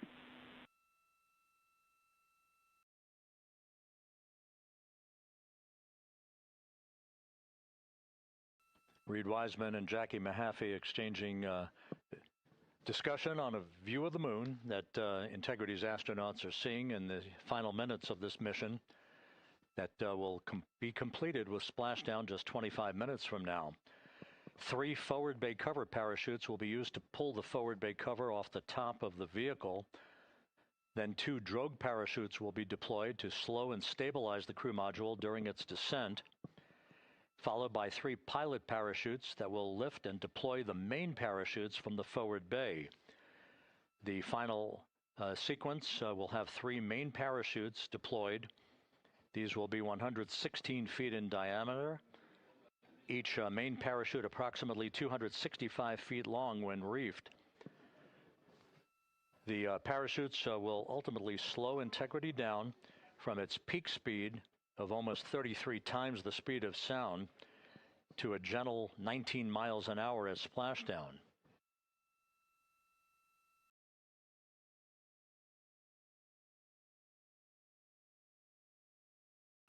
The vehicle is now currently in a roll to the proper attitude for entry interface. Our trajectory is right on according to flight dynamics.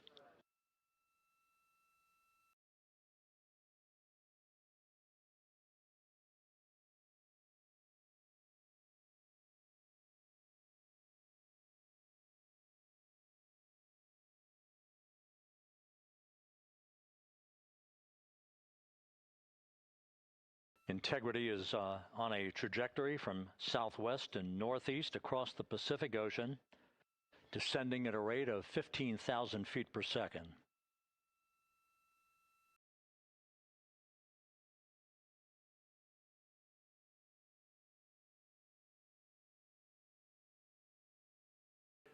Range to touchdown 4,300 nautical miles, all the systems in excellent shape.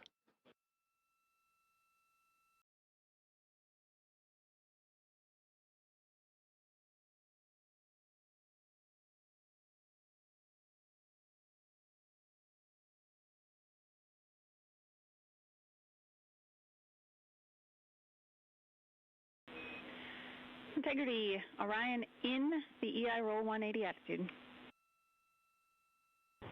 Looks good on board, Jackie.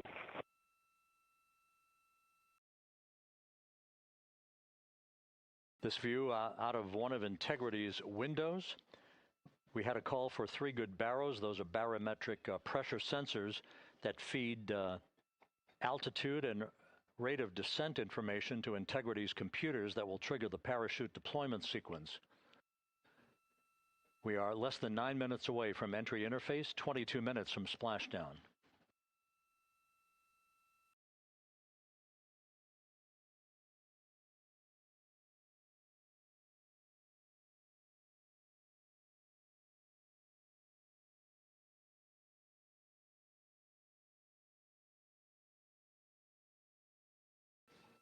You can see the reflection of one of the crew members in the window.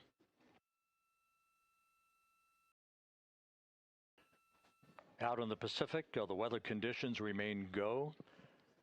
Just a few clouds, some scattered clouds, winds at 10 knots, wave heights just about 4 feet. A gentle day in the Pacific for the homecoming of Integrity's astronauts.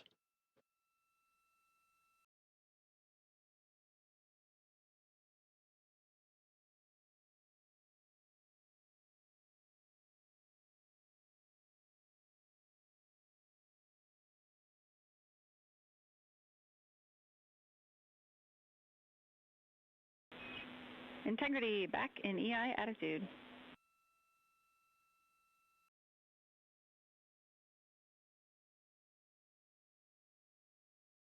We see the same on board, Jackie.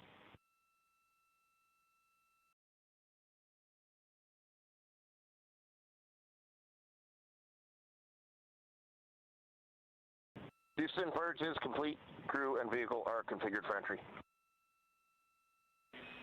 Houston copies. And we're in step 37, transferring nav state to BFS.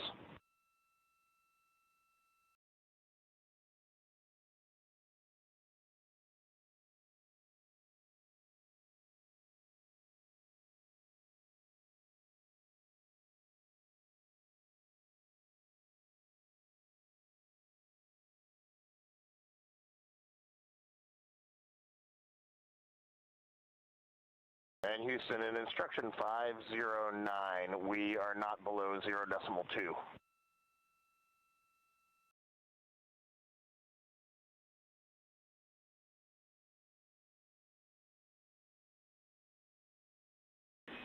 Integrity, no action required. Integrity.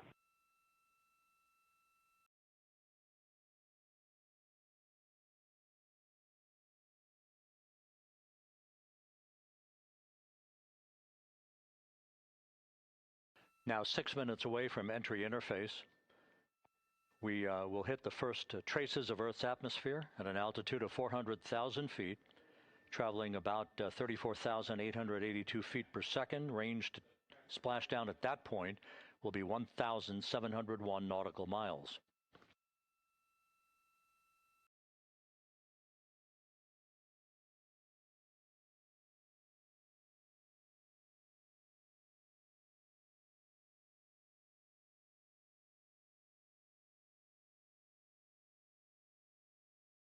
And once again, just a reminder, some 24 seconds after entry interface, we do expect to lose communications with the vehicle and the crew during a 6-minute blackout period when a plasma shield will build up around the spacecraft due to the ionization, due to heating effects. And Flight Dynamics has just confirmed we will have a blackout period of exactly 6 minutes in duration. And once again, that's due to the fact that a plasma buildup around the vehicle will prevent communications and data, so we will not be able to talk to the crew members at that time, nor will we receive data here in the flight control room. Houston, everything is looking good on board. Just confirm no pre-EI downloads. Houston concurs. That blackout period to begin at 6:53 and 54 seconds p.m. Central Time, and again will last about 6 minutes in duration.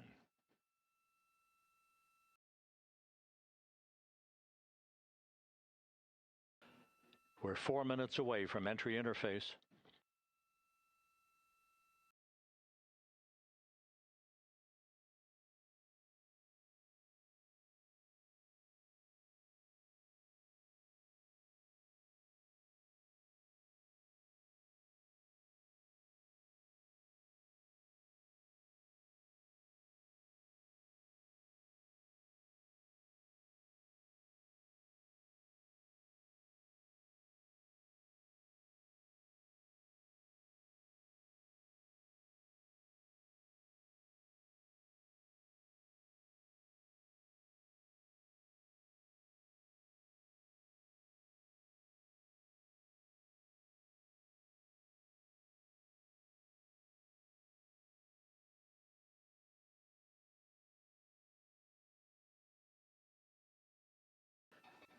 This view from Integrity as it crosses from southwest to northeast across the Pacific Ocean, 3 minutes from entry interface.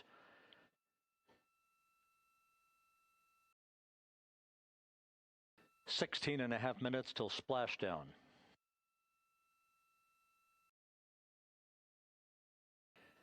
The USS John P. Murtha and the recovery team is on station and in position, as are the airborne imagery assets that we hope to receive imagery from as Artemis enters the Earth's atmosphere and through parachute deployment.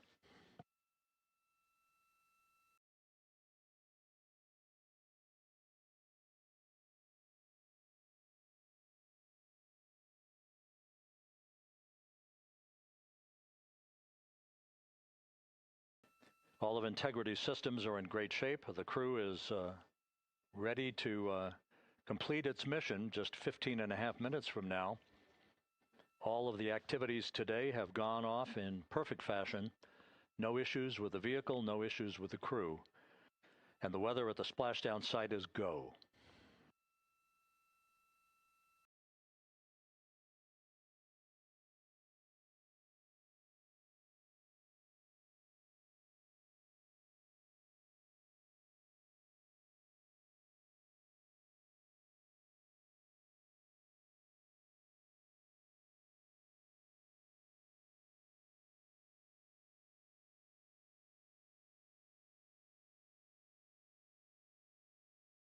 Coming up on 1 minute until entry interface.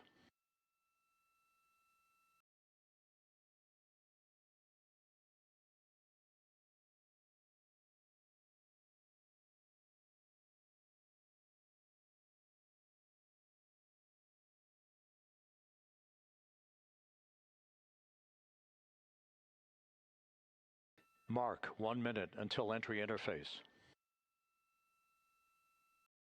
1 minute, 20 seconds until the expected start of our 6-minute blackout. Integrity, 1 minute to a 6-minute blackout. Integrity.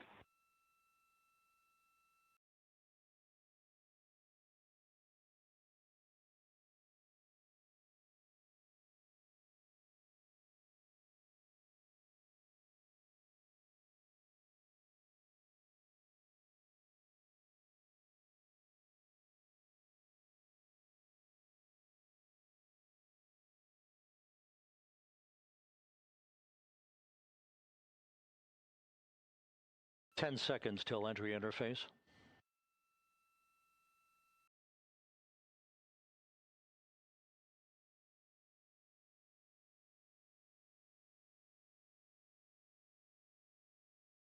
And we have crossed the threshold, now entering the Earth's atmosphere. We're at 400,000 feet, traveling 34,800 feet per second.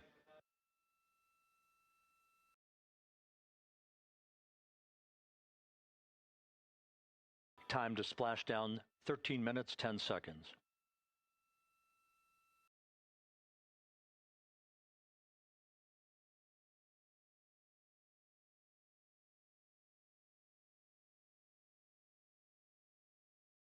And as predicted, we've entered our communications blackout. This will be a 6-minute blackout period. No voice, no data from the crew.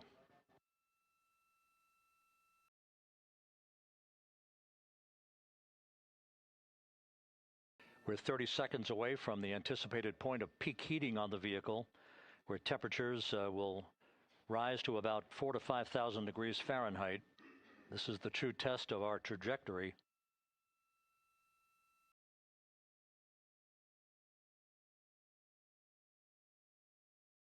And from the G5 aircraft in the vicinity of the splashdown zone, this view of integrity. So that pinpoint of light shows the vehicle as it enters the period of peak heating in the Earth's atmosphere, the first tug of gravity being felt by Integrity's astronauts since their launch back on April 1st.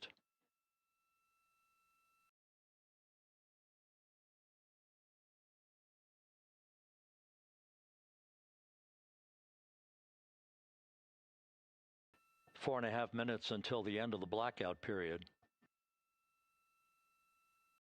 Time to splashdown, 11 minutes, 33 seconds.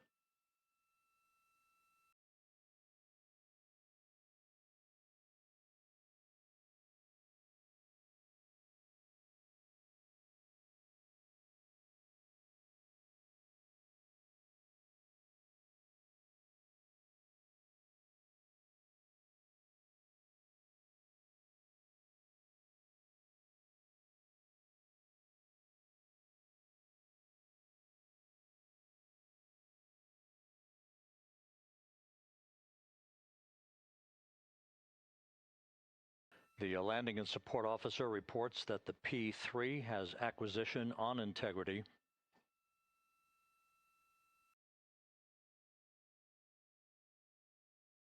Three and a half minutes left in this blackout period. This is a visualization of the plasma buildup around the spacecraft and the repelling of that heat on Integrity's heat shield.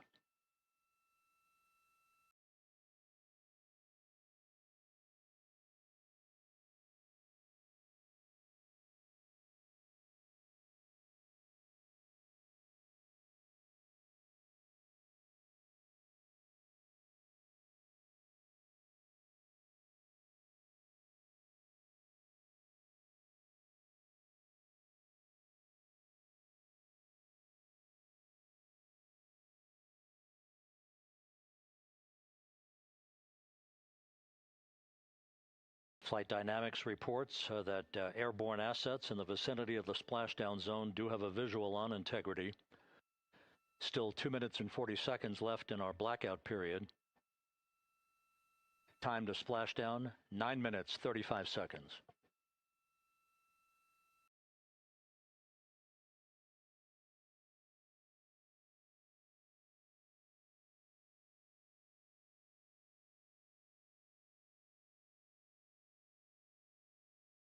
Multiple airborne assets as part of the recovery team all have visuals on Integrity.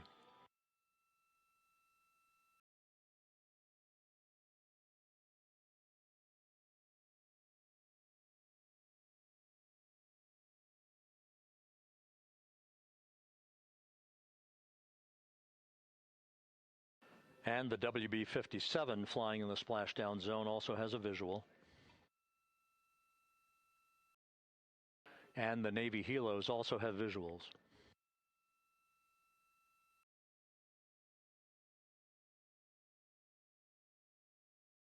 We're still in the blackout period. Still do not have communications from the crew.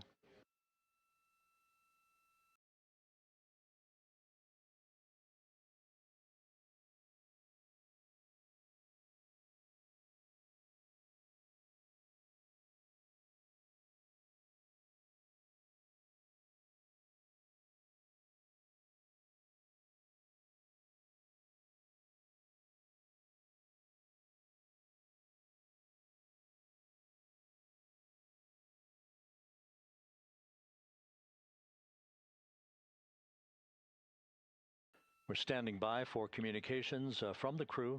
We should be out of the blackout period less than a minute from now.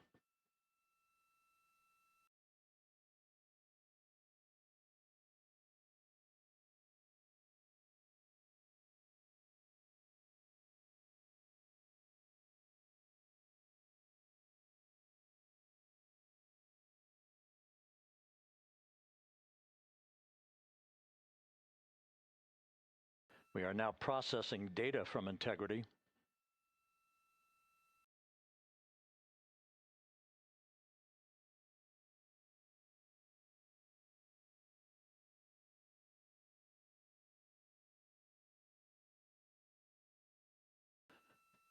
Landing and support officer reports the small boats are en route to the splashdown target zone.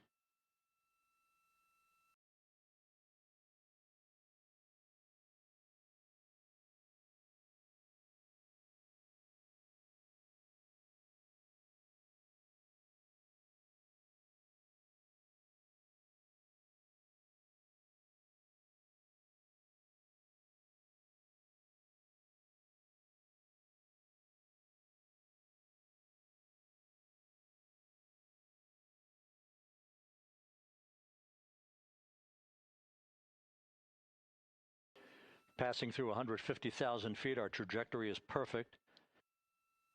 We're getting intermittent views of integrity. Still waiting to establish voice communication.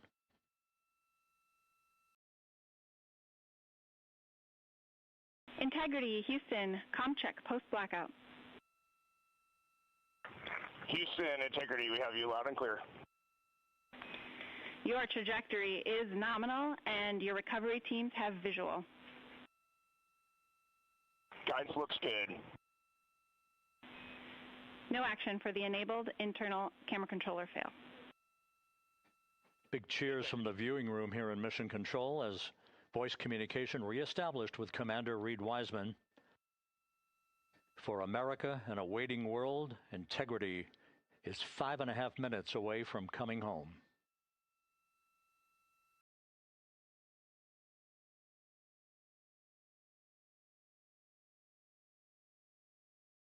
Passing 100,000 feet now. Range to splashdown 19 nautical miles.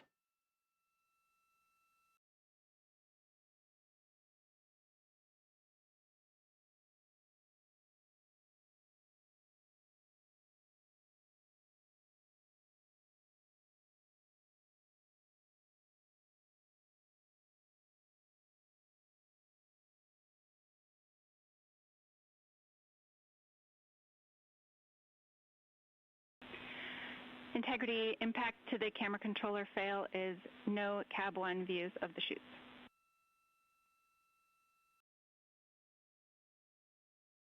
Integrity. We're processing good data through the GPS system. A good view of Integrity, time to splashdown 4.5 minutes.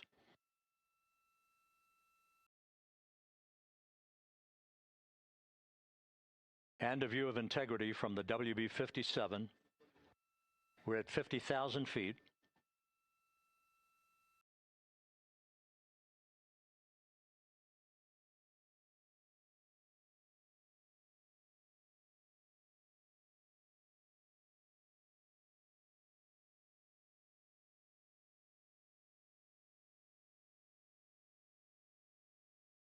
The pyros are armed for forward bay covered jettison.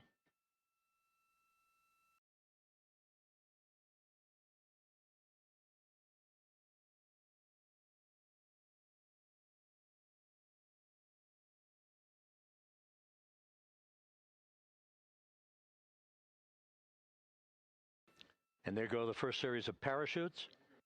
And we're on drogues. And Houston, we're visual 2 drogues out the window. 2 good drogue chutes. Next up. We copy, we see them. Next up, the deployment of pilot parachutes that will pull the main chutes out. Time to splash down 3 minutes and 10 seconds.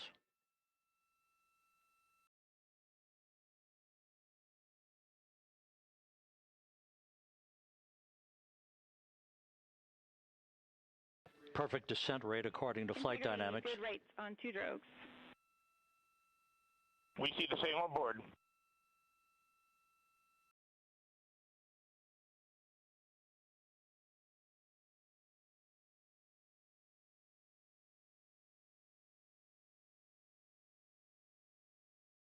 Passing through 10,000 feet, still on drogues.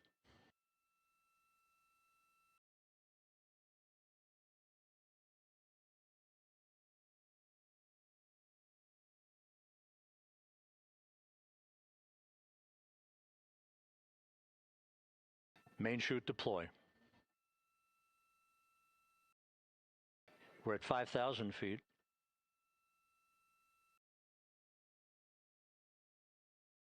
Search and recovery beacon has been activated on integrity. And we have 3 good main chutes. Good 3 main chutes, good reefing, good descent rate. Good rates, and we see 3 good-looking parachutes.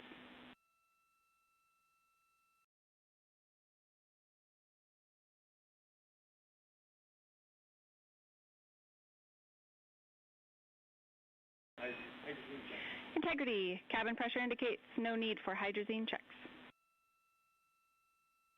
Integrity copies. This is a perfect descent for integrity. Its crew sounding hale and hearty on board. Time to splash down 1 minute, 15 seconds.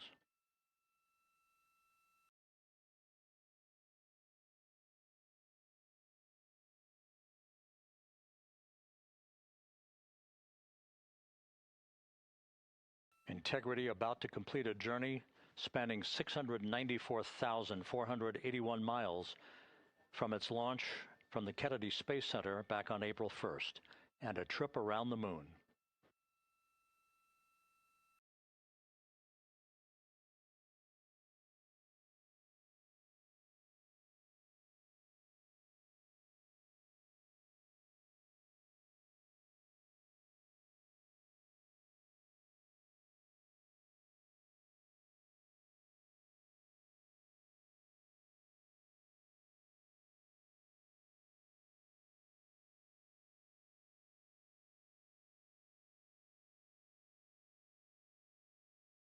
Passing through 1,000 feet.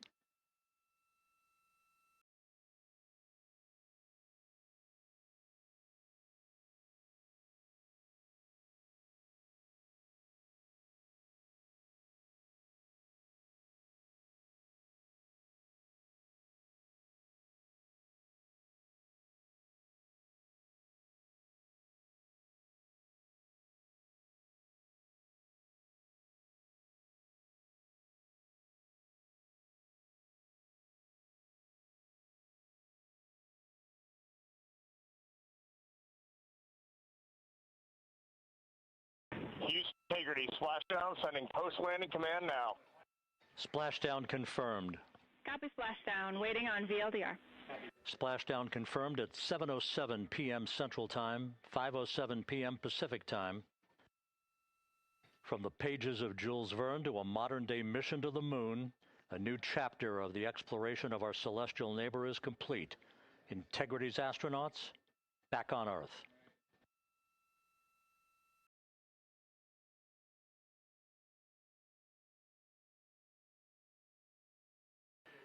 And the landing and support officer reports the vehicle is stable 1. We still will be deploying the crew module uprighting system to maintain that orientation. A perfect bullseye splashdown for Integrity and its 4 astronauts.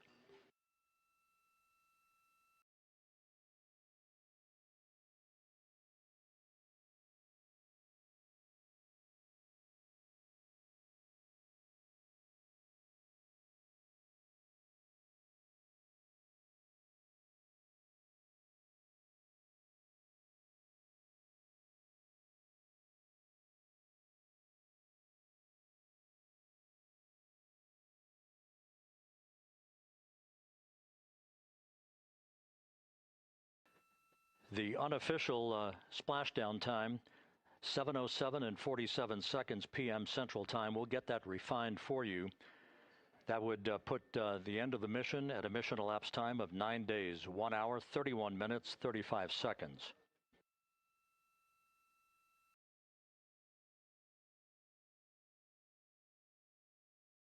And we're configuring for very low data rate.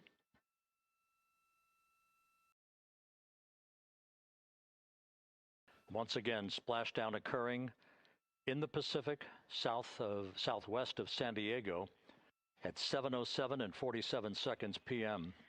Integrity Houston, comm check on VLDR.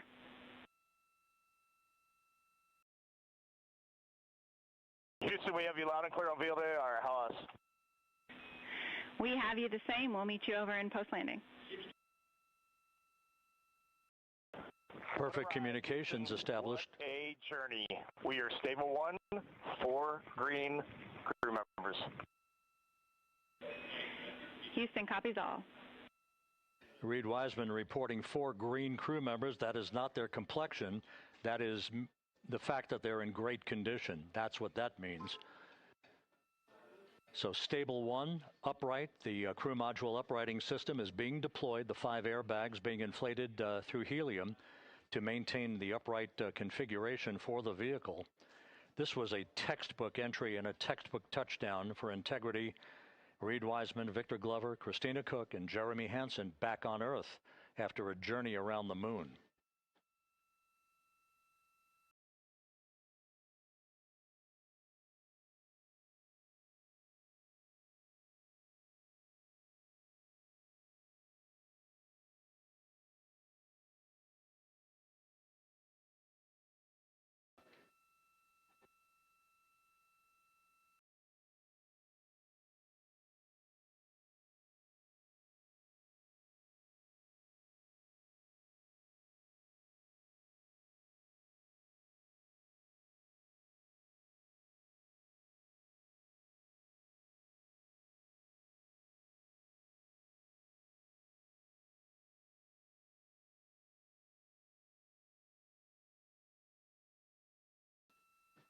We continue to monitor the functioning of the CMOOS system.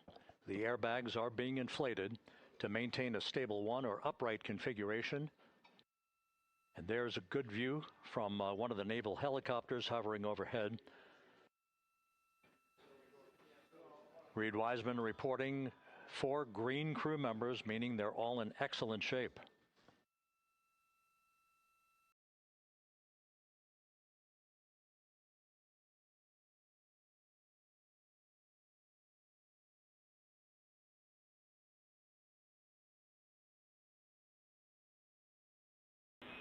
Integrity Houston for SAR beacon and radio. SAR beacon is in for 06, and we're powering the radio now. Go ahead. We see the beacon on. However, the recovery team is not seeing the signal. Your SAR radio uses the same antenna, so you may run into trouble with the radio. Okay, copy. And we are also powering up the sat phone now.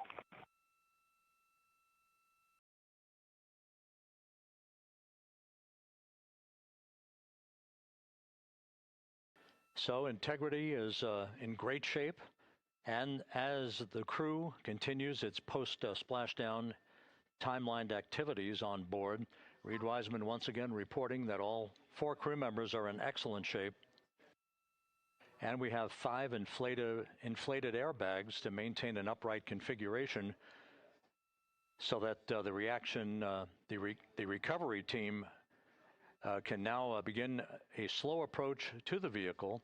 Meanwhile, here in the flight control room, Entry Flight Director Rick Henfling is polling his team of flight controllers for the start of powering down the vehicle after a thorough systems check. We have no toxic gases to be concerned about, so the recovery personnel can approach the vehicle, but not until we have powered down the spacecraft. That's expected to take a few more minutes.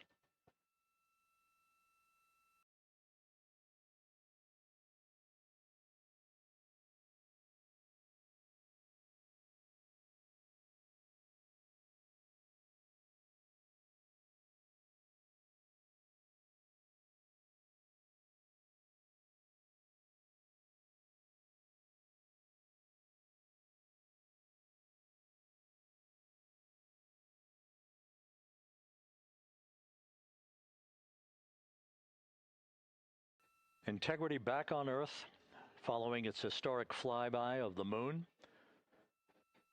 It was, for all intents and purposes, a textbook mission. On 28 but I'll remain on this frequency. We copy.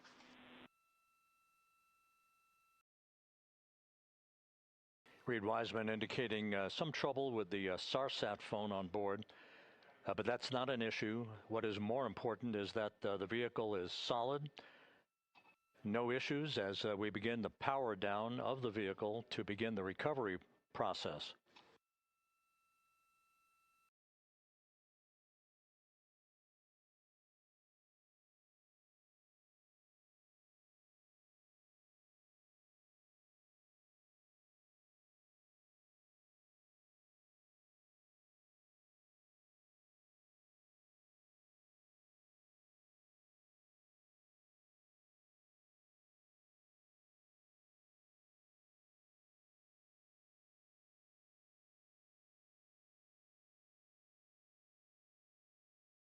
The propulsion officer here in Mission Control reports that we have safed the prop system on integrity. Can you say again? That was very weak and broken.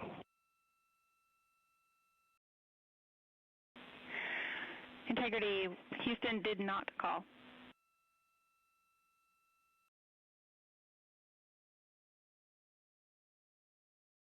Copy that, Houston. It might have been on the SAR radio. Stand by.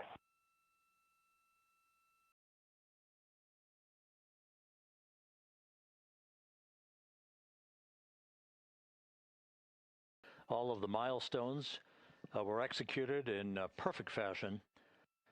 Integrity entering the Earth's atmosphere right on time, reaching its peak speed shortly after a blackout period began. We emerged from the blackout period, but the recovery imagery airborne assets were able to pick up Integrity's descent almost immediately through entry interface, tracking the vehicle all the way down. And finally, you saw the sequence of chute deployments. First, the forward bay cover being pulled off the top of the vehicle by a series of 3 parachutes.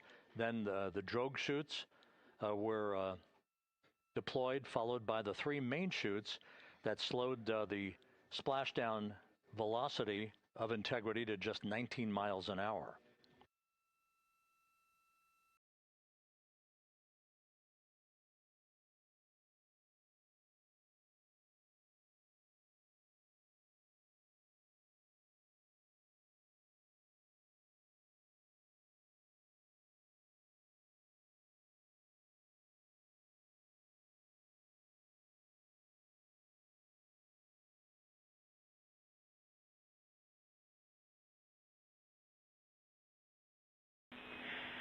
Integrity, Houston, with no joy on SAR and SAT phone, we'd like you to command an additional 15 minutes for a total of 30-minute power down delay.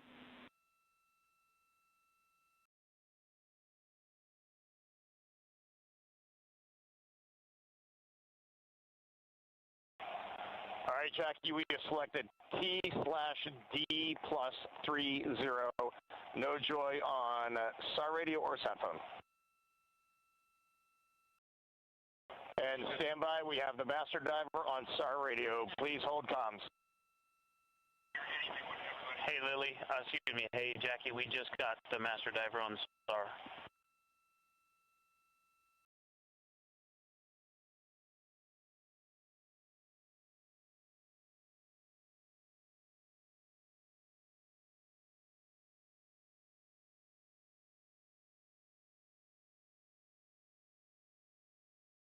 A good view of one of the fast boats. Integrity, Houston, if you are happy with your comm with master diver, you can go back to the 15-minute power down. Okay, stand by. Yeah, we'll confirm here in a second. The crew on board Integrity coordinating with the flight control team in Houston here in Mission Control on the timing of the power down of the vehicle, which will be the precursor to the recovery teams approaching the spacecraft. There are no issues with integrity. We've had a bit of broken capability in establishing a SARSAT or satellite phone communications capability between the crew on board Integrity and the recovery team. That will get sorted out here shortly. There's plenty of cooling on board Integrity, so there's no rush to begin the power down. Trying to call you on the sat phone and not getting an answer there either. Concur. We haven't had anything come through.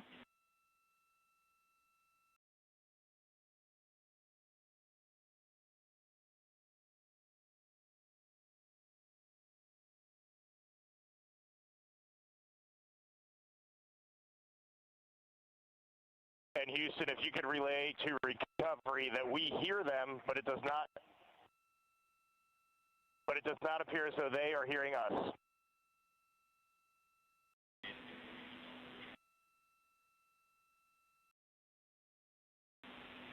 Houston copies, and Reed, just to confirm, you are pushing the PTT on the radio.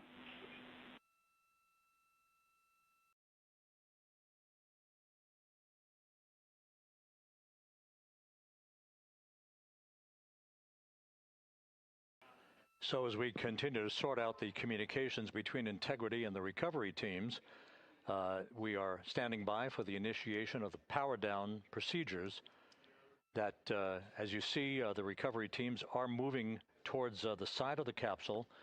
The next major event will be the erection of that large inflatable raft called the front porch. That will be the port of call for the crew as they're being extracted one by one from the vehicle.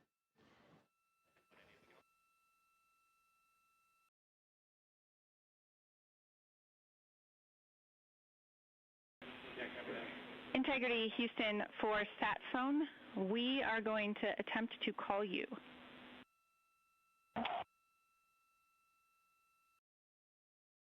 Good idea, standing by. And Jackie, yes, we are pushing the push to talk, the two buttons on the left side of the radio below the up-down arrows. We are utilizing them. I'm rebooting the radio to see if we get good comms. Okay, we copy all, and just to confirm, you are seeing that you are touchdown plus 3030 for power, correct? That's affirmative.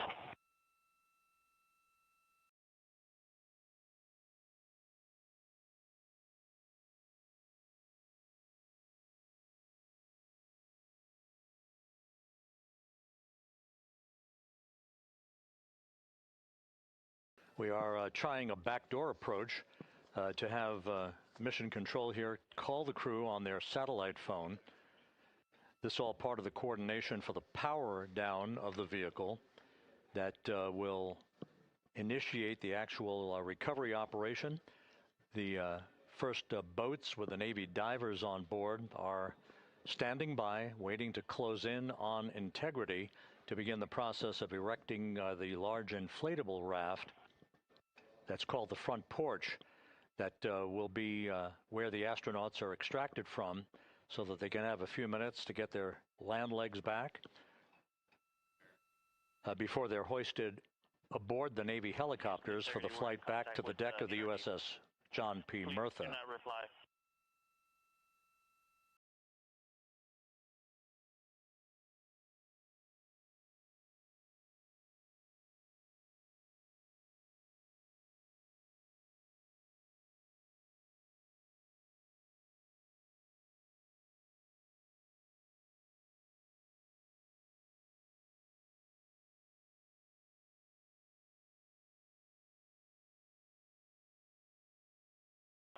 And Houston, please don't reply. NRD, very weak,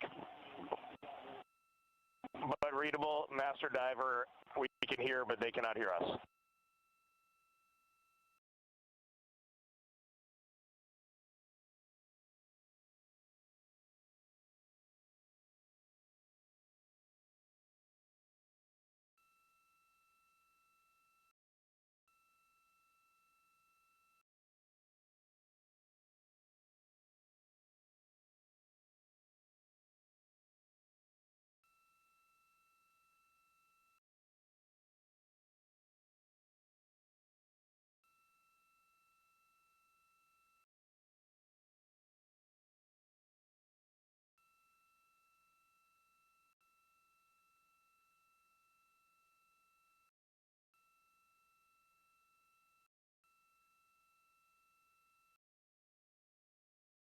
and Houston on OE1. Is there any chance to tie us into NRD?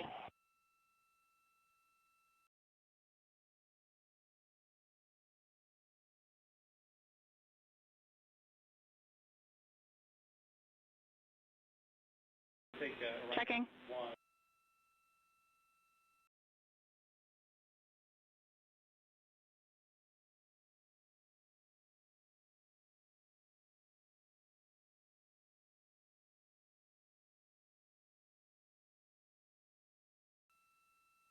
This is Mission Control Houston.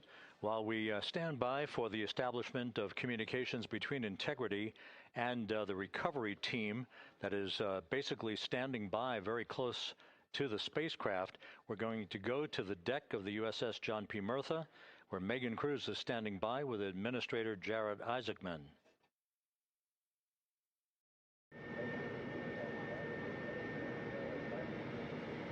Hey, Rob, yeah, just such an honor to be able to be here on the ship, to be able to share and experience this moment with everyone together. And of course, as you just said, yes, here with NASA Administrator Jared Isaacman. Administrator, how did you feel getting to witness this and seeing NASA at its best? Oh, I mean, I'm honestly, I'm still at a loss for words. I mean, you know, like the childhood Jared right now can't believe what I just saw. I mean, almost been waiting my whole lifetime to see this, and then it's NASA Administrator. I just couldn't be more proud of the entire workforce, the years, the effort, the late nights, all the hard work from across the country that contributed to this incredible moment right now. And yeah, incredibly grateful too for our teams here on the John P. Murtha right now. Yeah, look at them behind us here. Got everybody. Hey, what do you guys think? We just brought some astronauts back from the moon, huh? Unbelievable. Thank you. Yeah, so grateful to the Navy, the sailors that are here, the NASA teams. I mean, this is a joint effort that's on their way right now. These recovery forces are getting out to our Orion spacecraft, to Integrity, get our astronauts back on the ship safely. Yeah, and this is not just an accomplishment for NASA. This is an accomplishment for humanity. Again, a historic mission to the moon and back. How does this make you feel, and what do you hope people take away from this? Well, I'll tell you, you know, I think about the crew members that we've all had an opportunity to observe over the last 10 days, right? I mean, they're absolutely professional astronauts. I mean, wonderful communicators, almost poets. But then I think these were the ambassadors from humanity to the stars that we sent out there right now. And I can't imagine a better crew than the Artemis II crew that just completed a perfect mission right now. So yes, it's a huge moment for everybody, right? I mean, we are back in the business of sending astronauts to the moon, bringing them back safely, and to set up for a series more. I mean, this is not a once in a lifetime, which you hear sometimes around here. It's like, this was a once in a lifetime. No, it's not. This is just the beginning. We are going to get back into doing this with frequency, sending missions to the moon until we land on it in 2028 and start building our base. Yeah, are we going to build on the momentum for Artemis III? I mean, it's just around the corner. Absolutely. So, I mean, that's, you know, part of me too. Like, I can't wait to get the crew off of Integrity right now, but also getting Integrity back on this ship so we can start taking a look at it, because all that data is so precious to us right now. I mean, we are going to definitely want to take a good look at the thermal protection system. We're going to want to download all the data they couldn't transmit back to us and use that to inform Artemis 3. But we're already making progress, right? You had SRB segments already showing up at KSC. Core stage for Artemis 3 is rolling out on April 20th. We're getting Mobile Launcher 1 back in vehicle assembly building. So yes, there is a lot to celebrate right now on a mission well accomplished for Artemis 2, and at the same time, we got to start getting ready for 3. Amazing. And last question, you know, for people who joined us for all 10 days to see what we can accomplish together with our international partners, what do you think about the fact that we're going to keep doing this more and more and more?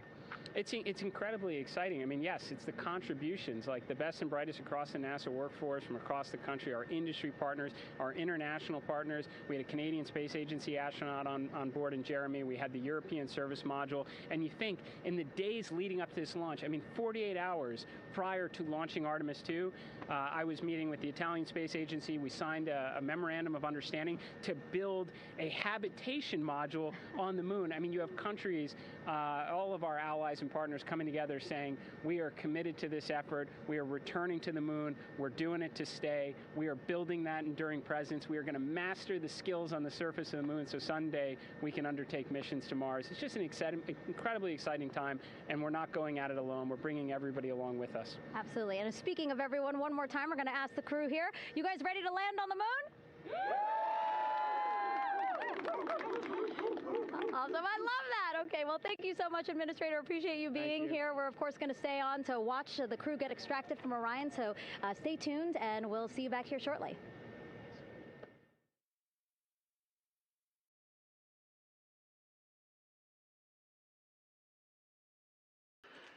Thank you, Megan, and thank you, Administrator Isaacman. We are in the process of working to establish that communications link and to establish the procedures that will lead to the power down of the spacecraft, which is gently bobbing in the Pacific following a bullseye touchdown that occurred at 7:07 p.m. Central Time, 5:07 p.m. Pacific Time, 2.5 hours before sunset in the Pacific, southwest of San Diego. We have once again heard from the crew during that interview opportunity with the administrator, and we have 4 healthy crew members on board.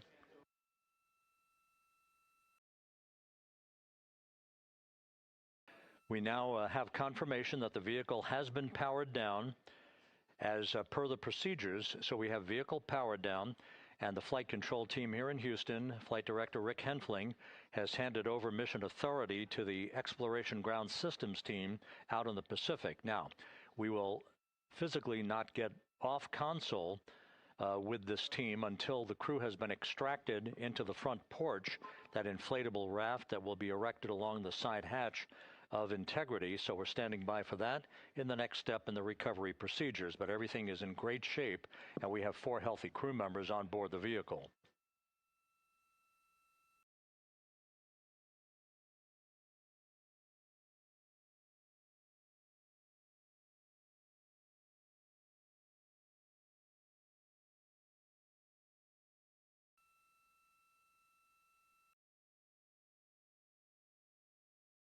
All of the entry events went by the book, no issues, perfect trajectory for Integrity that was culminated with one final raise burn to improve the angle of attack for the vehicle as it entered the Earth's atmosphere. All of that flight dynamics computation worked like a charm.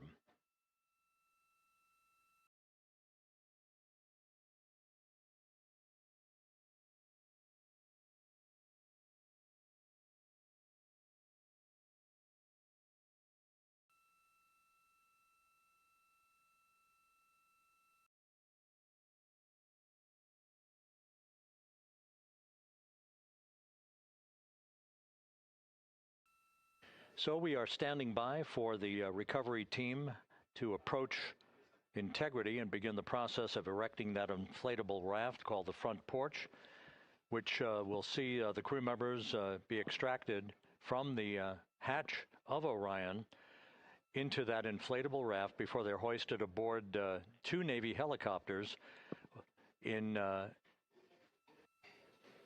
variety of different configurations. Each crew member will be hoisted in sequential fashion, in alternating fashion, 2 crew members for each helicopter before they turn around to head back to the John P. Murtha. Once on the deck of the ship, they'll be brought into medical bay for comprehensive medical exams. But Reed Wiseman has reported several times that the crew is in excellent shape.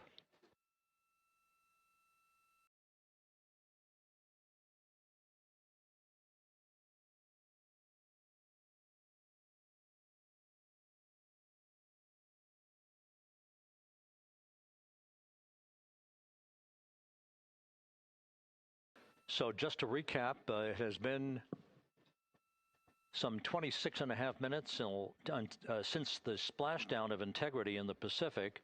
The vehicle is in excellent shape. It performed like a champ all the way down through the Earth's atmosphere. All of the vehicle functions were checked off in excellent trip hammer fashion. The parachutes all deployed as planned. Splashdown occurring at 7:07 p.m. Central Time, 5:07 p.m. Pacific Time.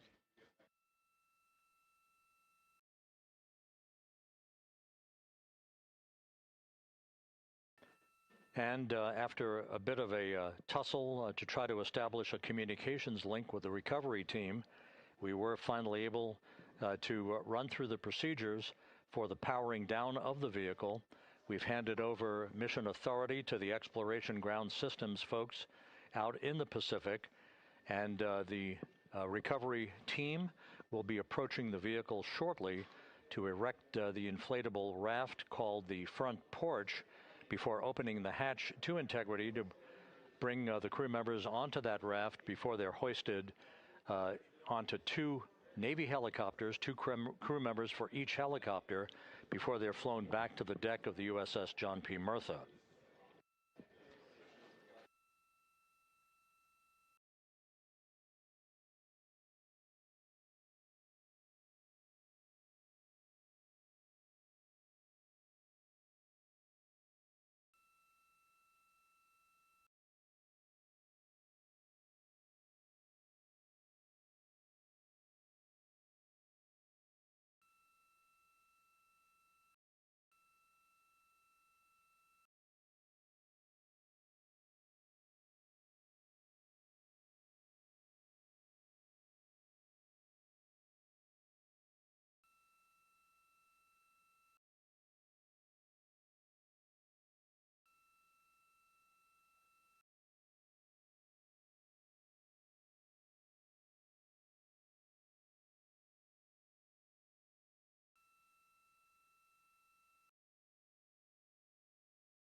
This is Mission Control Houston. After talking to the flight dynamics folks, we have a bit of a refinement on the splashdown time for you. Their computation shows a splashdown time of 7:07 and 27 seconds p.m. Central Time, 7:07 and 27 seconds p.m. Central Time.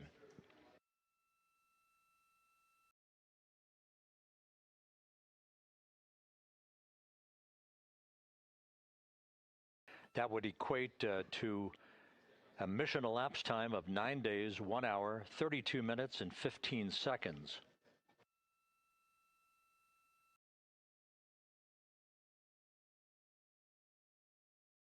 Once again, from Flight Dynamics, a splashdown time of 7:07 and 27 seconds p.m. Central Time. That would equate to a mission elapsed time of 9 days, 1 hour, 32 minutes, and 15 seconds.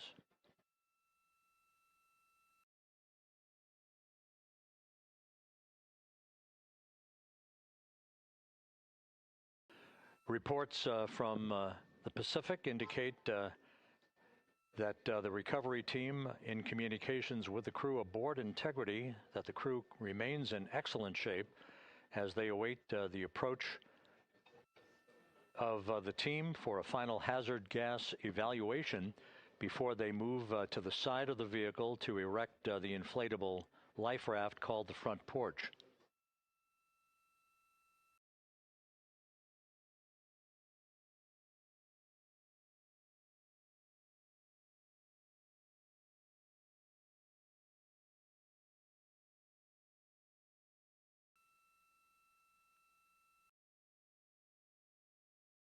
Again, no issues with Integrity. The vehicle is powered down.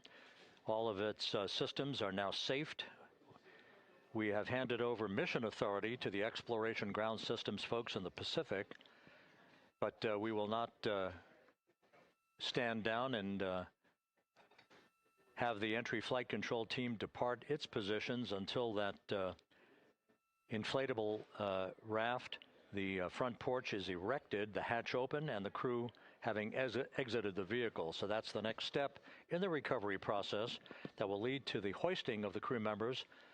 For 2 crew members for each helicopter, they'll be hoisted to a pair of Navy helicopters that will then fly a short distance back to the USS John P. Murtha.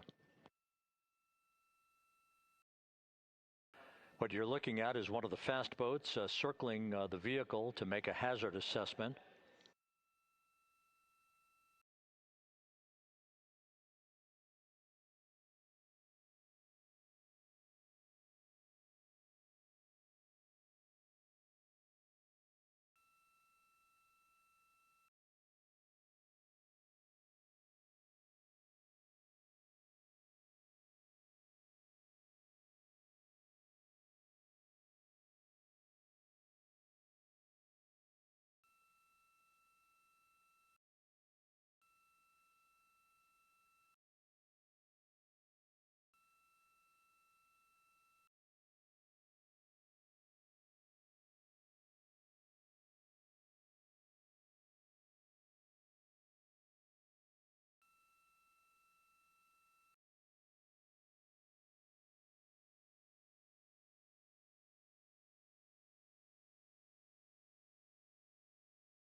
This is Mission Control Houston. Once again, you're watching the initiation of the recovery of the Artemis crew aboard Integrity. All of the Navy divers and the fast boats are now approaching the spacecraft after conducting a hazard assessment. The vehicle has been powered down. Entry Flight Director Rick Henfling now waiting for the life raft, the front porch, to be erected along the side of the vehicle so that the hatch can be opened and the crew members extracted from Integrity, soon to be hoisted one by one into a pair of Navy helicopters for a short flight back to the deck of the USS John P. Murtha. If you missed it earlier, we talked to Flight Dynamics and received a more official touchdown time or splashdown time, as it were, of 7:07 and 27 seconds p.m. Central Time, 5:07 and 27 seconds p.m. Pacific Time. That would equate to a mission elapsed time of 9 days, 1 hour, 32 minutes, and 15 seconds.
Continuing to get excellent views from the imagery assets out at sea in the Pacific of integrity. We continue to get good reports from the landing and support officer, who's in contact with the recovery team, that the crew is in excellent shape, no issues.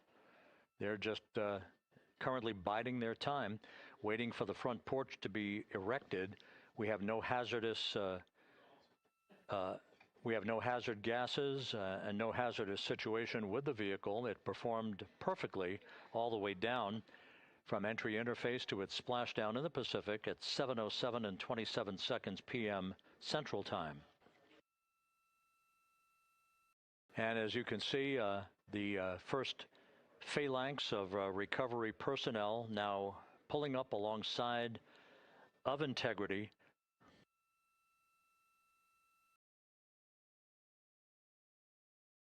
This includes Navy divers, a Navy flight surgeon, and other recovery personnel who have trained for several years for this recovery process.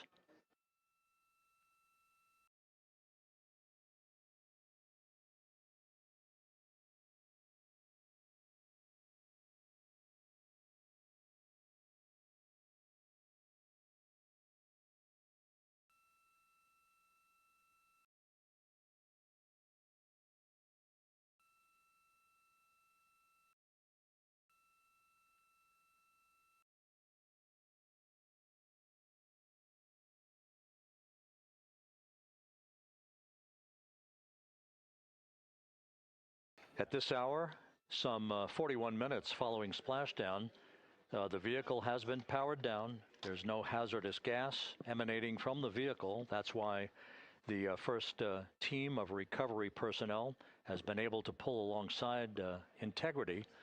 And the reports continue to come in that the 4 astronauts are in excellent shape.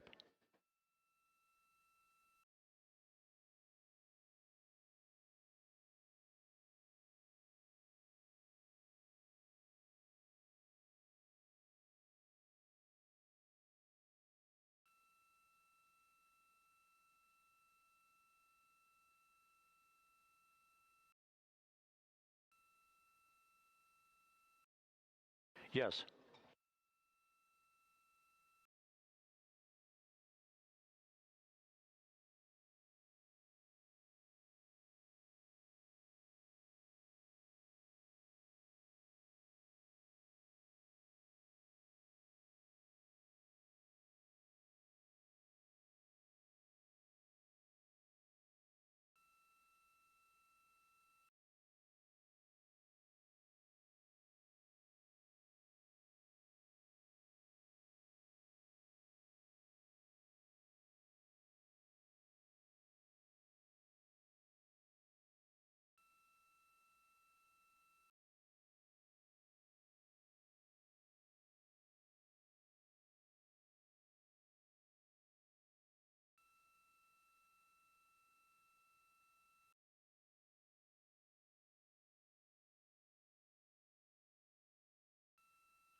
This is Mission Control Houston, continuing to watch the initiation of the recovery of Integrity's astronauts. One by one, they'll be brought out of the spacecraft onto a large inflatable raft just a short time from now. In the meantime, we can go back to the USS John P. Murtha, where my colleague Megan Cruz is standing by to provide her situation report. Megan, can you hear us?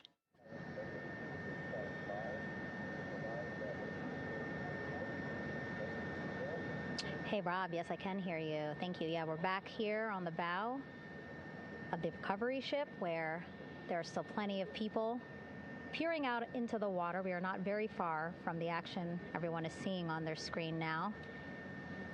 The Orion spacecraft, Integrity, in the ocean, surrounded by a number of recovery boats.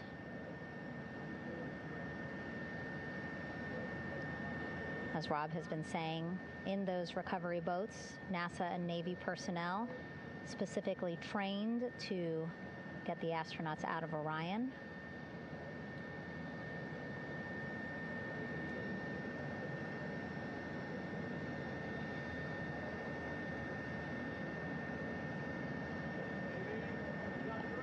In some of our wide shots, you can probably see that there are 6 boats out in the water.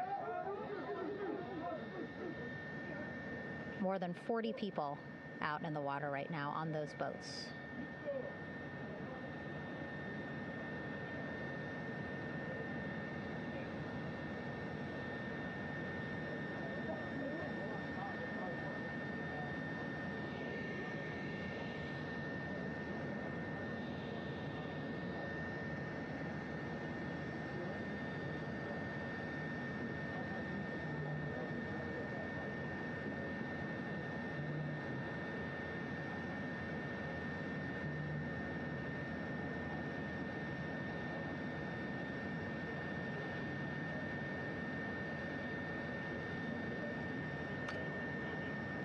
First order of business is to set up the front porch and the stabilization collar. You might also hear it referred to as a stab collar. Basically just to make sure that Orion stays upright, doesn't sway in the water too much, again, to make it easier for recovery forces to get the astronauts out.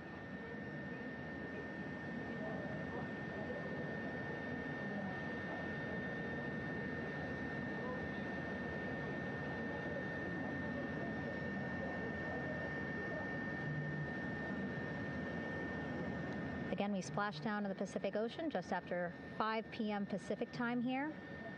It's a requirement by NASA to be able to get the crew out of Orion within 2 hours of splashdown. So doing great on time so far. Plenty of time. No rush either. I was speaking to NASA flight surgeon Rick Schuring earlier in this broadcast, and he said to me, no rush to get the crew out. Just want to make sure that they're feeling good, and whenever they're ready to take their step out of Orion and onto that large raft, the front porch, folks will be ready.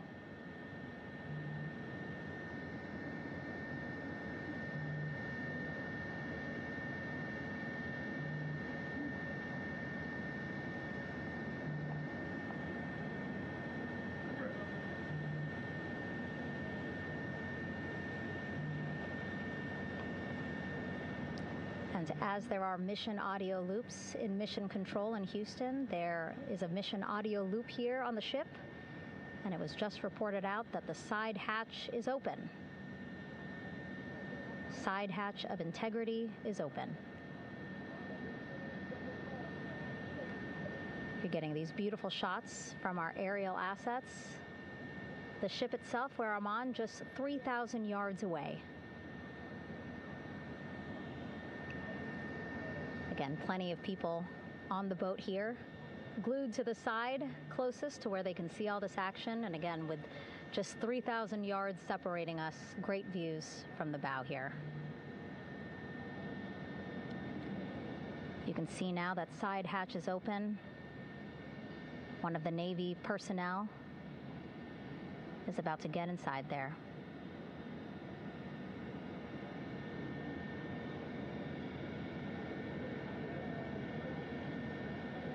In they go. In total, 4 will go into Orion. So it'll be a little bit of a tight squeeze, but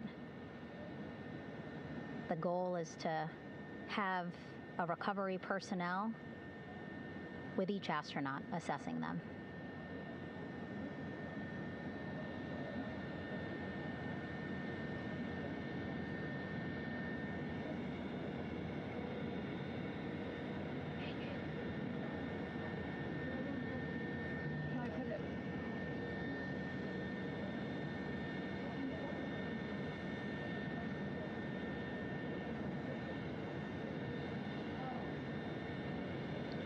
Boats getting closer now. Again, that one that's right up against Orion, those are the divers that will go in to the spacecraft to check on each of the astronauts. These other boats will begin doing a number of things, putting on that stabilization collar onto Orion, building that front porch. Eventually, they will retrieve the parachutes, as well as tow Orion back to the well deck of the recovery ship here.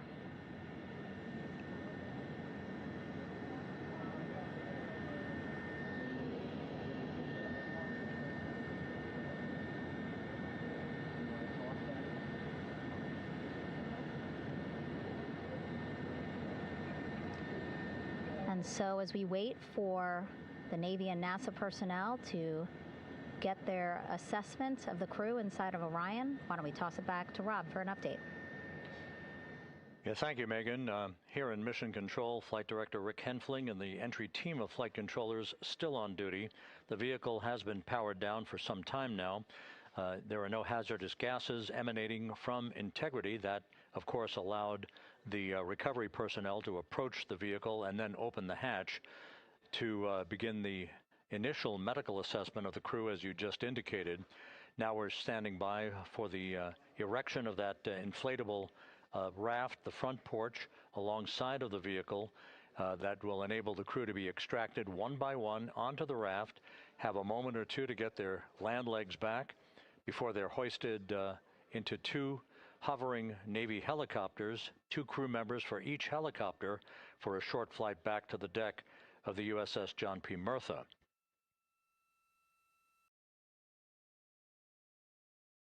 All of Integrity's systems operated flawlessly throughout the course of the approach to the Earth, the entry into the Earth's atmosphere, and all of the key milestones that followed in this high-speed return to Earth for integrity.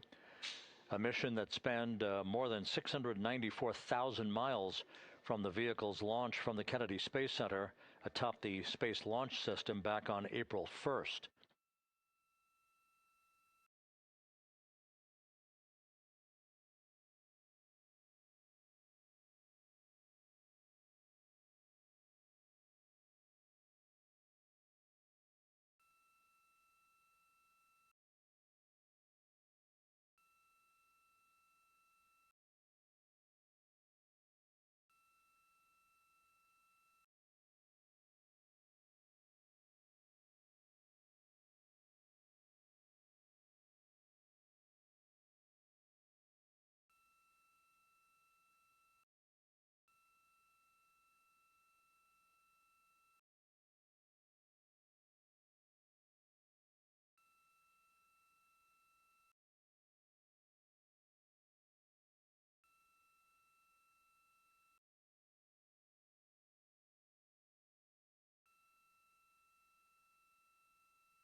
As we mentioned at the top of the broadcast, the last time that the Apollo program saw a splashdown in the Pacific was Apollo 17 back on December 19th, 1972. So for the first time in 53 and a half years, we have reenacted that with the arrival of Integrity's astronauts as they flew around the moon in that historic lunar flyby that began with a trans-lunar injection burn that took them out of Earth orbit following 24 hours of a high Earth orbit trajectory. The high Earth orbit trajectory enabled flight controllers here to have a full 24 hours to evaluate the systems on Integrity and the condition of the crew before they would commit to flying to the moon.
With the side hatch of Orion having been opened to set the stage for the erection of the inflatable life raft, known as the front porch, to be erected alongside the spacecraft for the extraction of the crew.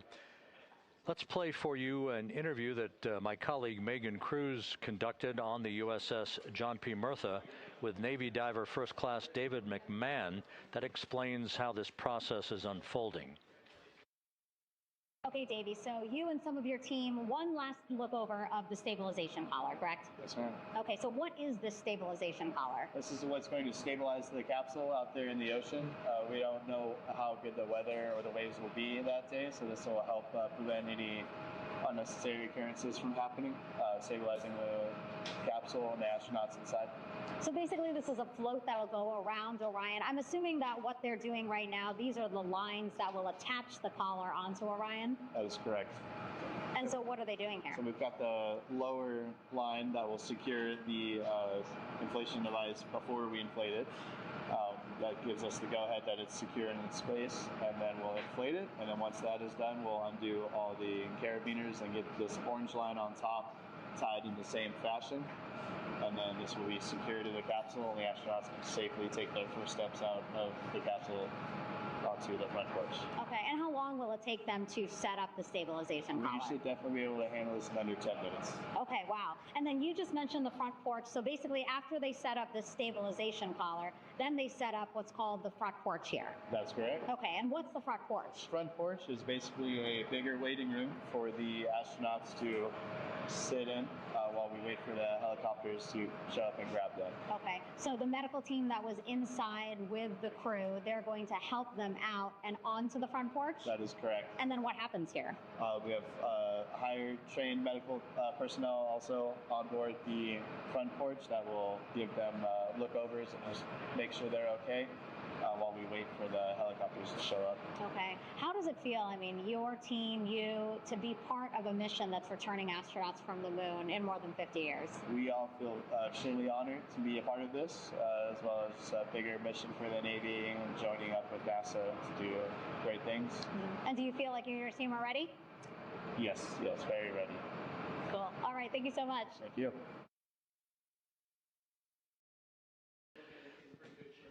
Once again, the recovery operations are continuing out in the Pacific.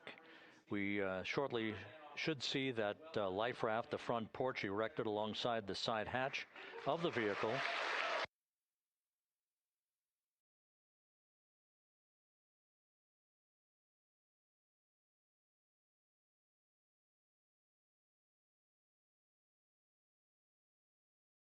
A number of flight controllers have come into the flight control room to receive congratulations from Entry Flight Director Rick Henfling.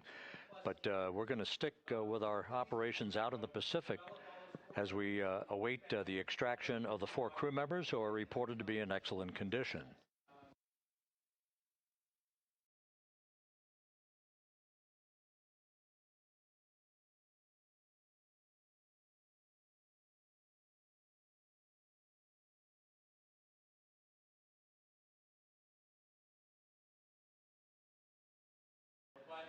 Again, while we stand by for that front porch to be erected alongside of the side hatch of the vehicle, let's go back to the USS John P. Murtha and Megan Cruz. Megan?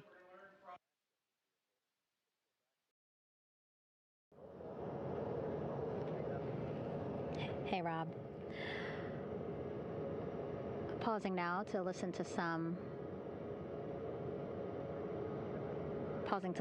internal audio loops again. The operations team here on the ship communicating with everyone out on the water. It seems like currents are hindering them a little bit from unfurling and inflating the stabilization collar as well as the front porch. But again, the requirement to get the crew out within 2 hours of splashdown, plenty of time. So no concerns just yet. But as calm as the water looks, yeah, it looks like it's hindering the teams just a tad.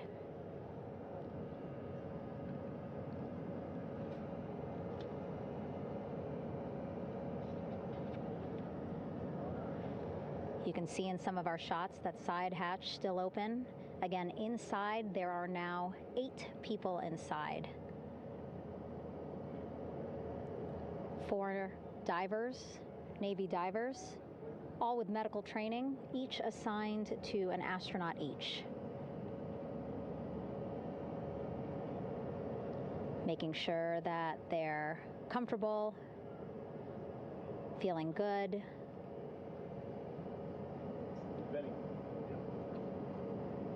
As you've heard us say in the broadcast, they expect a little bit of discomfort. Again, these astronauts just traveled back to Earth at 25,000 miles an hour, a nearly 695,000-mile journey around the moon. If you think you get carsick.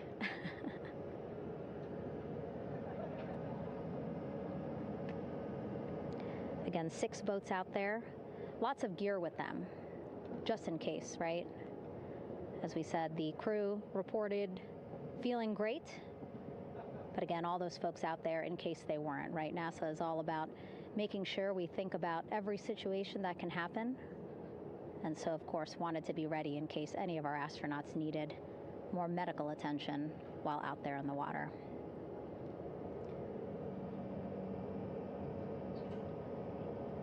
You see now teams, again, trying to set up the stabilization collar and front porch for the crew to get out of Orion. They need both, right? The stabilization collar will keep Orion from swaying as you see it is doing now.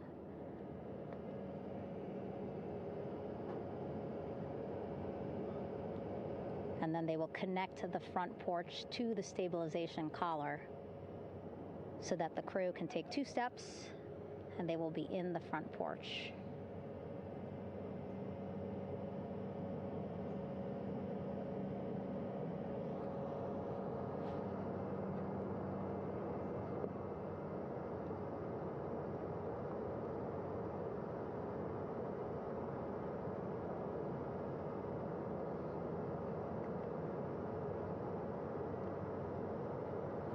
Not a lot of chatter on the mission audio loops. That's a good thing.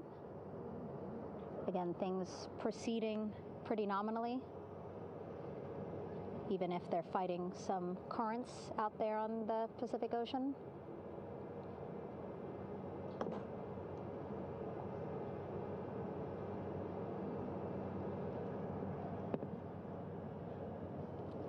Again, the goal, setting up the stabilization collar and the front porch so that the crew can rest comfortably in the front porch, get placed into harnesses so that 2 helicopters can lift them off the front porch and onto the USS John Murtha here.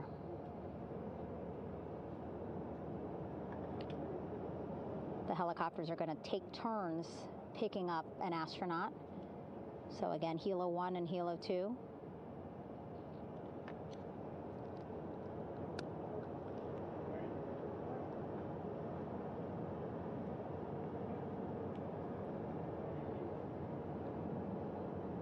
Okay, and the recovery team here on the ship just got a report from the undersea medical officer who is inside the capsule with the crew. He is reporting all 4 members are green. All of our 4 astronauts, Reed, Victor, Christina, Jeremy, green, meaning they are feeling great, not the complexion of their skin. They are feeling great, happy to be home, and ready to be extracted as soon as possible.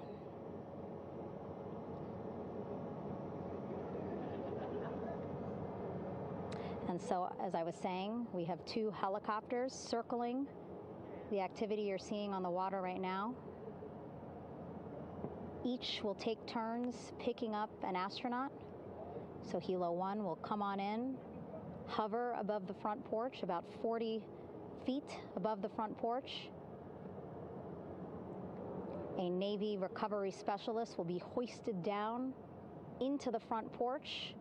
The restricted maneuvering doctrine is in effect. Will connect to the first astronaut, which we're expecting to be Christina. And then Helo 2 comes around, picks up Jeremy, while Helo 1 stays above head, and then Helo 1 will come back in for another astronaut, and then Helo 2 for the last astronaut, and then back to the flight deck here on the recovery ship.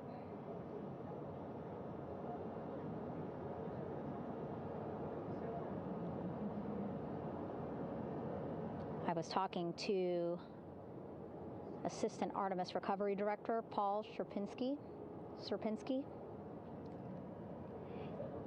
He said helos are a much quicker, safer way to get on board. They did actually consider boats, but then if you think about it, longer time, the crew would have to move through more of the ship.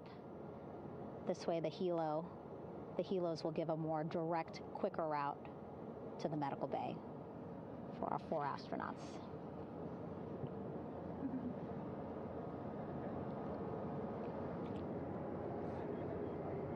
Beautiful shots from our aerial and imagery teams.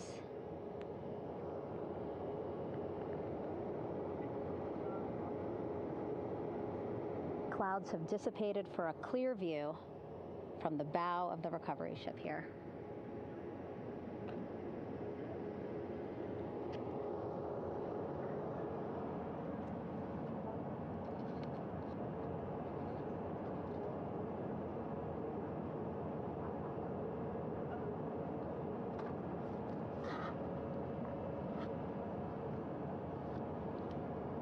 You can still see divers in the water there. Encircling Orion, that is that stabilization collar we've been telling you about. As you saw in that interview just a few minutes ago, they have to first connect it to Orion, and then once it's secured onto Orion, they can inflate it, and then they'll further secure it with other harnesses and lines.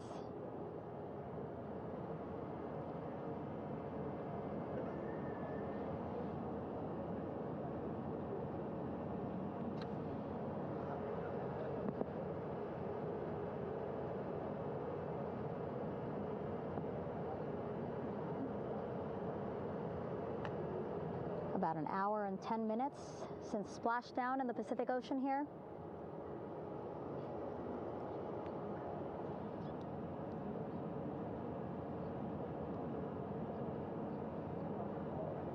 Reed, Victor, Christina, and Jeremy back home after a history-making mission to the moon and back.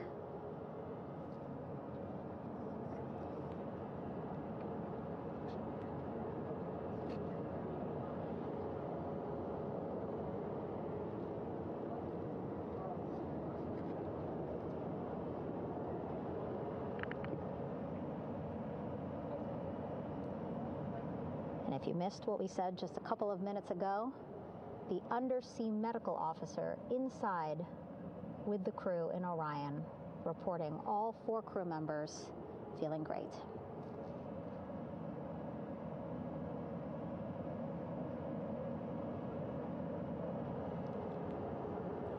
Progress being made there on the stabilization collar. It looks like they are beginning to inflate it.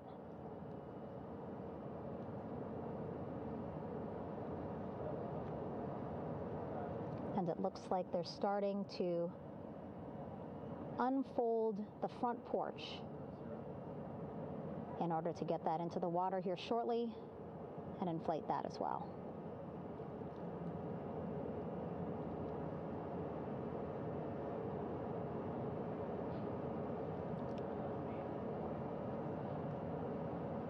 Again, more than 40 people out in the water right now.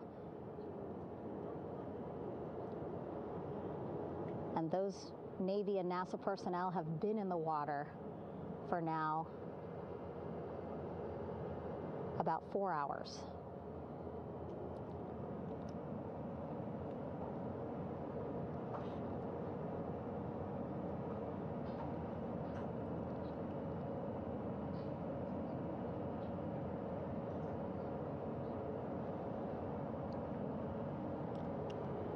The reason why they had to get out so early is just to stage everything. And actually here on the ship, when there are flight operations happening, you can't have anything else, right? Just because the flight deck can be a dangerous place, so they just want to focus on planes coming and going from the ship, so that's why they wanted to get the boats in the water to make sure that they have all the time they needed for the flight ops.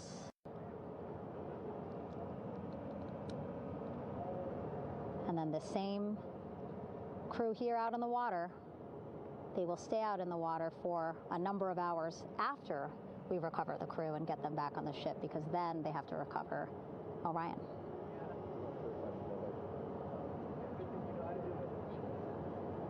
All right, that stabilization collar looking good around Orion. We're now seeing some recovery personnel getting on to that collar. Again, they need to further attach it to Orion to make sure that it can really prop up the spacecraft. It's basically lifting it up off of the water just a tad. Again, so it's not so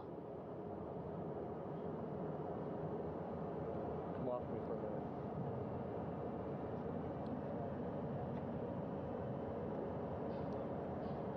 So it doesn't sway so much in the water there.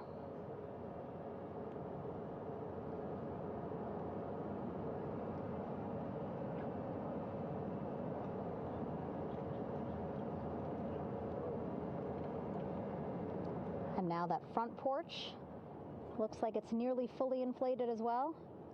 You can see a much larger surface area.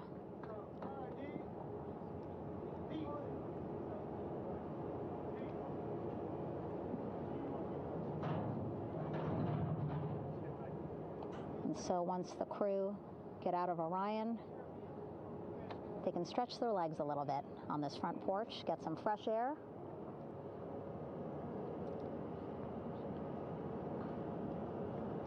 And enjoy this beautiful day here on their home planet.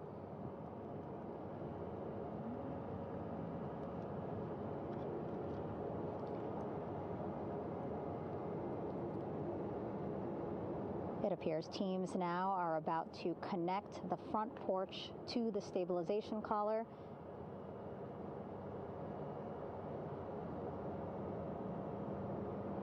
And at that point, when both are secure, we should soon see astronauts come out of Orion.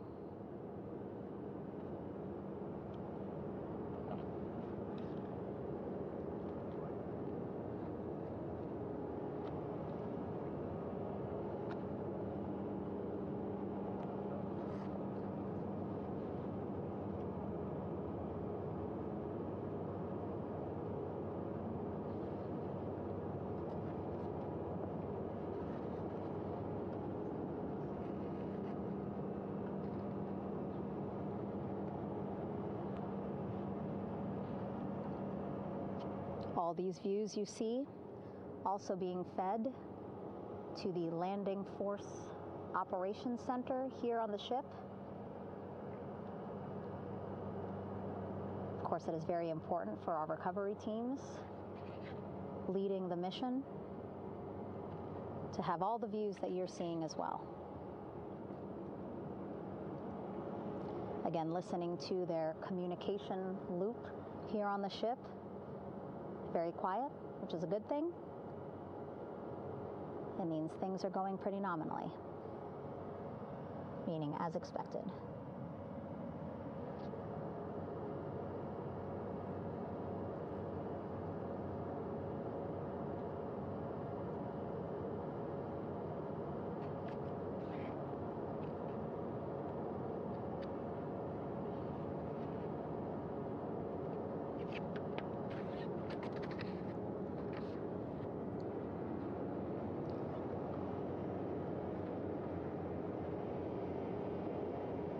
Again, all this activity happening just 3,000 yards away from the ship. So that means this will be a very quick flight back on the helicopters for the crew. 2-3 minutes, and then they'll be back here on the ship. I know.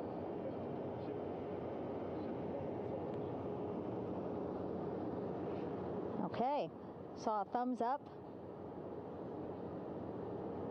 from one of the personnel on the front porch.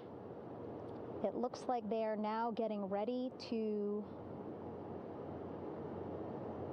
deploy what they call the Air Rescue Vest, ARV. And so this is the harness that each crew member will get into in order to be hoisted into the helicopters. Again, those helicopters hovering just about 40 feet above the front porch when they're ready to pick up each crew member.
This is Mission Control Houston. Behind me, a fairly raucous scene as hundreds of flight controllers have poured into the flight control room here. This is reminiscent of the scene after the final shuttle mission of STS-135, although that was the end of a program. This is only the beginning of a program with the textbook splashdown of Integrity and its 4 astronauts. We're standing by for the crew to be extracted from the spacecraft. Entry Flight Director Rick Henfling invited all of these flight controllers who have contributed to this mission to enter the flight control room to have an opportunity to receive well wishes and to share the mutual glow that exists in the wake of a textbook mission for Integrity. On the front screen here in Mission Control, a sign that says "Welcome Home, Integrity," taking humanity back to the moon, going further, and returning safely to Earth. So all of that jubilation, part of the post-splashdown activities, even as we await the crew being extracted from the vehicle to be hoisted onto Navy helicopters for the trip back to the USS John P. Murtha.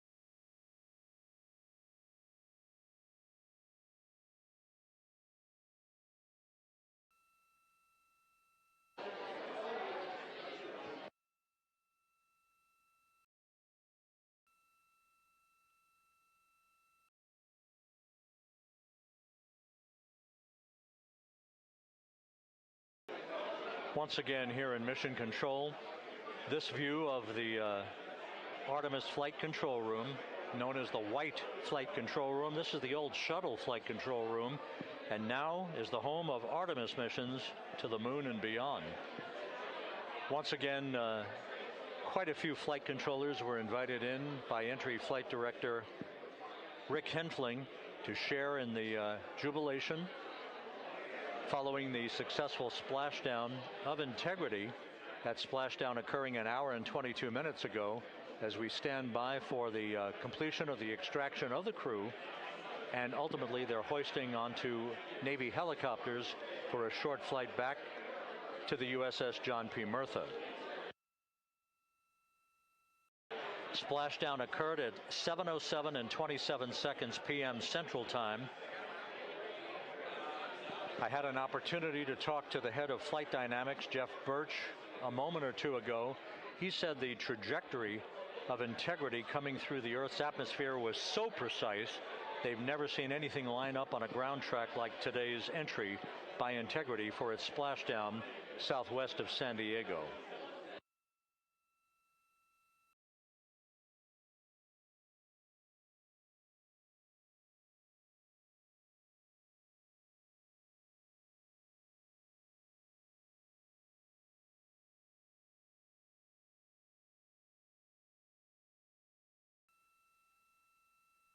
And the initial, you can hear it.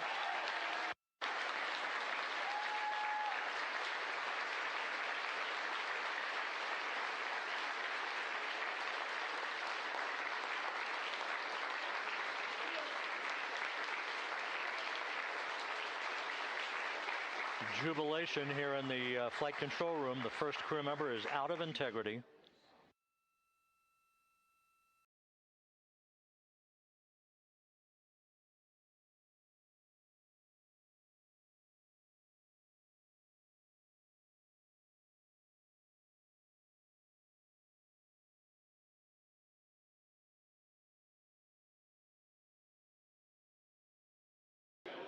We are expecting the other crew members momentarily to be extracted.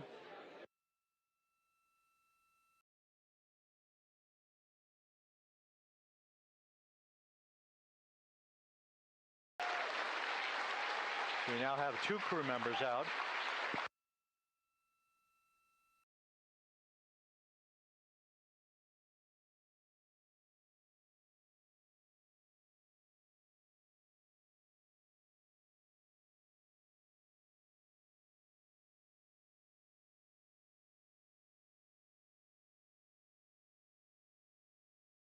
Two crew members out, 2 to go.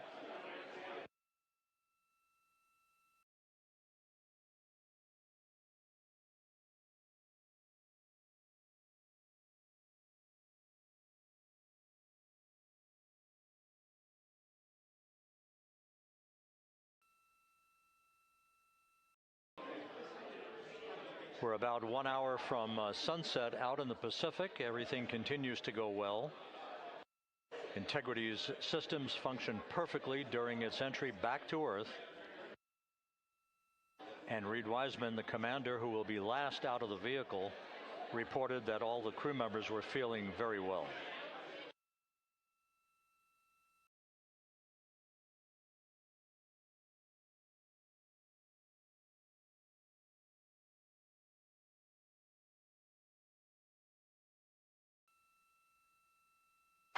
Crew member number 3 now out.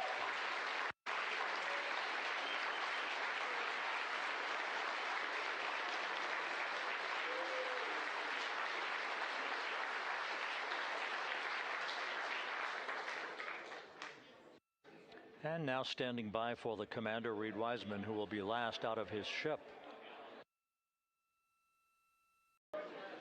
Bobbing in the Pacific under almost ideal conditions, Integrity spanned 694,000 miles during its journey from launch to splashdown.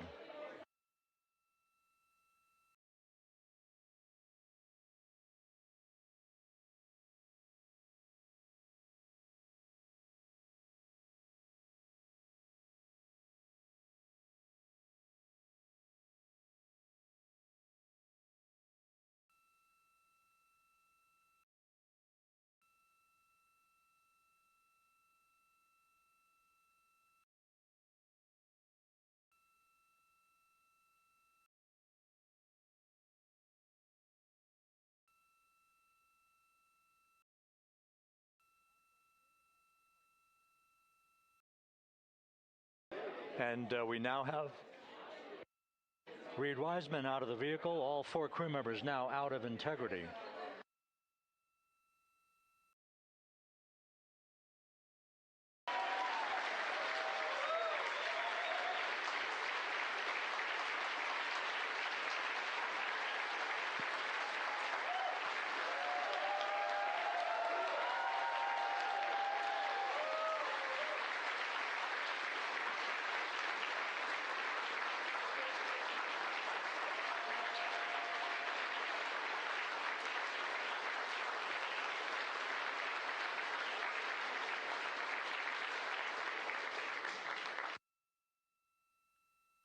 Once again, all 4 crew members now on the front porch, and the procedure to begin hoisting them up to these 2 Navy helicopters hovering overhead will begin shortly.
This is Mission Control Houston. The mission is over, but the melody lingers on as jubilation continues here in the flight control room. We should be expecting NASA's Associate Administrator, Amit Kshatriya, to be joining us shortly for a short interview while the recovery operations continue out in the Pacific. So we'll stand by for that. And then we'll turn it back over to Megan Cruz aboard the USS John P. Murtha.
This is Mission Control Houston here in the Artemis flight control room. A number of flight controllers basking in the glory of the successful end of this mission that carried 4 astronauts around the moon on a lunar flyby, and the first test flight of Orion with crew members on board. Splashdown occurring an hour and 32 minutes ago after a flawless descent back into the Earth's atmosphere for the vehicle. Its 4 crew members in good shape, simply enjoying their time right now on the front porch, as it were, the inflatable raft alongside of their Integrity spacecraft. We're expecting Amit Kshatriya, the NASA Associate Administrator, to join us here momentarily for a brief interview before we turn it back over to Megan Cruz aboard the USS John P. Murtha, the recovery ship.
This is Mission Control Houston. We're about an hour and 34 minutes since the textbook splashdown of integrity in the Pacific to bring home our astronauts. And with us now is Amit Kshatriya, the NASA Associate Administrator. Amit, a little bit of history made tonight, a little bit of history made over the past few weeks. Your thoughts as this team here basks in the glow of what they just accomplished? Yeah, Rob, we're here in the control center, and it's kind of overrun with jubilant folks in the Mission Control Houston, as well as engineering, and folks that just want to be here, part of it, as we watch our crew get extracted from the vehicle. And you know, my thought is always about these teams. The team that's in the water right now, pulling the crew out. The team here in Houston that worked so hard over the last 10 days, no sleep to get this done.